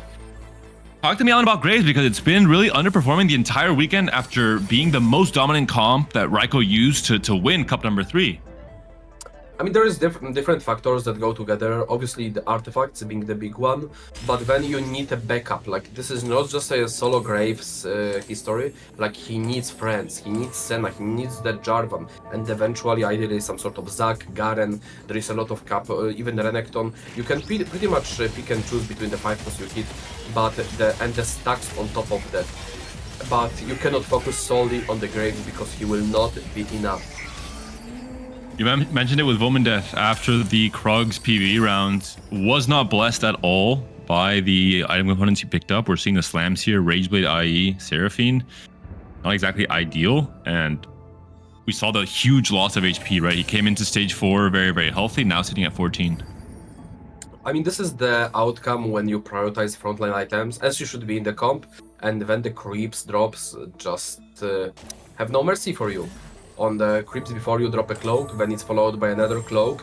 When it's spread out across 2 different PvE rounds, you do not get Reforger, and then you get to face what is board. There is a Jhin 3, Zeri 2, Garen 2. Wow. We're in stage 5. This could be elimination. 14 HP is not the safest to be at against a board that looks as beefy as this, right? With the Exo units, with so much HP to work with. And it's Zeri, who does percentage damage to that Mundo, which is pretty much the counter to it. Oh. And he will go down. Yeah. Garen, too beefy, shielding, not able to be taken down, and that meant that it's just right enough of an HP loss for Vomandeth to go out in 8th.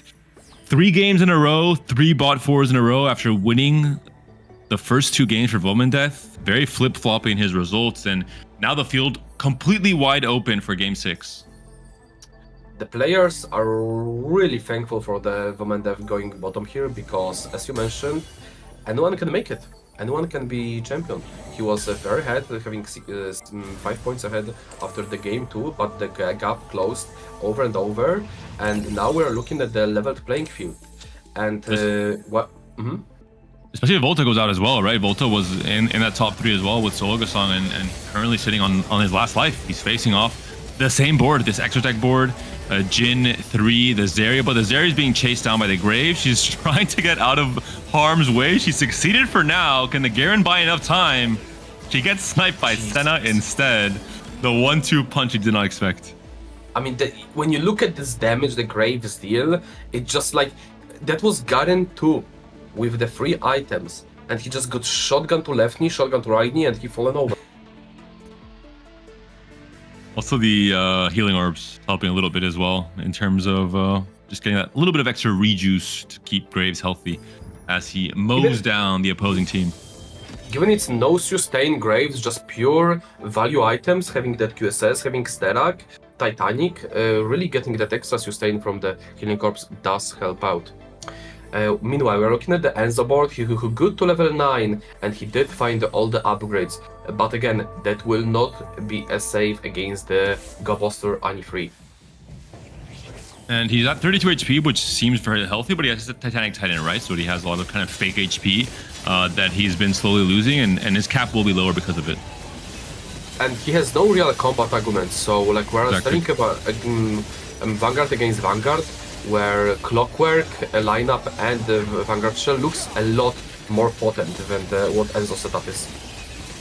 It comes down to this. It's very easy to analyze the board strength in these matches because it's, as you're mentioning, it's a big disparity in terms of the augment strength from the, or the combat strength from the augments especially. And Volta will go down to the Goboster, we have a confirmation, so name even more open spot for everybody.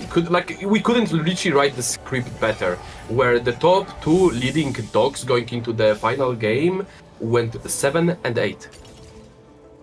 Especially good news for Sologasong, a legendary figure in our scene. As always, he said in the interview, or in the past he said it, after day 1, I believe, is the interview. He's always been kind of focused on streaming as well as competing, balancing both things. In this set, because of EWC qualifiers and obviously depending on not just himself, but his teammates for success in this set, he took prep a lot more seriously. He sacrificed his streaming hours for the first time in a long, long time. And look at the fruits of his labors. Look at the reward for doing so. Maybe Solo can finally become EMEA champion. I mean, I was always a big advocate for practice, prep, and like properly prep, not just spamming the games on the ladder. Like when you sit down and actually start reading about the game, analyzing stuff, reading the numbers and the outcomes, talking about it, you start getting to a different level, and it's much more beneficial than just playing the games. And Solo is exactly proving that now. Looking at his previous results of the sets when he was just spamming games, it wasn't too impressive. Meanwhile now, himself and the team got qualified to the EWC. On top of him now being in the final lobby, having a shot at winning the whole GSC, like this is very impressive. How much work, talent can go together and outcome the result. This set is even more impressive though. Look at the fight win from Clickcorn, he absolutely worked for it. Healing orbs also helping this melee carry stay in the fight alongside the Renekton. 7 Divinity Core now online. Clickcorn fighting for his life. He needs a good result, not to become EMEA champion. I think that dream has maybe already been shattered by the slow start in this day, but at the very least to try and fight for one of those lower end spots directly qualifying you to the tech round. On top of the nice Regius with the prize pool. And really impressive that he went from the Shaco tempo into the Z line, even though it's very unpopular, but he doesn't care. He just went for it and he's finding success with it. But that might be actually doomed now. He faces Lyra's board. Like but look at Enzo. Enzo's facing Gobo. Any 3, it's a guaranteed loss. Gobo has been the Grim Reaper for a long time, and it is going to be a bigger loss as well because of just lower HP to work with. Both players taken down. Klikornin should be able to fight for at least one little extra point off of the results of this round. Yeah, actually pivotal for the Klikornin to for Enzo to get to fight the Gobo and secure that extra placement. And the leftover for our players is Solo, Gobo, Experion, and Lyris. And 2 players on the fire, showing who is the big winner of the matchmaking game. And also showing that it's going to be a very close race in Game 6. Both players in the bottom of the standings are now poised to probably finish top 2, Lides and Gobo. They're 7th and 8th coming into this game. Solo's the only player who is really having a great results comparatively to where he was in the standings coming into this Game 5. Yeah, Experian making another run based off the HP, just playing uncontested line and making it work for himself. Going for the Dynamo line. And should we go, unless the matchmaking goes severely wrong? No, like Solo is facing Goboster now, I believe. So like Experian should secure 3rd here. And yeah, it's just Lyra's gonna be 2nd as you mentioned. It's gonna be a pretty insane finish in Game 6. I think there's gonna be like 4 players with Enzo not too far behind, very close in points, with like 1 or 2 points separating them, I would assume. So probably one of the closest finishes that we've ever seen in the EMEA Championship. Absolutely. Is this actually the first game we see Exotech Zeri played uncontested? I believe so. One-way Zeri. Lyra's having a prime time, and the Experian putting some fight, but again, this is MF, it's even though it's Aurora 2, it does not match into the power level of the Exotech. But again, you are like when you're angling towards the Dynamo, like pretty much the name of the GSC was the Dynamo. If you're playing the Dynamo, you cannot be expecting more than the 4th paired from the good spot, as we've seen throughout not only today, but also day 1 and day 2. And Solo taken down there. You guys know the meme, the Grim Reaper knocks, and your run is over. Gobo has completely taken over the game ever since his big brain decision to find an NA3 with reinforcements, waiting to roll after the 4-2 augment round came around. And every player who's on 1 life knows if Gobo's in your matchmaking, you're going down. And Experian is dancing a little bit as well. So we see next. Double Gobo on each board. A Ghost taking 1 player and then the real one taking. And it just being a slaughterhouse on the both of the screens. And Gobo absolutely throws a wrench, not just in Volta's plans, but in everyone's plans coming into this lobby. Lides thankfully has a big cushion of HP to work with, and as we expected, the 1-2 punch is locked in for Lides and Gobo, both players who needed a comeback the most. I think we can say confidently that if the Gobo didn't hit any 3, Lyris was looking like a win-out player, given how early he hit Garen, how many mods he has, and the quality of the emblems plus items. And it's just, yeah, too bad for him that Gobo had like that brilliant roll down before 4-2, finding 6 Anis, and then just, yeah, hitting like a beast. And it was even, in some cases when someone gets a 3-star forecast, you say, hey, I can bot review this game and I could have scouted earlier, I could have realized, I could have played defense, I could have sacrificed some of my own cap to try and stop this from happening, but in this case it was impossible to, right? Pretty much. Reinforcements made it so that you just needed 1 Annie to be found. There would need to be a lot of defense played as early as 4-1 for that to be denied. I don't think you can play around it. This is just one of those things that are bound to happen from time to time, very rarely. Like, personally, I haven't seen this single time happen on the ladder, and the fact that we've got to witness this during the tournament is so crazy to me. Not just that we witnessed it live while we were on his board and while we were predicting that it could happen. It really is the astral base of caster blessings. True. Really happy to be a part of this one, Like, this is gonna be historic. The clips of this will be watched by my kids. TFT set 40, you heard it here first.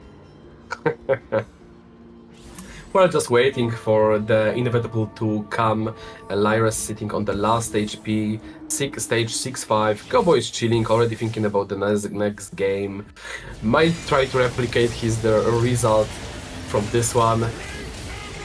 Even a 3-star 4 cost or 3-star 5 cost could not really happen. Not enough gold for Lides. There's also Garen's and Kabuko's being shared by both players, so that was maybe the only real way for that to happen. That's gonna be elimination. Still a good result for both of these players. A good game plan. Lides once again in his happy, comfortable spot, playing Exotech and finds a lot of success. I mean, surprising how many 3-star 4 costs we've seen during the GSC. I think that never has been the case, even during the Chosen meta. Yep.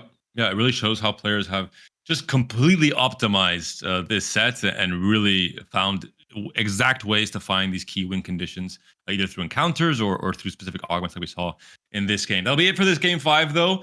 Thank you to the players for finishing where they finished, because this is going to be one of the closest finales we've ever had in EMEA Golden Spatula history. I'm here for it. I'm sure our viewers are here for it as well. And we'll see if our analyst desk is here for it after we hear from them after this short break.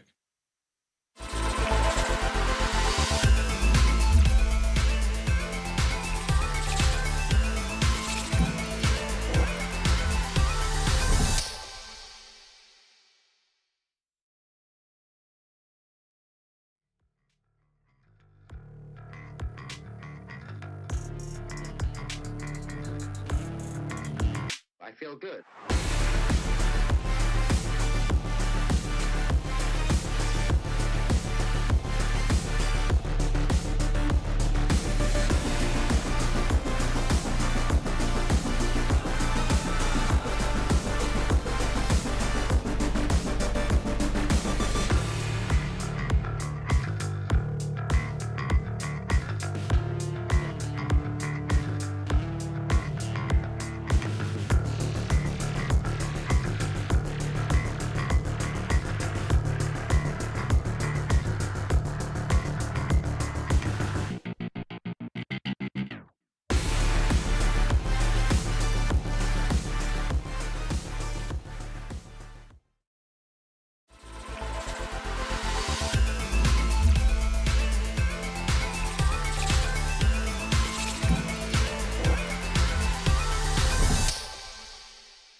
Welcome back, one and all. Kenobi, we find ourselves on the precipice of crowning our regional champion for Cyber City.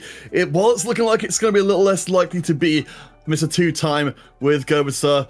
We've got an incredible field layout. Let's just, but let's quickly just jump into some of the kind of implications from the previous game. First question I want to ask you. You've got Gobasa, you've got an E3. How do you approach a game where you know you just can't win it anymore? Well, if you have enough HP stored, then you try and fight like hell to preserve any kind of HP, because when an NE3 comes on knocking on 4-2, if you're low on HP, you know that it's just down to RNG when you face her. And if you're anyone at the top of standings, you forget any plan of actually capping really high and you just go for it, you go nuts. And tying into that, tell me about Xperion a little bit, because there's something interesting there. Yeah, I mean, I really like the way you approached the game. I know you were praising this as well, trying to keep that HP up. I mean, from where Xperion was, he was behind the pack, so it felt like this only really sort of worked out for him because the players ahead of him fell out when he was playing more safe. Yeah, definitely, and his ability to, even though he started off rather poorly, try and keep playing around these win streaks that he got. Well, he found the ability to maintain his win streaks in some very not obvious plans. Twice using that Morgana with blue buff, red buff. One time turning it into Vexotech. Another time going from maybe a reroll plan into something more 4-cost Dynamo oriented. Just really excellent recognition from his part, and some other players who have stuck to their guns, like Vomendef, have fallen a little short, haven't them? Well, we're going to jump the gun a little bit here and start talking about some of our players who could conceivably become champion as the next one. I want you to kind of sell me. If I'm a first-time viewer to this stream and I've never heard of Soga Sang, Volta, Vomendef, Xperion, our current frontrunners coming out of that game, how would you kind of sell me in brief on each of these players as one to be excited about becoming regional champion? Soga Sang, as we've mentioned previously, has dedicated even more of his playing competitively. He was strong before, now he's a proper monster, and he's leading by just a teeny tiny point over Voltarius, the strongest player to never win a big championship, whether the EMEAs or the World Championship. He's attended so many times, more than 10 times the EMEA hasn't won yet, so he must be hangry. And Bobendef Experian also at 25 points, both of them on the back of some really great sets. Experian, great international performance, wants to add just that one notch to his belt, and Bobendef coming in as the rookie of this top 8 and definitely showing up big time, showing that he's got the strength, got the resources, got the creativity as well, and that he will not be deterred by this top 8. All right, well, let's go and take a look at those standings because there's a lot to think about. We've got making it to the crown at all, and we've got becoming regional champion. You said it's a valuable title across the board. It writes you into the history books along so many other big names, of course, from the modern era. You know, Double 61, Lelouch, Cambis, Dark Hydra, Salvi, Kubix, and Gobista in this very event. Wet Jungler as well. It's a very small list of players who ever get to taste being a regional champion. But if we look at the points there, as we were saying in the game itself, it's unprecedented to see 4 players basically running neck to neck against each other, trying to claim that #1 spot. Yeah, and you've got to think that if you're in their position, what's going through your mind as you're getting ready for that game? Do you try and snipe each other's game plans and try and make it worse for them? But in that case, you have to be careful not shooting yourself in the foot.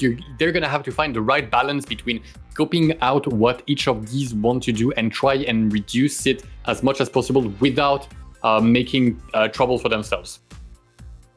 Oh boy, and of course, we'll get into more detail during the game itself because, again, it is a complicated set of maths going on.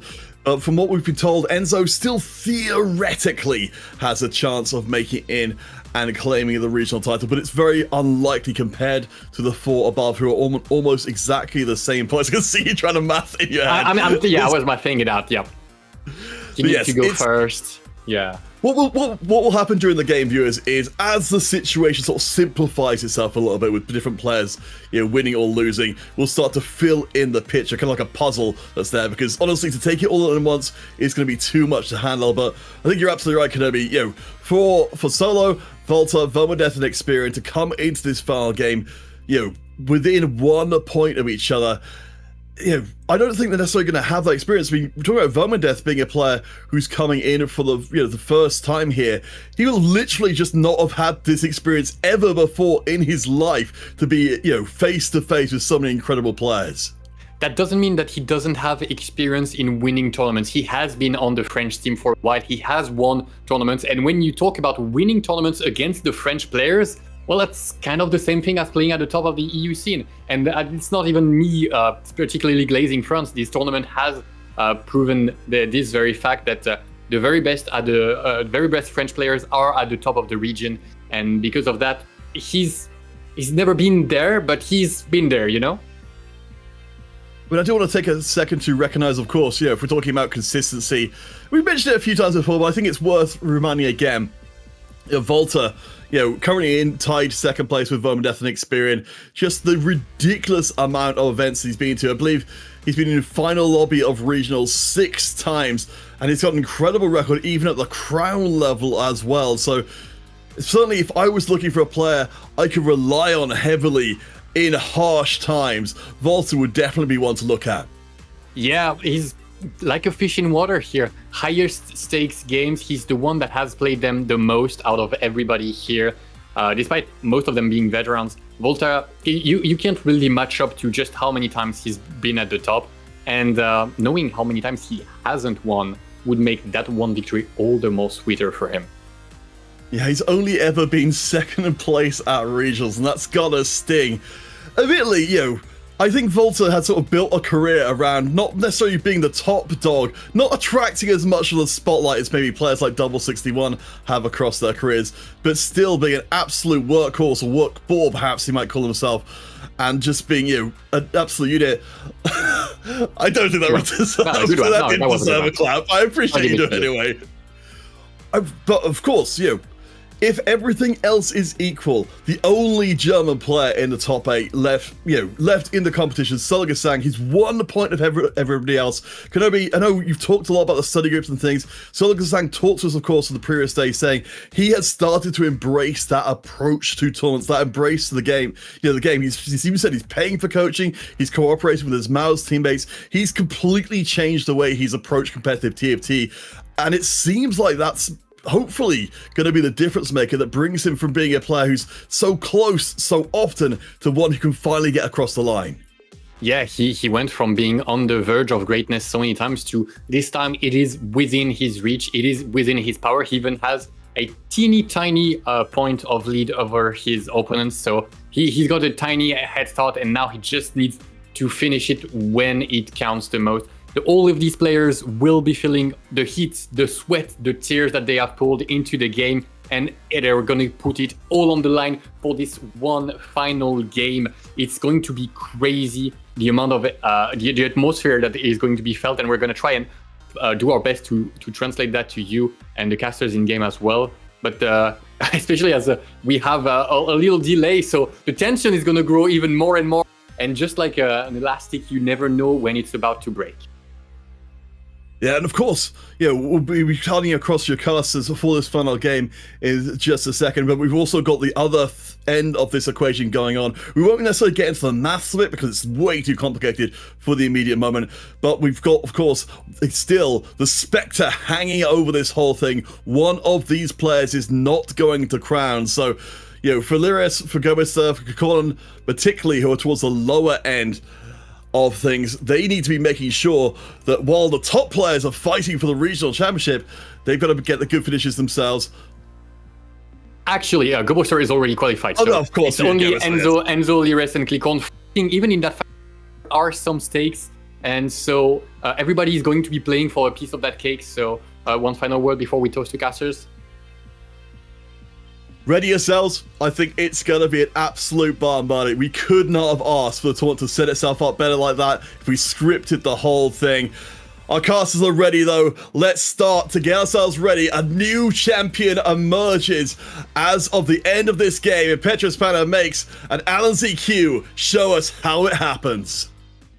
Thank you so much, guys, for all of the mathing, for figuring it out for us. We know it's hard. It's a little bit difficult to figure out the standing math. So I am very, very grateful. But Panda, last game coming up. How are you feeling? Before I answer that question, Makes, let me get this right. Game 5, solo, not a great position, a little bit dicey still. You dip. Suddenly, solo, standalone player in the first place in the standings, 26 points, and Makes comes back from the dead to cast this last game with us. What an honor, but also a little sus. Listen, while I wasn't here day 1, day 2, Zolo posted on his IG saying like, oh, I made day 2, and I sent him a message and I said, can you make day 3? Because then I'll be back. Like, at least I want to cast a little bit of Sologasang. He replied back with, only for you. And then when I saw that he was qualified, I was like, thanks, buddy. And it's like, yeah, you're welcome. So I'm quite excited. As you are playing a full defense against the French army coming upon us, huh?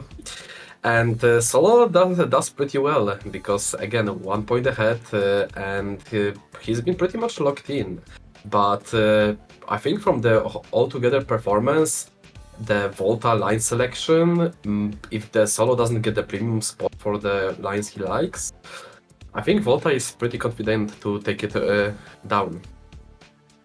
I think Experian as well has had a really good run in the last few games. Also not, like Lides playing into Exotech again, despite that being his comfort comp. We talked about him being more of a hybrid player, where if he's not playing Exo, he is open to playing a lot of different flex AP comps and playing more kind of Volta's game plan, for example. And it's been working out up until now. Final game, though, I'm very curious to see what the players lock in. For some players, maybe the final comp they play in this sets 14 into the Cyber City. It's going to be so important to scout into one to make sure you're not playing into any contested reroll lines, especially.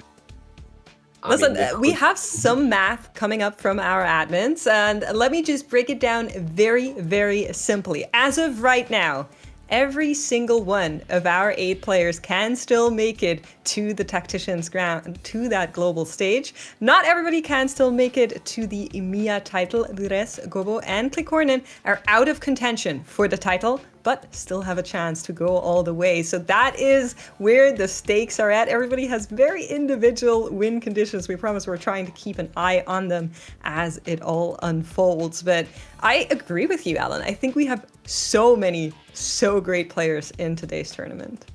I mean, it's nice to have each player having an eye for different kind of reward, because there will be no like, oh, I have nothing to play for, just like extra placement. No problem. I can do a bit of a shifting momentum here and there, but instead no shifting momentum in EMEA.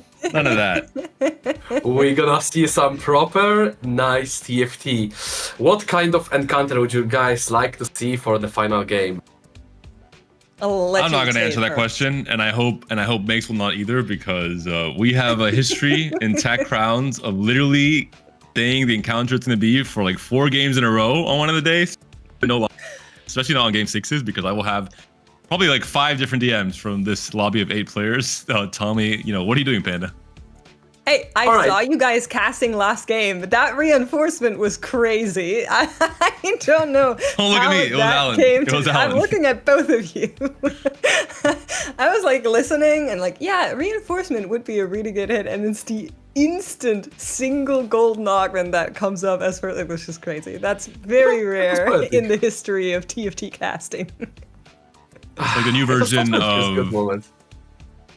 of just the high roll 4-2 augment, where like you have to really set up everything, but once in 1,000 games it can actually happen, and it does live on air. Is pretty insane. Yeah, the amount of the things that had to go right for this to happen is absolutely amazing. And like on top of that, he was just sitting at 170 gold with the extra rolls. It was pretty much guaranteed. There was no defense, uncontested line, and it's just like, yeah. And going into the last lobby, I'll circle back on the encounter. I'll throw one for the content. Okay. Lucky Shops. No. Pointed rising from the grave and possessing one of the players in this lobby. He's not dead. In game, kind of. I mean, for set 14, kind of. He'll come back in set 15, but in game he kind of is. One thing more to touch on the boys. I will say, this set, Panda, I'm more on your side. What I don't want to see, and I am down to be called the jinx for that. I don't want to see trainer golems. Please. It took 9 sets of TFT for this to happen, but Makes is now a competitive caster. She doesn't want high variance. She doesn't want chaos. She wants low variance and high skill. We made it. Okay, listen. Now, all I want to see is world burn. I want to see chaos. I want to sit there, chill, and see players spamming each other at their dummies, at their spots, 3-star 4 costs, 5 costs. Let it all burn. Just infinite econ, see who rolls faster. Let's go. Golem. I will say the volume of pings will probably be higher than we've had the whole tournament. Maybe more pings in this game 6 than all of this day 3 combined up until now. So I'm already anticipating our chatters saying, who's pinging? Why are they pinging? Can we go to the ping boards? I think there'll be so much pings we can't even follow from stage 4 onwards. It's really interesting to me to see how chat receives those pings and that they actually want to check, because in my experience, whenever I'm in a game and somebody starts pinging like crazy, I'm like, shut up. I don't want to. What are you doing? Quick deafen. Yeah. That's right. In case you're wondering why we're still not in the final game, I can just feel the anticipation and chat building up. People saying, we're game 6, casters start game. Listen, if we could, we would. We're having a teeny tiny technical limitation right now, but we promise we're working really hard on getting that underway for you. And it can only be singular moments that are coming up between now and that all deciding game. And Panda, looking back at the competitive history of TFT, you and I, we're both old. We've been here the entire time. I don't think we ever had a final lobby that was as close as this one, right? It's usually close, but for different reasons. More for the Tacron spots, and obviously, becoming EMEA champion is important. It's a big point in someone's career, but with prize pool incentive, etc., really Tac Ground is what it's all about in TFT, and especially having a chance to play internationally against some of the best in the world. But especially for this, as you're mentioning, makes for the EMEA Championship, it's never been this close. 4 players, essentially 1 point apart from each other, is absolutely insane, and it's going to be really a nail-biting ending for sure. I mean, thanks to the Vomendev and the Volta to make it interesting for everybody else, not being just a contention between 2 players, instead 4, even 5 in a miracle kind of spot. That's right. And while we are having that going on, it would be very nice if chat would stop chewing on the wires that make this production run. You know, if you could just contain yourself for a second, chat, that'd be really nice. We're going to be going to a quick 3-minute break, and then we'll be right back with that all-deciding final game of EMEA Regional Finals.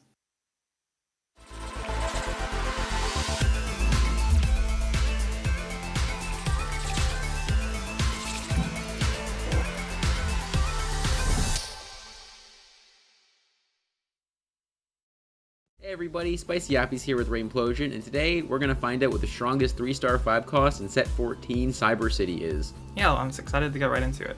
Alright, now that we're going to have a bracket to figure out which one of these 3-star 5 costs is actually the strongest, Rain, what do you think? I think I'm going to put my money on Diego. I think summoning another 3-star 5 cost clone of theirs is pretty good. And like, what's better than 1 3-star 5 cost? I mean, that's got to be 2 3-star 5 costs. True. I think personally I like Urgot's odds. I mean, he's a 50 mana chonker, he has 2 guns. I'm kind of a believer. Alright, round 1 we have Samira 3 versus Aurora 3. It's going to be a battle of who casts first, surely. They're kind of just autoing. These 2 champions kind of have 5 mana. Oh! Samira dodged out of the way! Oh!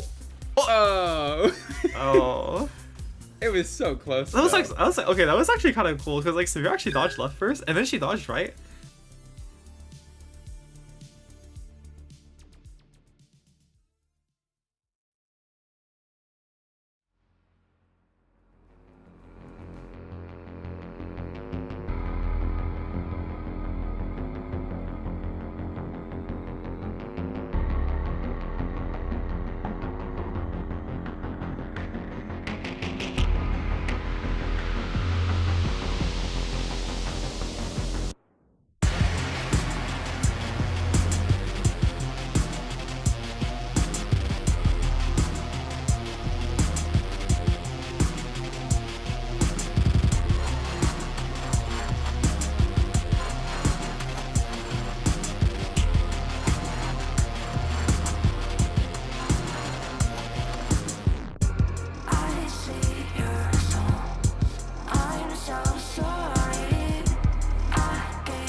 Welcome back, everyone, as we do our best to clear out all those pesky cats that are chewing on all of our TFT wires to get things underway.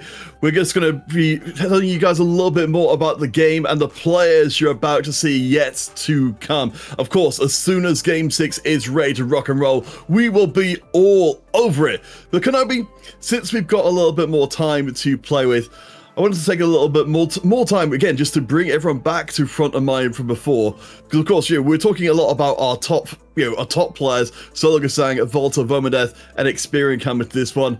I think it's still worth, reiterating, re-mentioning, Enzo in particular, and Lyris, of course, for anyone who's coming into the stream new, because I think there probably are quite a lot of new people coming in right now. Again, why should they be excited to see Enzo especially try and come through and get that first place he needs to guarantee a spot?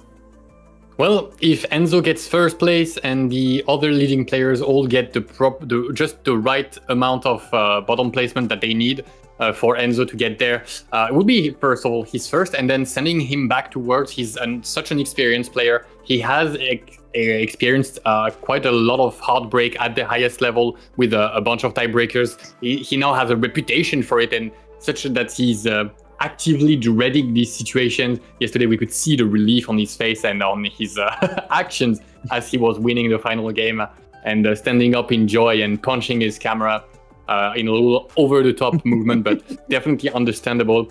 He's a player that has a very aggressive playstyle. Like, he's such a treat to watch, because every time it happens, every time he's in a good position early on, he's going to try and squeeze every last bit of resources he can out of this win streak.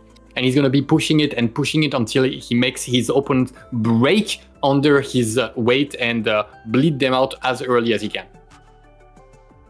Well, I mean, yeah, it's worth restating, it's kind of part of the big picture here for EMEA. Again, that Enzo brought EMEA back to the top again. I think, he really brought the EMEA kind of side of things back from having two complete absences in the top 8, and EMEA showed it was possible to get back. It could have easily been that EMEA just headed into the decline, where people just said, you know what, EMEA, they're the 4th region out of everyone else. We don't need to, include them anymore. But since Enzo brought EMEA back, it's all been top 8 since then. And as I said back at the beginning, top 2s for a lot of the finishes beyond that point. But let's talk a little bit about Lyris as well, of course. Almost on exactly the same points as Enzo. Another player looking to try and make a big impact. Yeah, he's one of the players right now. He's fighting for a chance at the Tactician's crown. He should be, mathematically he's out. He cannot win the EMEA, but if he scores enough points and stays ahead of Klikkonen, he will be the final player that we send. We will give you the update you on the map as we are in game and as the situation develops, of course. But him, Enzo, and Klikkonen are all 3 fighting for the final spot in the Tactician's crown that is going to be happening from 11th of July through to the 13th. And Lyris has played a very, very stable game, and he should have been higher on these points based on the Pandora and trade tracker that he got in game 4. Unfortunately for him, he could not manage to stabilize his super capped bruiser techie board high enough to contest with the other players in the lobby, and ended up going dead last. So probably a little bit of a heartbreak and up and down in terms of emotions after such a high roll of hitting both Pandoras and trade tracker in the same open. Well, talk to me a little bit about this, Connery, because of course, we don't necessarily get time to do this in a lot of these situations here, but as we wait for the final game to arrive and to crown our regional champion for Cyber City, from yourself, from other players you've talked to, what are they doing at this kind of moment, knowing that this is such a high stakes game yet to come? How do you kind of maintain your focus, particularly with a break like this, where you don't know exactly when the game's going to start? Well, I can't, really hard to put myself in their shoes because I've never been there, but the thing is, I know for a fact that Experian and Lyris have to be talking together and talking with the rest of their study group. So keeping themselves focused in this way, but keep talking about what happened, what is going to happen, what should they change for the final game. Staying dialed in with top of the line experts right by your side, right behind you, giving you all the information that you need to keep in mind. Has to be a good feeling. And as for the other players, well, I'm gonna wager that Enzo Sex is vibing to some music probably. Voltarix probably, maybe, I don't know, playing a quick death match on Valorant to stay sharp. Solo Gesang, not sure.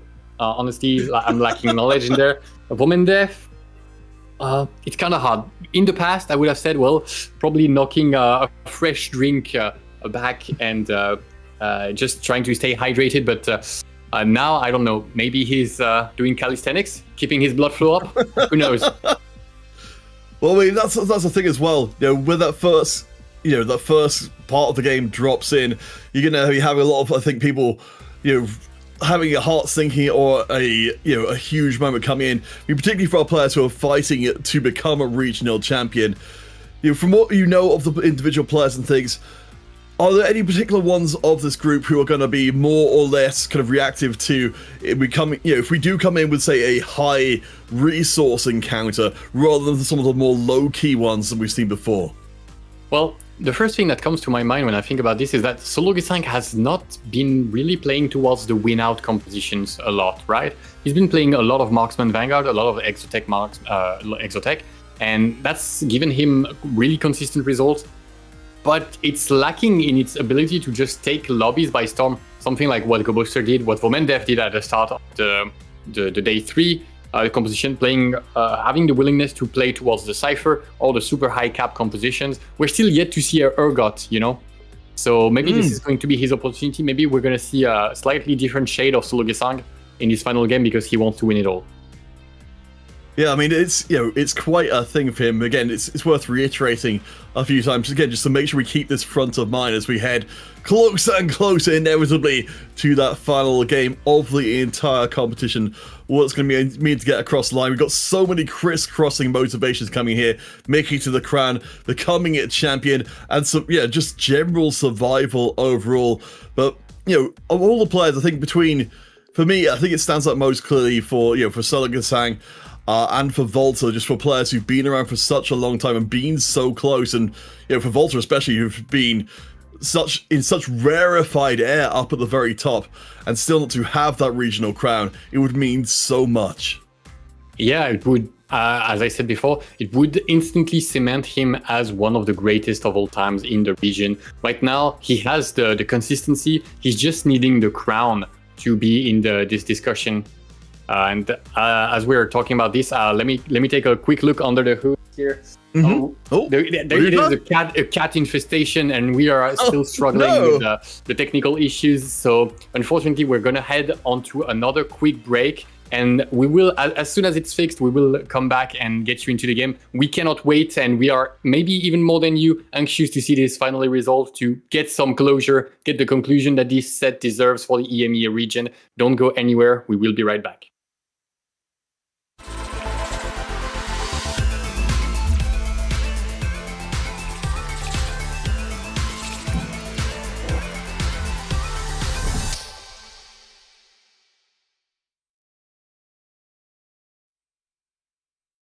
Vixen, Unid, and Lelouch. We're going to find out who's the best TFT artist. We're going to draw TFT terms. The rest of us will have 1 minute to guess, so it's looking like a fun afternoon. So are all of you guys ready to go? Yeah, of course.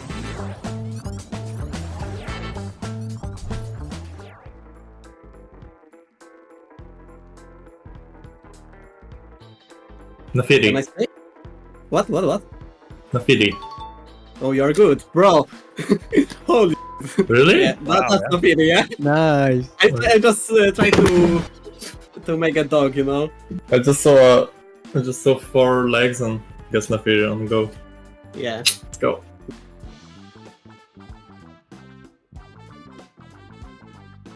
Rich Kid Richer? No. How did this see Rich Kid Richer in it? I was thinking about the gold thingy, the gold bag. Oh. I think that's a person, no? Aphelios? No. Is it related to only this set or overall to TFT?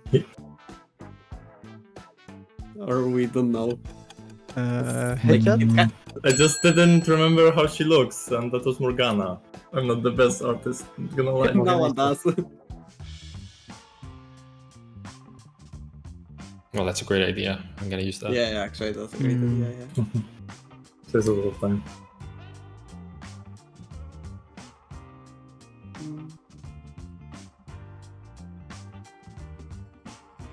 It's a shield with like thingy. What is this? Wow. Oh wow, yeah, that's actually What hard can I do? to I'm trying my best, but it's not good. Something from the forest?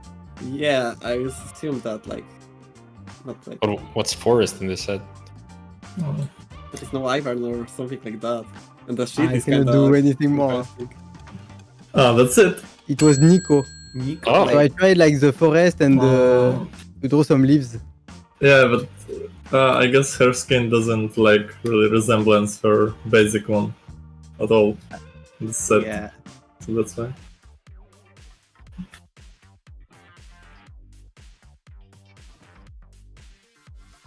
Gold inventory. It's the bench, no? Aurora. Yeah, I did. Oh, Oh, makes sense. Yeah, makes sense. I don't know how to draw units, so I just drew good three job. little dudes. Yeah, when you like started to draw on the left side, you just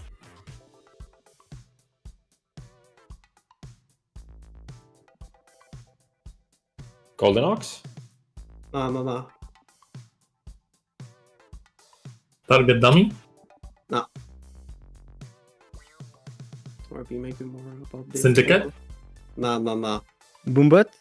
I don't know if I don't know if I can speak during the to have them. Fiddlesticks. No. Nothing I can do more. I think Kogmo? the Dag Bill. Huh? Oh. Didn't even know I something don't like know this this. existed. No, I don't know.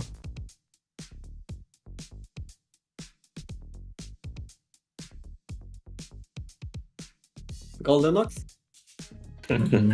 Always worth a try. Yeah. You know the yellow coral. Zach? No. No. I think the color matters, but Okay.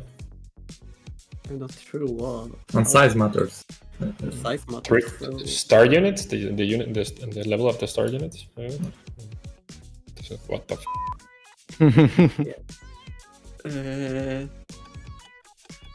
Oh. So it was a reference to an anime Clannad, and it was a dango. A There's dango. like a dango family. Ah.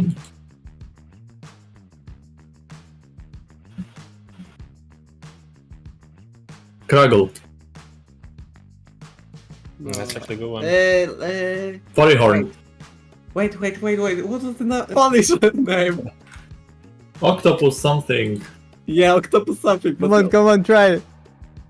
Holy. Mech Squink, I don't know. Squink Yes, is like yes. Quink. Squink. Okay, nice. Good job. Yeah.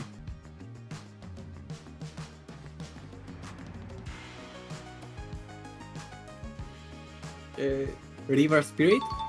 Yep. Ah, let's go. That was the easier one, I guess. That was the easiest one, I assume. Nice drawer, Snoopy. I was just checking the image on the left and kind of copying. So yeah, correct. Awesome skills on that. Yeah, that's good. The winner is going to be Snooty Boo with 7 points. That's because I got the easy ones. Just Tactician lucky. The winner. Yeah, for sure. The rest of the year is bad luck, I guess. Then. Yeah. Okay, so I think that's it. Don't forget to follow, to like, to comment below the video, and I hope that you enjoyed the time with us. Thank you. Bye. Thank you very much. Bye. Bye.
Welcome back here after yet another teeny tiny break. I would really wish if chat would stop chewing on our cables. We're trying to have a show here. We're trying to have our final game. And I really don't care that y'all like the taste of wires that much, apparently. And that's kind of weird, isn't it? You know what happened, Makes? I'll tell you what happened. Game 2. You tell me. Casting, me and Kenobi. Kenobi utters this sentence. I prefer cats over dogs. Next thing you know, butterfly effect. The cats are out and about and the cables have been chewed. It's just impossible to get this game going. Guys, I know I've spoken about the chaos and world burning. This is not what I meant. Can we? All right, it's all Alan's fault. That's a much easier solution. Thank you, Alan, for sacrificing yourself. He will not be joining us for the broadcast team anymore in the future. Unlucky. Don't say that. Alan, you did a great job. I will admit the reinforcement was a bit much, but I won't blame you for the chaos. You think it like broke the code, like broke the matrix when I spoke it out loud and everything falling apart? Yeah. Oh no. It's like, how did that work? But let's take a look at standings once more as we are getting ready to go to that final game. This is the closest EMEA Regionals lobby we ever had going into a Game 6. The top 4 players are separated by a single point. Sologazang leading the pack there with 26 in total. And then we have Enzo, Lires, Gobo, and Klikornen also still fighting for moving forward to the global stage. Quick mention, Gobuster and Volta both already qualified to the global stage, to the Tactician's crown, and there is an average placement that kicks in. So out of all of these players, only one will not make it, but it's not necessarily the 8th player. If it were to end right now, I think it would be Lires, depending on the math. But there is one more game, and that can change everything up. I think Klikornen has the hardest path to guaranteeing a spot at Tech round. He basically needs to come first, 100%, and he needs everything else to go right. Whereas Lides and Enzo only need to come first, and they've already guaranteed. Obviously, they can come second with other things happening, but the first place for Enzo and Lides is a guarantee, 100%. I think the other big, easier thing to remember in terms of who can win the championship is the top 4, obviously, all very close together. The math should be simpler there. For Enzo, he needs to win and have everyone in the top 4 go bottom 4, with Solo going bottom 3. So those are the 2 big narratives coming to this Game 6. It would be like quite a perfect storm for Enzo to be happening, but I don't know what was more unlikely, that reinforcement or for Enzo that scenario to happen. It's okay. You're just holding on to that one, buddy. I get it. I would too. If I had something happen like that to me, I would be yapping about it. I mean, it was quite some. You have to admit it. It was crazy. Yeah, it's really rare for stuff to work like that, and then especially because it was also a hacked augment there that happened. Of course, if you missed it in that very last game, my colleagues here, Panda and Alan, they were casting, and the player through ciphers hit a couple of additional Annies. Was sitting on 6 Annies, wasn't rolling. And there was a question of, wait, what's going on? Oh, augments are coming. It could be he wants reinforcement. And then a glitched augment came up, a hacked augment came up, and it was silvers and gold. And the very first gold augment was that reinforcement, allowing him to get an Annie 3 that then dominated the entire game. I will say, kind of looking back to set 6, Panda, I feel like Experian really, really has reached his personal peak in the last couple of weeks and months. And he's done so in the same way that Solo has done so, in a group effort. Experian by himself, I think we saw his cap as a player. He's a very emotional player. I think he needed someone or a group of people to really help him find stability in terms of how he approaches the game, and he found it already last set.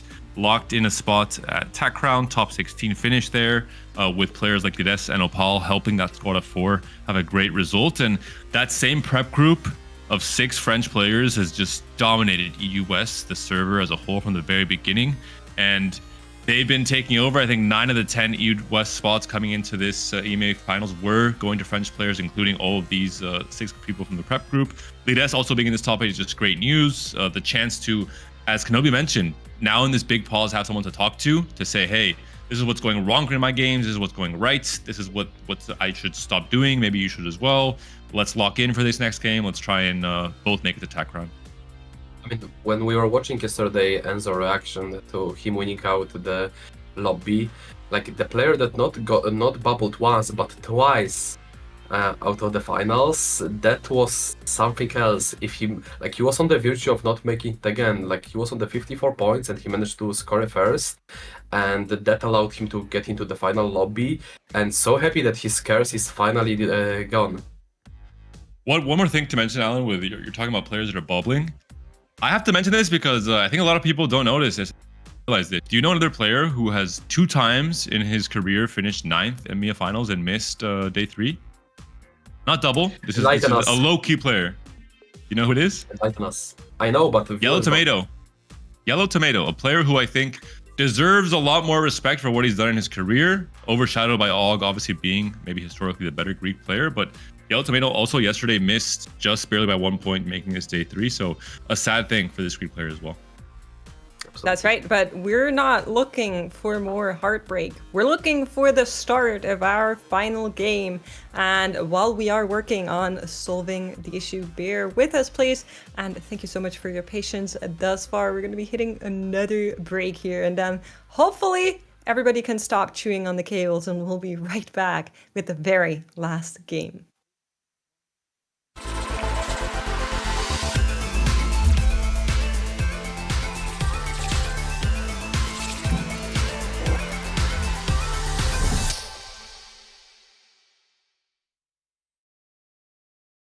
What's going on, everyone? I'm Jupe. I'm here with Alan, with Impetuous Panda and Cesar Baker. We'll be drawing some TFT stuff, and we will only have 1 minute to guess what the other one is drawing. Are you guys ready? Let's go, sir. Yeah, vamos.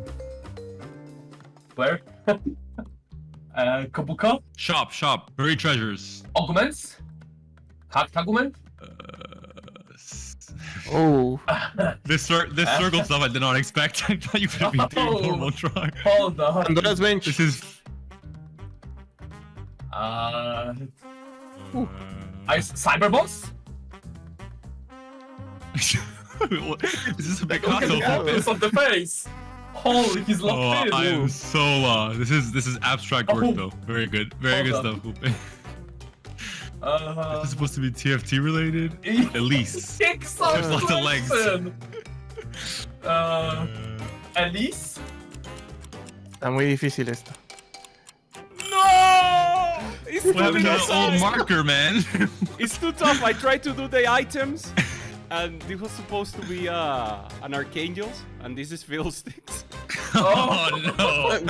But it's too difficult. I tried to do too many things at the same time. Why blue? Oh.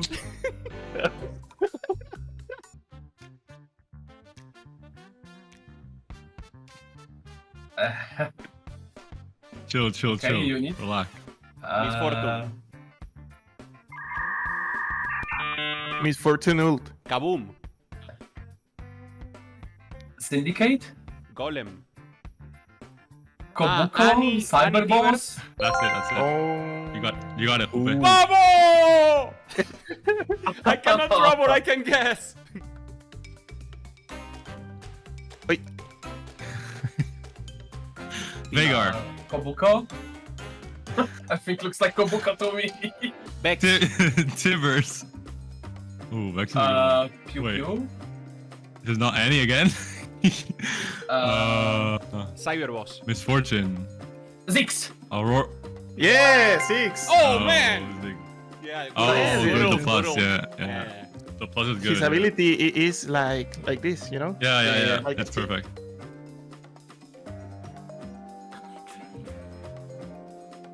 Kabuko.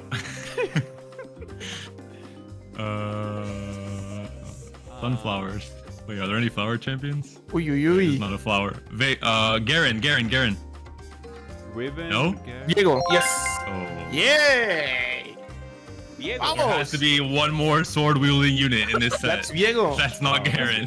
Yeah, you're right. Yeah, I was so sure it was Garen, man. He looked bulky, you know? Garen is like wider than Diego. Diego is like taller, no? Like, that Diego was way too wide, man. Diego's like 2 meters tall. Oh, this is not. This is. Holy. Chill. Alistar? Karim. Oh wait. Okay, wait. Crap. Oh, this is not right. Krug?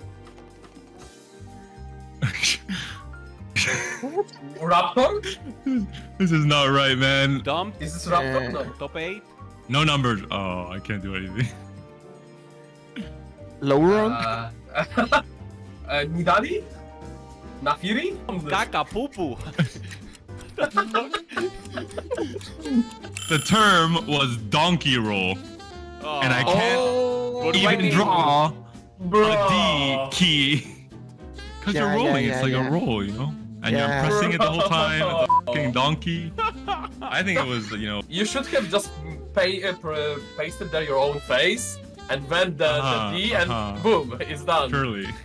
If I was given one little letter, one little D, then all would be good in the world. The last?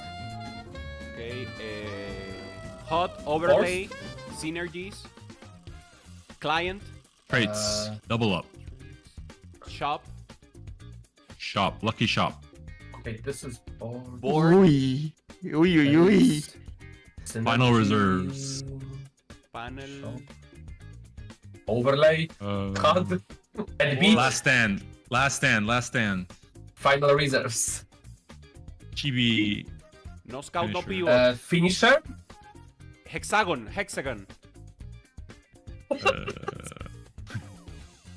Pensé que vas a poner. placement, Positioning. positioning. Position. Open for it. Okay.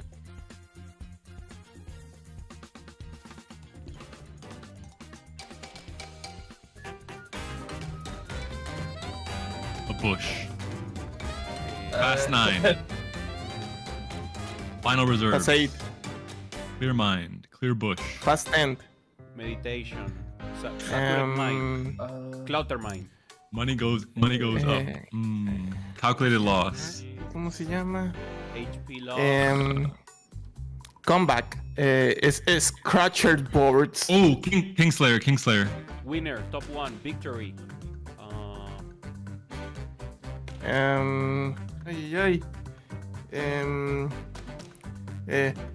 Hedge fund. Win streak. Yes. Vamos! Yes. Oh. Win streak.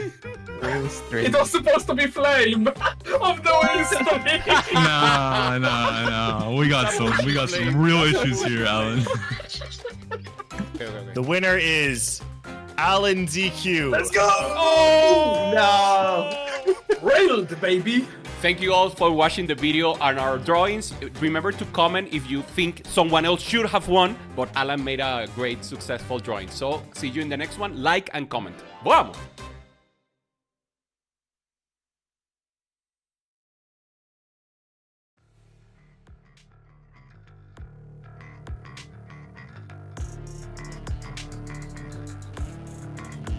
I feel good.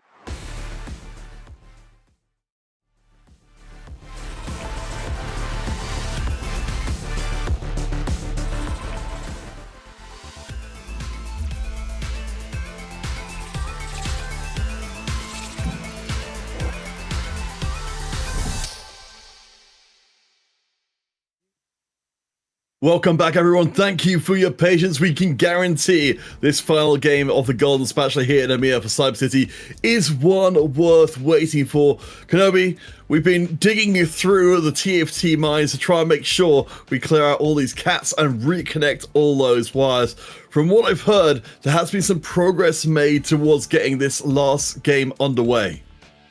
That is correct. We are getting closer and closer to finding a fix. The players are trying to set up on the the backup solution that we have found. In the meantime, while we are getting ready for the game, I want to remind everyone of the stakes of this last one. Not only are we crowning the EMEA regional champion, but we will also be deciding who the final 5 players that we send to the Tactician's crown in a couple of weeks are. So the tension is at its maximum, and it's been building for a little bit too long now, and we're starting to feel the pressure for certain. The thing is, I want to take a step back, and so that we can build the tension back again at a later point. What I think is interesting is that this set has shown a very interesting story in the way the comps have progressed, and the fact that we are playing on a patch that has already had a big tournament on means that we get to see the players and how they have adapted and evolved around this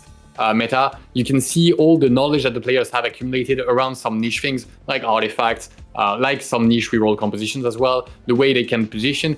Everything has come together beautifully, I think, in this final EMEA regionals. And I think that's quite a cool structure, having the third cup and the EMEA regionals on the same patch as well.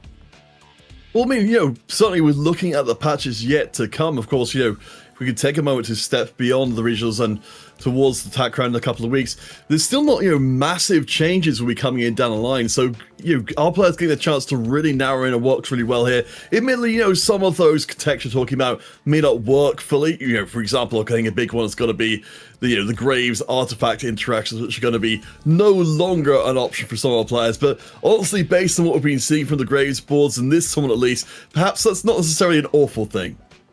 Yeah, definitely not an awful thing. And now I want to bring it back to the players that have made this possible. First, shouting out Click-On and his super solid run throughout this entire tournament. It's falling a little bit short, but actually, it's a surprising final in the sense that no one's actually falling too far behind, There's no big loser today. There's no nobody's stuck at 10 points after 5 games. Everybody is rather close. The fact that Click-On is in a single top 1 position of the first player is notable, and I think it's one of the closest finals that we have had to date, and that makes me very happy to see that the level is not getting closer together but rising all together for the players. I think that's a crucial part, isn't it? Because again, we talk about this whole thing before that, it's gotten so very close multiple times, particularly over recent memory as well. And I think you're right that it's maybe not a case of an individual player, being just coming through and providing something we've never seen before, but the overall, regional level rising up. And the only way that really happens is by having these support groups, these study groups coming together and, buffing the players that are already there for then to be able to bring on next generations of players and bring them up to speed that much faster. Yeah, for sure. The study groups have been something that we have talked your ear off again and again and again. Surely you're done hearing all about it, but it's actually been so important. And the thing is that you can also, if you like to play the game, find the players that let you that have a similar level to you and try and replicate this, and you will see the results rather quickly in your own games. And although you're probably not going to have the same success as Lires, Experian, Tartman, Jedusor, Lecoco, and Opal as sending everybody to your regionals, but I'm sure you can get there and get the next rank a little bit easier, adapt to each patch a little easier, and try and be as quick on the draw as the professional players are. All right, let's take a look at our standings again, because of course we do find ourselves in an almost unprecedented situation. We've got 4 players on almost identical points to each other who are facing off in the final game of play. It did come up, of course, before Kenobi. The tiebreakers are likely going to be coming in some factor or other. The big thing for these players, of course, the first tiebreaker, total tournament points. So over every single round of play, how they've overall done. And then we start to get into the more complicated tiebreakers after that. But of course, we'll be filling everyone in as and when the results come in. As we mentioned right back before this game was going to start initially, we'll be kind of updating you guys moment by moment as it comes in and as the individual possibilities space cracks down. Yeah, and we're getting word that the players are getting a ready check now, so hold on to your seats, strap in, get ready, don't forget to drink and stay hydrated in this heat. It's very crucial. Don't faint over this last game. We will certainly try our best to keep the energy at the highest. We are so close to getting the final game. I cannot wait anymore. And here's the thing. We will have the players on backup accounts, which means that we will do our best to keep you updated on what name represents whom, because it's going to get a little bit messier, but there's no way, there's no avoiding that. The casters, don't worry, they are professional. They will take you through this, and there will be no confusion in the end. No, I mean, honestly, it's a throwback to much earlier in the EMEA competitive circuit when everyone was just various different numbers which had to be interpreted across. But I believe overlay will help connect that somewhat.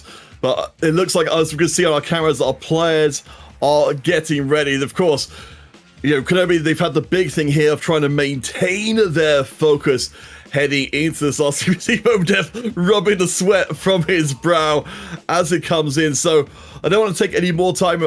I know our casters are raring to get back into this one again. I believe the final game of the tournament is about to load in. The Golden Spatula will conclude when this game is done, and we still don't know who will be our regional champion. So Petrus Panda makes Alan ZQ take us away, the final game. Thank you so much, gentlemen, and thank you to you guys watching for your patience. But we have arrived. We have the correct name order in chat. It'll be a little bit of a challenge for us also, so please bear with us. But Panda, starting us out here on the side of Enzo. Artifact Anvils, what are we looking for? I am looking for a low-stress situation if I'm one of these players. And not because of the pause, which could also be stress-inducing in the current situation, but because of this Artifact Anvil. We talked about how important scouting will be on 2-1, how important line selection will be, how important it will be to not throw your entire season by playing a contested reroll line on this Game 6. And Artifact Anvil can definitely be stress-inducing in terms of what if someone else picks Titanic Hydra when you're trying to play Graves? What do you do then? It's going to be a tough game, Alan, in this stage 2. While we're on that uncontested line, Enzo picked up there will be some Rengar, and that should be uncontested. Some manas in for the Jinx. How are you feeling about I will just pretend that you just asked me about Rengar because I feel really good about that. Unfortunately, I wasn't able to understand everything, but I would love to see it. It hasn't done too well, but it would be pretty cool if in the very last game we finally see it, adventured even to its very highest highs. We're going to be seeing with any of the players have a good lineup for that. Let's talk about these artifacts and what units players are holding, right? Rengar, maybe the more memey option, although we have seen players come into the line, obviously, in this day 3. Shaco is a big winner with range-giving artifacts. Graves, of course, we talked about, is an absolute demon. Although for players who really need to maybe just find a consistent result or who don't want to play contested, picking a generic tank artifact can be very strong as well. Absolutely. I am hoping we won't be seeing too much of the contest on the Graves, which is usually the default when you see the artifact. But maybe there will be some spice, just a flicker blade into Zeri, and we're gonna have a prismatic opener. And we are staying at Vomendev, looking at the Golden Ox. Not anymore. Well, you said spice and prismatics appeared. Alan, you're not beating the allegations of being a caster cursor, pioneer, even one could say, with how much has been going on throughout today. Artifact check. We saw a Mogul's mail there for one of our players. There is a Graves with a unexperienced board. We'll see what artifact he's picked up. I'm scared about the Graves contest. I think there's going to be at least 2 players contesting Graves. I don't think the players will be defaulting that. Lightshield Christ should be pick up for the solo. He really likes playing around the marksman. They go to the Trinity, and there we go. There will be Lightshield. We know how broken it is with the mark. And that pretty much was the solid bread for the solo throw the whole weekend. Well, you know, some players say, what is one artifact? If I could have two, and Solo is one of them here as he picks up that extra 80 item onto, you know, a Jinx. Now, I will say it is an early Jinx. We were talking about the Rengar Jinx composition, but let's not call it too early here for now. I think it's mostly just a good value unit holding some items. We've been seeing a lot of marksmen out of Solo as well, so it could very easily lead into that. We talked about the impossibility of like reinforcement last game and how the stars have to align for that to happen. One other more likely thing, but still a rare thing in TFT, is getting Artifact Anvil into an artifact giving augment. It's something that I was definitely praying for the start of the sets, especially with Hero Augment, for example. There's a lot of shenanigans.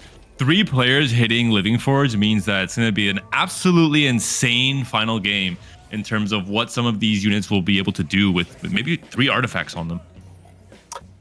That means there will be a lot of players going for that early tempo. However, Experion opted for the expected unexpectedness, which resulted for him, I believe, his gold, given he's making 20, either that or just a unit that he ended up selling.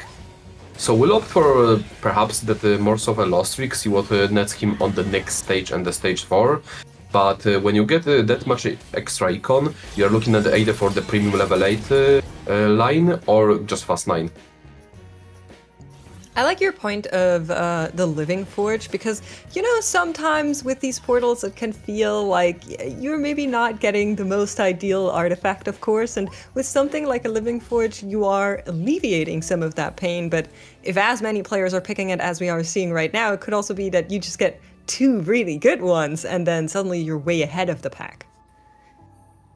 The Cornin Wit's End, I believe it was on a Graves before, so maybe pivoting off of the potential Graves. This is still 40.6, so the interaction with Wit's End I think is still unchanged. Correct me if I'm wrong, Alan.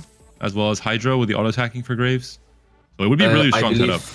Yeah, I believe it's still the same. It's not anymore the same as it was on Aphelios during PvE. I think you are the... I hope not. I think you are the one to remember it, who being the one who was abusing it most. Yeah, I remember Buddy during the screams.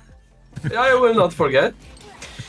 But we'll see some spicy and Morgana reroll from the end.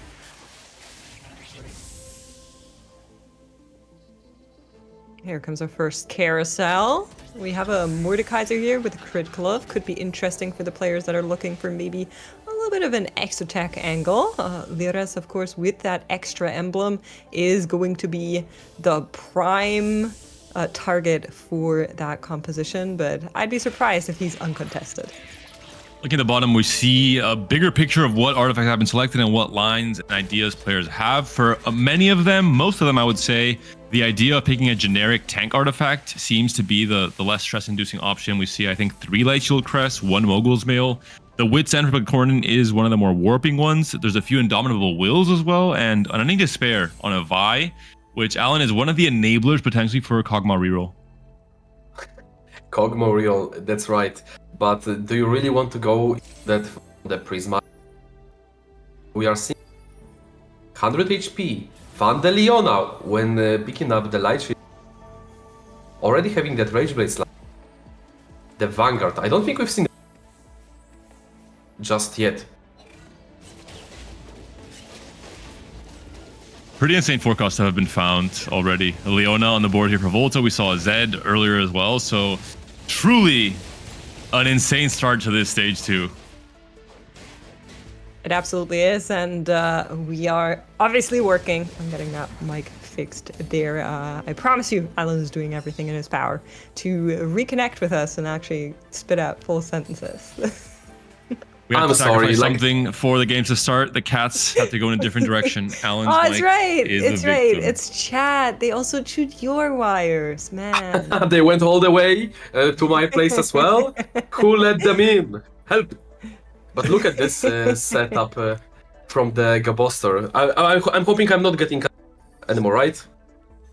Not right now. We'll let you know. If we get Okay, I was just making sure I'm not talking into the vein. Gaboster having insane setup with the Cog, as you mentioned. But again, is it gonna be enough? Is Vi or Skarner that powerful to just carry the comp, given there are so many contested vanguards in the lobby with all the slide shield crest? It might be hard to hit, given there is no extra econ coming from the encounter. So, is it worth throwing your spot on the line? Well, Gobo's already qualified at that crown, and he's certainly not winning this EMEA championship, so maybe a little bit more testing might be the only player that has the chance to do so in a situation like this. I agree. I think if you are in this very individual position like Gu is, you need to test the waters a little bit, see what you can get away with, and see if things that you maybe wanted to try on the highest competitive level, try them right now. That's a good situation to do that. But somebody that is in a similar position but still looking for the qualification to the global stage, to that Tactician's crown, is Lires. And we were kind of mentioning in passing the Exotech emblem. We know how strong Exotech has been all throughout this tournament long. And he also got that Mordekaiser with the crit glove from the carousel that we were talking about early on, and is building out the win streak from here on. We're looking at the dice now. Are rolling and the gold comes through. Not usually the best results. At least not if you get it back-to-back on 2-1 and the stage 3. But he's looking at the premium items, having Eon, having already Trench Coat, which should result into second pretty much Astral Beast Graves, being able to carry through. Just needs to get the Graves too, finds a belt for the Sterak, he's good to go. The one comp that can pretty much come back from the double gold from affected might be Graves. And he's facing the Cornin, who was also in a spot to play Graves, but said, hey, I have to lock in a first place this game no matter what, and plays more for a Cypher angle, now carrying TF with these items. And this leaves a path open for Experian to potentially have a very, very strong Graves game. You guys were kind of mentioning how with the dice rolls, usually gold is not really what you want.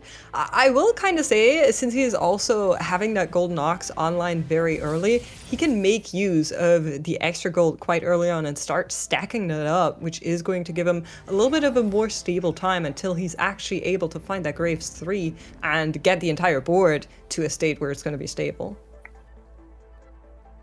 Omenev finally managed to pick up all the buried components and will find himself with the Find the Center while playing that cog reroll. So that will be some one potent Vi once he hits her to 3-star. Oh, never mind, it's not a reroll, probably, it's just a tempo. And Gobo was, he's level 6 already. I would hope that in the final game of the season, there aren't 2 players playing Kog'Maw reroll, because it would not be a good sign for our region as a whole. I was just looking at the feed, and I'm seeing a 3-item Vi, 3-item Kindred. I'm like, okay, Vomendev is locked in, and so is Goboser, but Vomendev will just aim toward some sort of AD line, most likely Marksman. The story of this lobby looks like it's a 4-way Marksman, quite unusual. Well, somebody that's, as of right now, at least not playing for the high end of Marksman, as we can see from the next set of augments here, is Sologazang. With the duplicators being picked up here as silver augment, I'm kind of dreading saying it, because I want Solo to do well as the next person, as much as the next person, but this is looking awfully Rengar Jinx shaped for him. I think maybe just Jinx shaped. I'm pretty sure Solo prepped with Aaliyah. And we did see Aaliyah whip out 6 Vanguard Jinx reroll with Rig Shop in one of the earlier days. Bad news for our German fans and for Makes. It ended up being a 7th, so not the best performance. You never know. I think it's just a tempo option, team building. Yeah, exactly what I wanted to mention. I don't think Solo will commit to Jinx 3. Just had found himself with the Jinx pair. That was the best spike. Just treat it like restart mission. Instead of restarting, you pick up an argument that allows you to hit your carry upgrade. That will lead into carrying until pretty much you find Xayah or Aphelios 2, because Jinx 2 is stronger than 1 star of those 4 costs. For sure. I thought he still had the duplicators on his bench, but I'm happy to see that they have been consumed and there's no additional Jinxes waiting around as of right now. So some more hope still waiting for all of the Jinx Rengar realistic approaches as they Max, go. I thought you were a cat lover, and I here love now you're it. a Listen. hater? I would play Rengar Jinx any day, but I am also not playing in the EMEA regionals for the title and qualification to the Tactician's crown. So those are two very different things, and we are going to take a look at our carousel here because we have some interesting options, one of them being a Spatula being picked up straight away here. That's going to be Klikornin who picks up the Spatula. Klikornin who is a little bit lost for now, carrying a Vayne right now with Sniper's Focus and Wit's End, as well as a Rage Blade here. Is this going to be a Felios, Alan? What do you think Klikornin is angling for with this current... I think it's TF. There is on the board already Braum. It was a restart mission, so he's just playing the strongest board he got. But once we see that level 7, he should be starting to be rolling down. He has a Golden Ox on board. The Spat should enable the Syndicate, enabling that Shaco that you really don't want.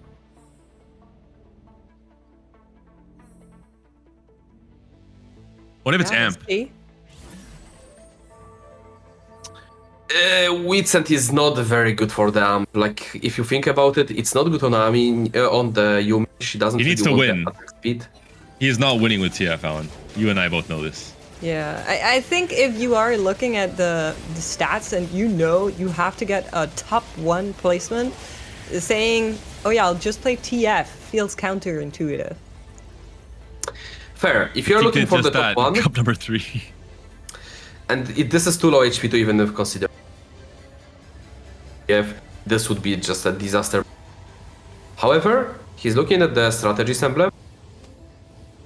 Items are a bit suboptimal for the either Yumi or Annie, but if he hits the Zac, or if he hits Samira, or both ideally, that could look like a solid.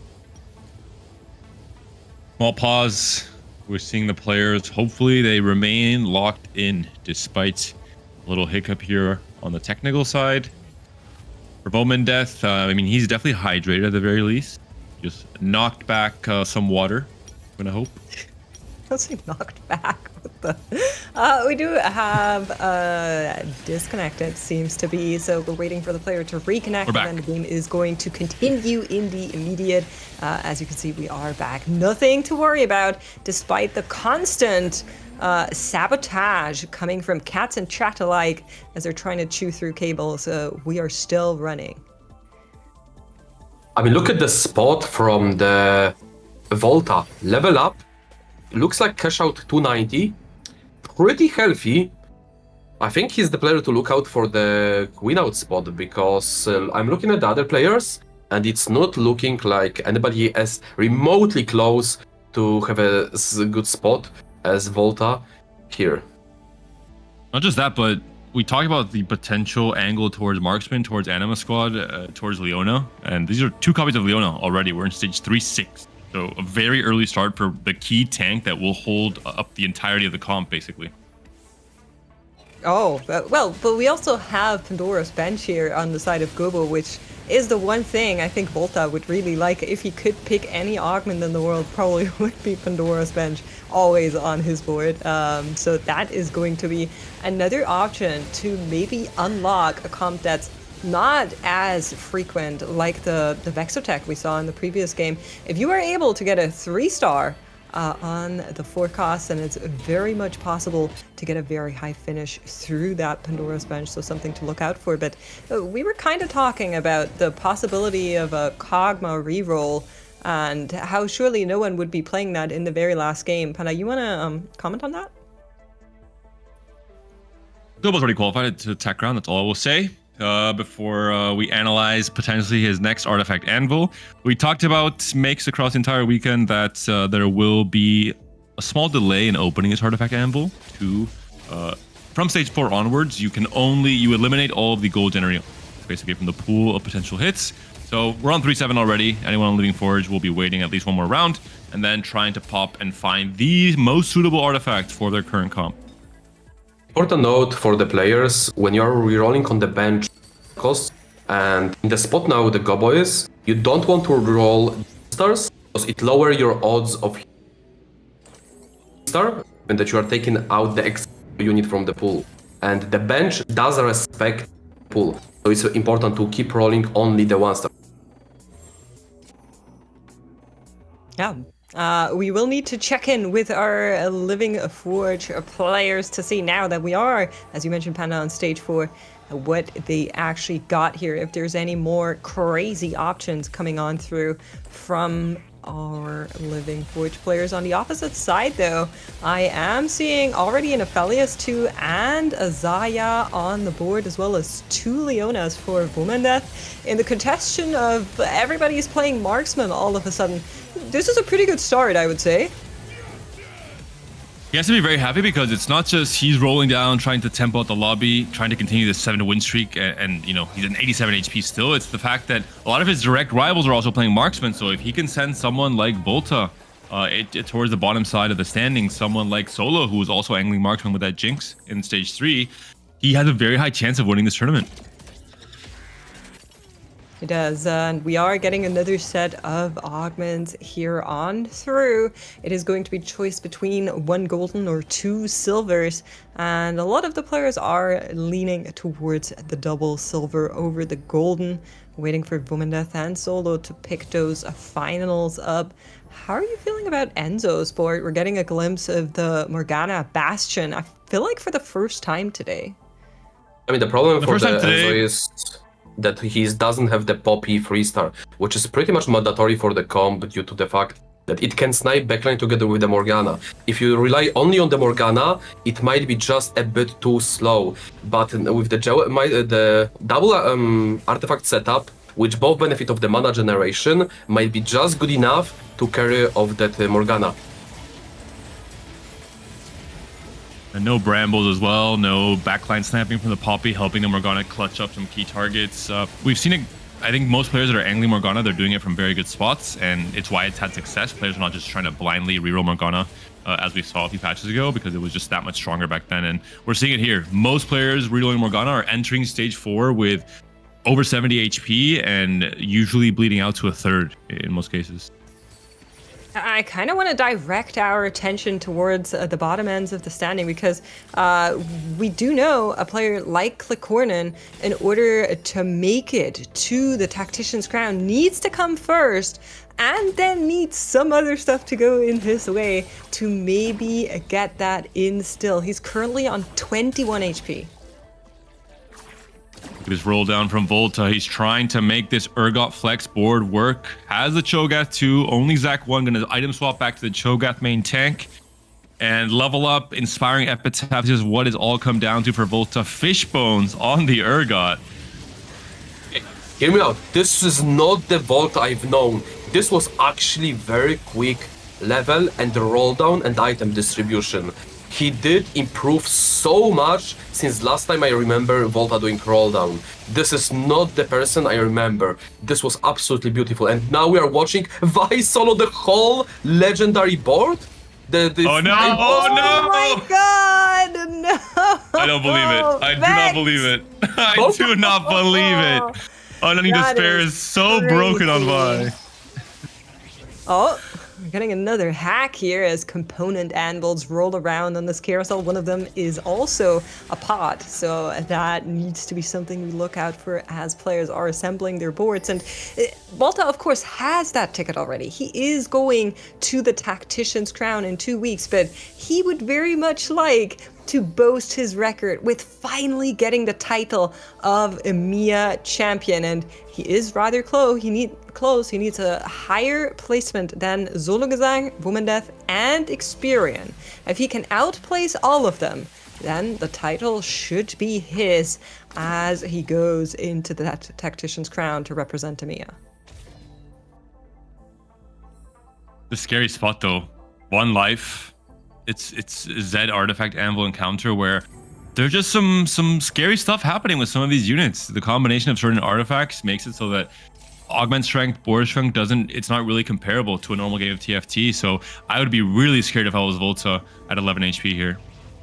We are witnessing the free item Viego. This is not something you would see. You would play this unit just for the extra body, he benefits you, but until it's Viego 2, then you could consider giving him at most TG. But Volta says no, I do believe in my boy with the sword.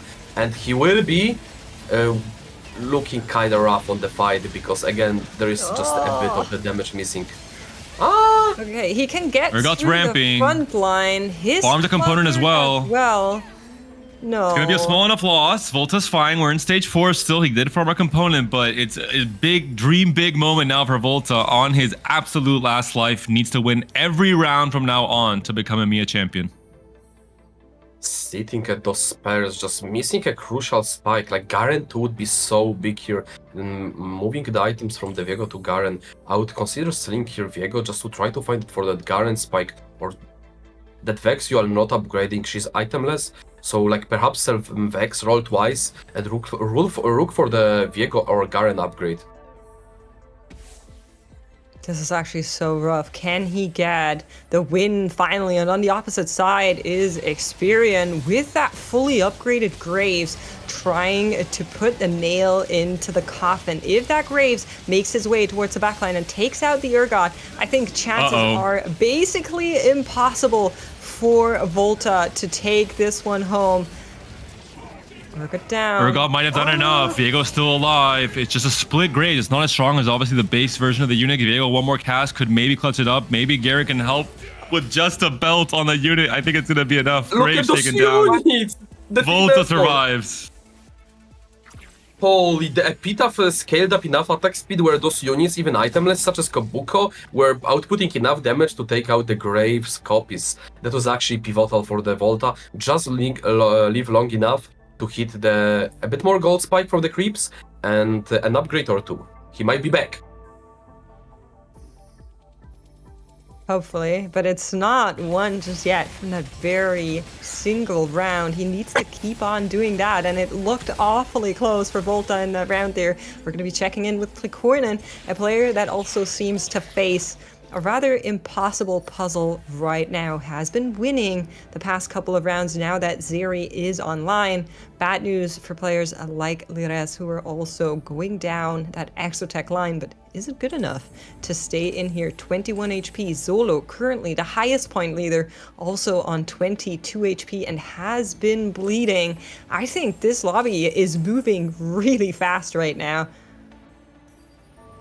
Talking about the battle for the Leonas. Omendeth has Leona 2, has a tempo lead, has an HP lead, is taking over the lobby. Solo does not even have a single copy of Leona to help this Vanguard frontline make sense. And it is a tragic Game 6 start for now for Solo. Well, the Enzo hitting that Morgana, but again, just the Jax main carry together with the Galio might not be enough at this point, and Volta might be reaching the critical cap, not allowing Morgana to have enough time to ramp off the Blighted Jewel, to get enough casts, and Volta within each round gets more powerful, and we are already hearing the aggressive pings coming through. I think someone's holding on to Leonas. It's the only thing that makes sense. Or extra copies, rather. Solo is going to be on Leona pair. Oh, interesting. So he does have a duplicator on his bench there. Could go for that Jinx 3. Is just rearranging items to make sure he doesn't actually have to remove them, as he's only on one remover left to try and also get that Misfortune online. Frontline is looking a little bit dire. So many Leonas out of the pool. Is that Jinx 3 good enough? And he goes up against the Graves. Graves is gonna go in. Oh, he did not jump. The Solo might be safe. Jinx is ramping. First buying time. Graves is still far away from the Jinx. The Graves has now split, but has not moved directly onto the Jinx. Yeah, Jinx is very safe. She has Gunblade as well. She can heal past some initial burst of damage. She clears every single copy of Graves, and Solo stays alive for at least one more round. Man, that was some challenger AI Jinx. The way she sidestepped that one charge. Wowee. But yeah, Zola lives yet another round. Gets rewarded. There's the Leona. 2 comes online as well. Is this good enough of a board? Is the Aphelios actually worse than the Jinx 3? Will Sola be able to actually pull all the way back? best question. I don't have the answer to that right now. If you're looking towards the top end, I mean, Gobo is up there, 7-win streak, looking really healthy. Vomendeth not far off, and at the bottom, 3 players are on their last life. Like, this could be over with the blink of an eye, and one of them is Experian on that Graves comp that we always saw on the opposite side now. 5 losses down as he goes up against Enzo. Potentially the Graves going to split onto the Morgana, still stuck on the tank for now. Can the Morgana, the damage over time, kill off these copies of Graves? Morgana's now down, the main damage carrier on Enzo's comp, and Graves, they're moving on to the last tank left alive, the Galio. I think the damage is there, the dot's coming through, but it should be enough to clear Enzo's board. Experience stays alive, Volta still streaking, and so I believe won this last fight as well, or did he lose? The player... Oh no, Solo's out! will go down! Wow. He's out of the contention for the title today. Vomendeth, yes, Volta, Experion are celebrating now. Based on the previous games, though, I believe Solo Gazang should already be qualified to the Tactician's crown, so we'll be seeing more from him there as the tournament continues. It's not going to be the final title, but 7 players still remain fighting for that ticket, fighting for the bragging rights of the EMEA champion. Going to be checking in with Volta here. With Solo going out there, we guarantee this set 14 into the Cyber City will be won yet again by a French player. The Cornin, he'd have to go first, and I think a lot of different things have to happen for him to have a chance. It's pretty much impossible at this point in time. Are they Are you so trying close? To caster curse it? Like Volta was reverse so caster close to jinx? the I'd be down. win out spot. I'm sorry, but like I was just looking at that roll down, selling all his units at the bench, trying to fish for that Urgot, but just being a bit too shy. There was some defense being played from the players. The Urgot has been held. Yeah, the Fishbone's possibly. so relevant in these fights as well on the targeting from this Urgot. Rolling through Klikornin's board here. I think the cap is just too high. Everything's been hit by Volta, including the Boombot mod. Klikornin's chances of winning, they're out. Of making TAC crown, I think they're also out. We will not have a Turkish representative this set for EMEA. Quite unfortunate, but another player has gone out as well, as Enzo has been eliminated. He was still in contention, although a little bit of a difficult one to get that EMEA champion title. We're going to be seeing how the math crumbles on the final AVP placements with everybody that was still in contention for that. Who is going to make it to the Tactician's crown? But somebody that can still get that title and is also on their last life is Experian. Now that Zolo is down, that is one of the players he would need to finish higher than. Pretty much both players, Experion and Volta, being on the last life, but Volta did find the Urgot to eventually, just missing only on the Garen upgrade to get this ultimate spike of the board, but this might be just enough where players will not be able to stop him, because he's beating one of the most capped Exotalk boards we've seen today. Both Experian and Volta win their fights. 3 players coming into this game on the same points, 25 total. These 2 plus Vomendeth. All 3 of these players are still left alive. And Volta maybe with the scariest spot. I'm curious to see what will happen when Experian and Volta face off against each other. They're both on 1 life. Interestingly enough, Vomendeth is still rocking Sylas Free, a secondary tank, together on top of the Moonlight, with the secondary tank as Leon. I actually don't know who is the secondary tank here. Probably Sylas. They can all be secondary tank. It's okay. They can handhold. Deal. Absolutely. We see that pretty much the story of the whole GSC was Garen being so contested by pretty much every board. Everybody wants the guy with the sword. And let me... I was about to say, make a joke about the Viego, but like, when Volta is making him work, and it would be just unfair towards him. We'll see what this Viego and this Urgot can do. Volta fighting for his life, Experian as well. They are going to be facing each other. Does the Graves split onto the Urgot? He is very far away right now. keep your eyes on this Graves unit. Keep your eyes on Urgot and his targeting with the fishbowl. Well, he is just boom-botting his way through the entirety of this board. There's still one copy of Graves left alive, but I think Urgot's going to be able to clean up everything. Targets the Aphelios, max range is just the tanks to deal with. Volta wins the fight. Experian gets knocked out. It's the two-horse race for this finale. Vomandeth and Volta with a chance to become EMEA champion.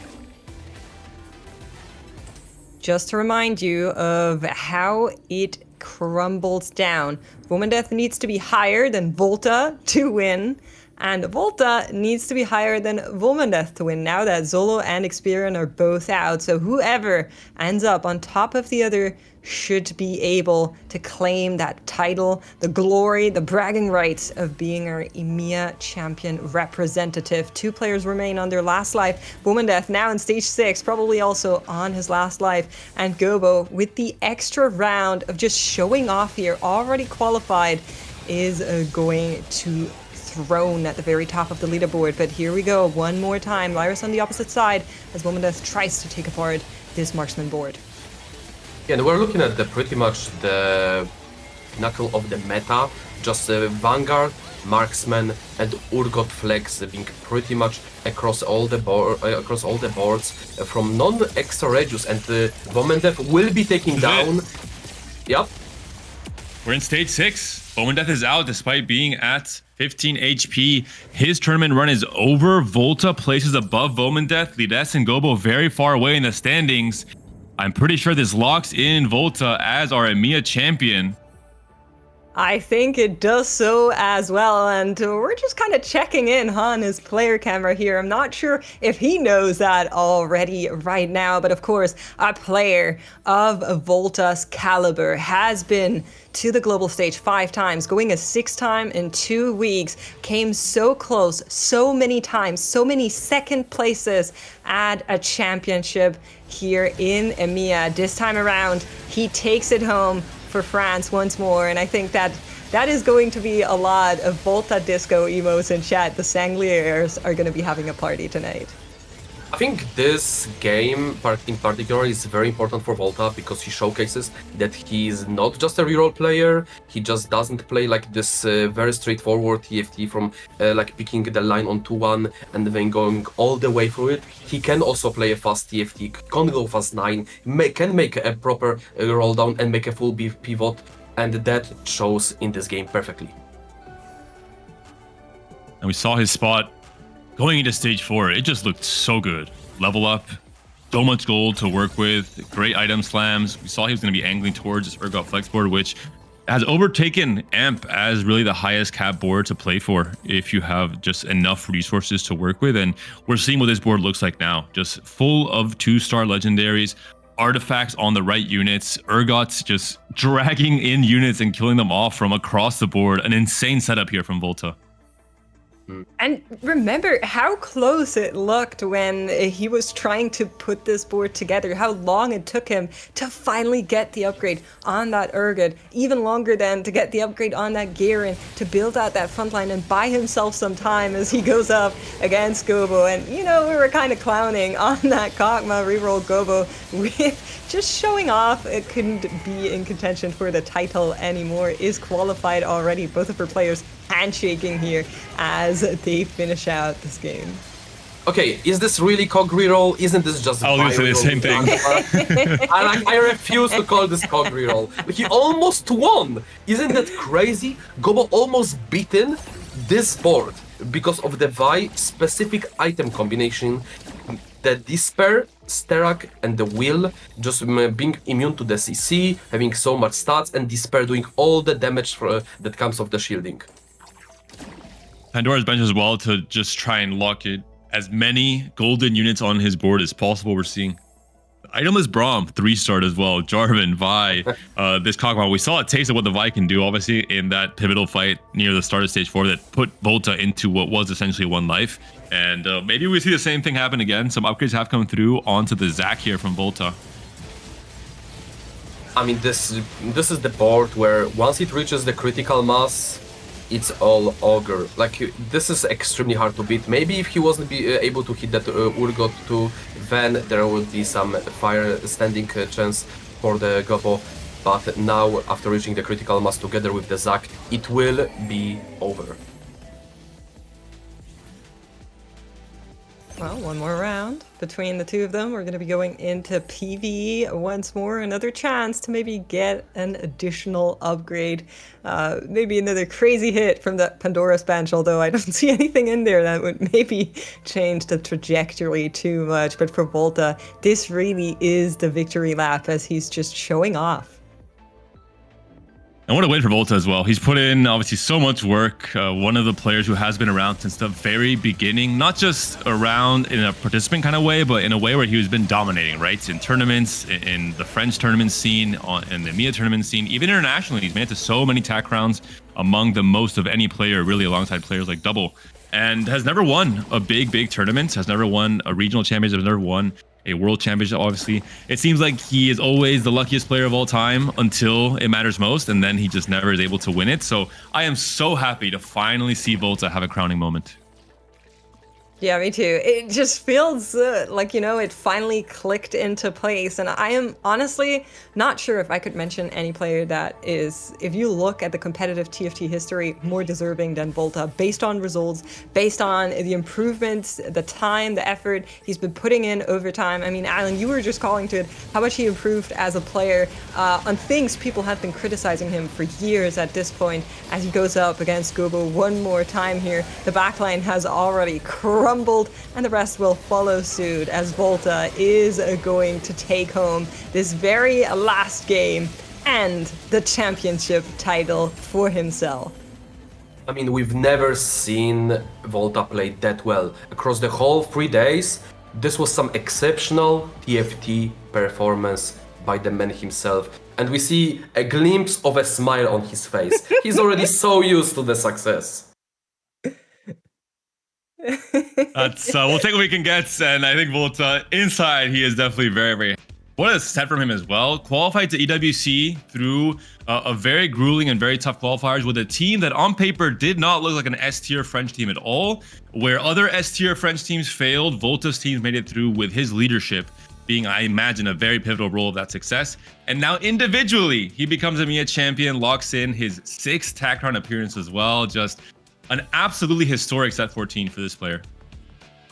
I love to see it. You know, there was always heartbreak on that final day. There's always one player that is not going to be able to make it. But for now, I personally am going to decide to celebrate the wins. We have a strong roster that's going to represent us at the Tactician's Crown.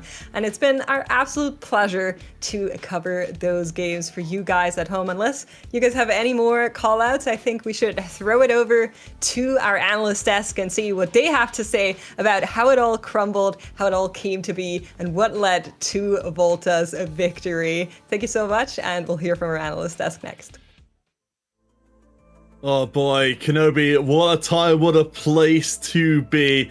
You know, speaking as a French player yourself, like, what does this mean to the French community to see Volta, an absolute institution of the French scene, finally get his moment? I think it feels like, for Voltarex, it feels like vindication, you know? Because people have been sleeping on how good he was for a long time. He's been definitely at the very highest level. And I don't mean like top 10. I mean, he's been in the top 3 best French players for so long now, but people have been consistently sleeping on him. And so for the French team, this is going to be a huge eye-opener, especially because we were watching him on that big roll down, and he's shown that he's not the old Volta anymore. He's very sharp on those rolls. The decisions came in rather quickly, or very quickly, at the exact right time. The board was made together at the exact right time, giving him just enough to lose the few rounds he needed in order to reach that inevitable position, and then he made it. So let's take a look at what the final standings are, because yes, I'm going to be glazing Volta for a long while, but all the other players have been doing fantastically as well. Tell me, take it away. Oh boy, I mean, yeah, as you can see, Volta up there at the top. What a magnificent way to earn your first regional title with the first place to end out the round.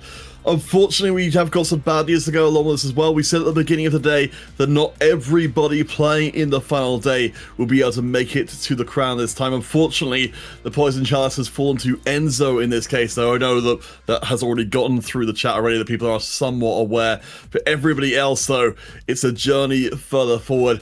I want to swing the focus back to Volta again. Hopefully we get to talk to him in a second, but it feels like, Volta's story ideally is EMEA's story here. He's a player who's been incredibly consistent. EMEA's been in the top 8, been one step away. EMEA's been second place so many times. But for Volta to get this first place in here, hopefully it's the beginnings of a sea change for EMEA as a whole, with him at the head of it. Yeah, hopefully it is.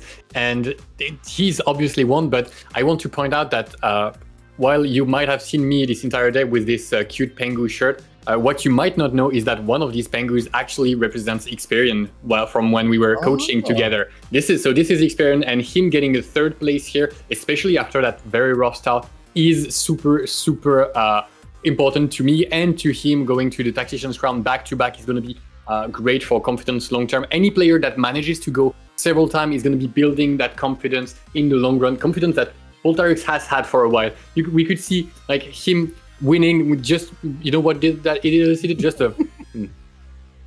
and that's it. That's all the emotion he had. Oh, I was... Oh no, we're going to get some more emotion. That's a typical Volta, so... Volta, I think the whole world melted the second we saw that you won there. I mean, we saw the tension leave your face in that moment. Talk us through, what did it feel like to realize that finally you were regional champion? I mean, I was a bit scared to HP come back. I was with every legendary 1-star, not a single player. Yep, of course, you could see it in my face. And right now, I'm dying off head. Specifically, how did it feel to win the round against Graves with none of your carries left alive against the single final little Graves that was remaining? I mean, the god was alive, and it was not a god. That was Diego. Yeah, the first mod Boombot and the 2-star Diego carried me a lot. Well, Volta, of course, you are the number 1 player in the region. No one can ever take this away from you. You've added your name to the list of the greatest ever. If you'd like to take this opportunity, particularly to if there's any particular players you want to recognize, particularly from this final day, who've made a really big impression on you. I have no idea how to answer that. I mean, I did get a lot of confidence over this tournament, but the next patch is gonna change a lot. I don't think the same performing players will be that good. Myself, I don't think... I mean, I could do big performance, but it wouldn't surprise me if I went bottom at World. I see. Using that old counter technology, setting yourself up for success here, being humble as always. We trust that you will be preparing as well as you can, obviously. Who are you going to be working with preparing for the Tactician's crown? I don't work with anyone. Really? Me alone is enough. The man, the myth, the legend, works alone, crushes everybody. 6th Tactician's crown for you. Is this the one that you win? Yep. After 5 participations, maybe the 6th is gonna be the one first. Oh my gosh, I love it. Honestly, every interview with you, I enjoy it so much. You got incredible camera presence, and remembering your interviews from previous tournaments as well.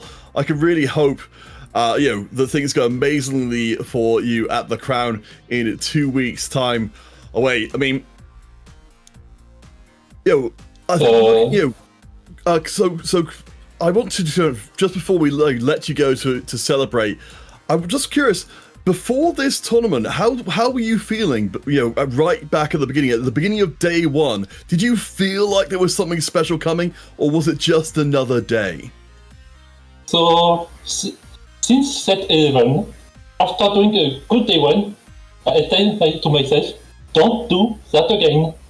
I was first on set 11, then second day, dead last. So no, never again. No. Never again. Get some discipline, Voltarix.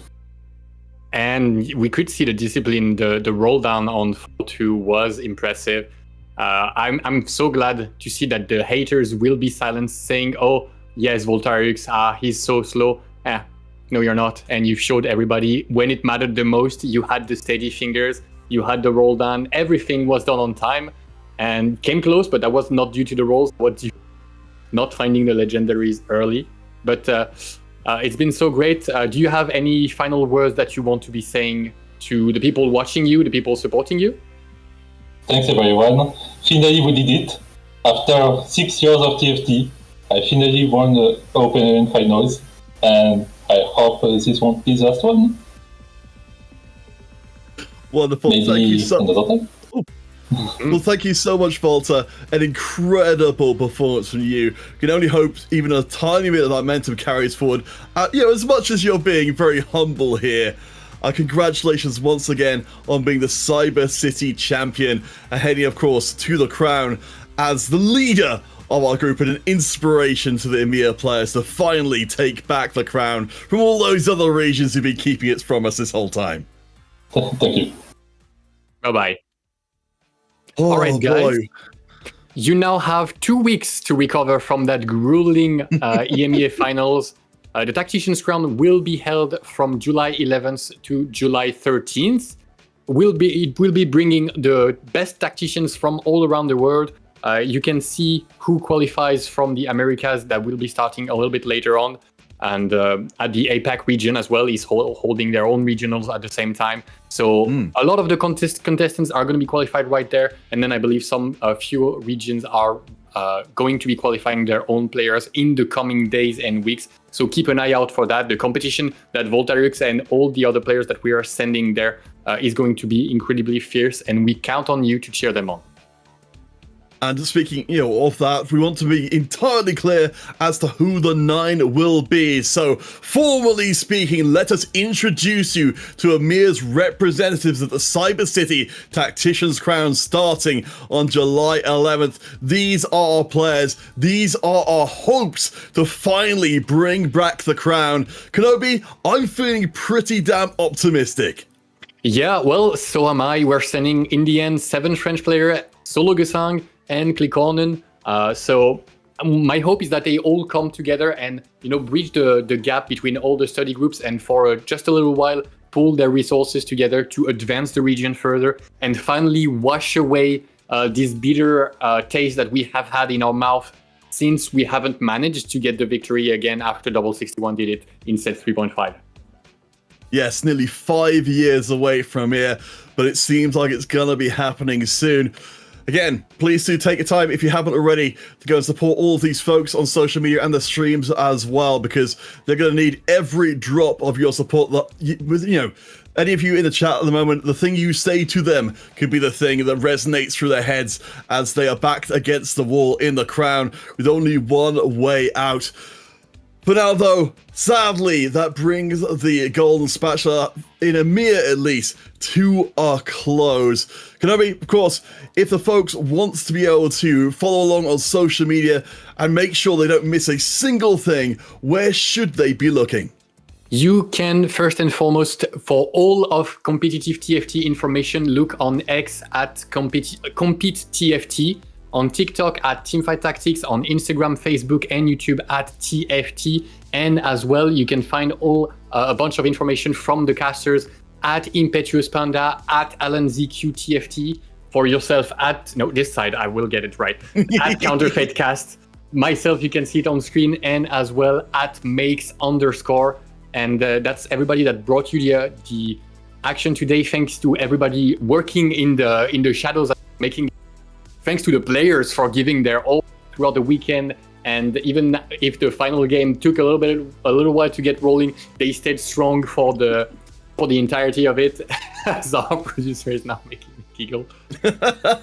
Yes, again, Thank you to everyone for sticking around as well. We do apologise for the technical problems we're having before, but we think it was a victory worth waiting for. And again, I want to send out my own thanks to our production observers and of course to our admin team as well, who've been everything run incredibly smoothly. But once more, as Kenobi says, we're gonna have to take ourselves a little break, gather our internal resources, and ready ourselves for the crown starting on 11th of July. It's EMEA's time in the sun. We're 100% certain that will be the case, so you better be there for it. We see you in just a couple of weeks away to make it happen.